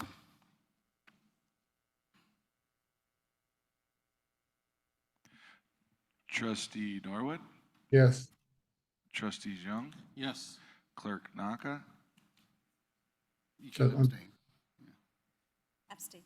okay, Vice President Yip Chuan, Yes. and President No. Yes. Passes 4-0, one abstention. All right, thank you, Scott. Next, item 24, consent items. Consent items are considered routine and will be acted upon by the board in one motion. There's no discussion on these items prior to a motion unless members of the board, staff, or public request that specific items be tabled, removed for discussion or correction. Are there any requests? Yes. I like to remove, under business services, item 2. All right. Any other request to remove items? Cabinet, any other request? No. All right. Do we have a motion to approve the consent items except for A2? Make a motion to approve all consent items minus A2. Do we have a second? Second. Are there any public comments? No public comment at this All time. right. Roll call vote, Scott? Trustee Norwood, Yes. Trustee Zhang, Yes. Clerk Naka, Yes. Vice President Yip Chuan, Yes. President No. Yes. Passes 5-0. Thank you, Scott. So we have pulled item 2, approve amendment to the memorandum of understanding for the food recovery for Milpitas Unhoused Project with Hope for the Unhoused Incorporated. That is correct, and I have a conflict of interest, and therefore I will not vote. So the terminology is you're requesting to recuse yourself Oh, from the okay, vote. sorry. I will recuse myself for A2. Understood. Any other public comments? No. Do we have a motion to approve the amendment to MOU? Motion to approve. Kill. One of those is a second. So, Second. Roll call vote. Trustee Norwood, Yes. Trustee Zhang, Abstain. Clerk Naka, Yes. Vice President Yip Chuan, Yes. and President No. Yes. Passes 4-0, one abstain. Thank you. And appreciate you, Trustee Jung, for, disclosing the potential conflict of interest and recusing yourself from the vote there. Item 25, dates of future board meeting. June 24th, we have a special closed session for the superintendent's evaluation from 3 to 5 p.m. here at the World Languages School. And then June 25th, we have a tentative study session, 5 p.m., tentative closed session, 6 p.m., and open session, 7 p.m., hybrid on Zoom, YouTube, here at the World Languages School. Item 26, announcements and reminders. Do we have any? Yeah, this weekend, go ahead, Board Naka. Yeah, we do have the Juneteenth event coming up, and I would like to have most of the community members and everybody at large show up and show the support for the event, as well as Happy Father's Day in advance for all the community around. And once again, I would like to congratulate all the graduates and the promotion ceremony which happened. And thank you so much for all our administrators, educators, community, parents, and congrats to our students in MUSD. Thank you, President. Thank you, Clerk Naka. Trustee Norwood. Yeah, I just wanted to give a shout out to my fellow board members who are fathers, even though it's holiday number 20 or number 37 on the list of all the holidays. We're just kind of way down there. So just wanted to give a shout out to all the fathers out there. Keep your head up. We know the work that we do. Thank you, Trustee Norwood. Executive Cabinet, any announcements or reminders? I just want to say what a great year this has been with our team and with our executive cabinet and with the addition of our CBO and the great guidance that our current assistant superintendent is providing. And I appreciate our Milpitas High School principal and chief innovator who spends the whole of a board meeting here when he is present. And thank you to our dynamic duo over there for making sure our board meetings are running well, Mr. Forstner and Mr. David, thank you. And then to our trustee team. This work doesn't get done without you and without your partnership. And I thank you for your insights, ideas, your connection with the community, and knowing that together we can make things possible. And thank you, Trustee Norwood, for being there with us virtually. And I know we have another board meeting, but this just seems like the right time to say thank you to everybody, considering that we have celebrated many promotions, graduations, and we have one more to go tomorrow night. So thank you. Thank you, Superintendent Jordan. Well said. With that, I can't follow that up. So is there a motion to adjourn the meeting? Absolutely make motion to adjourn the meeting. Do we have a second? Scott, roll call vote.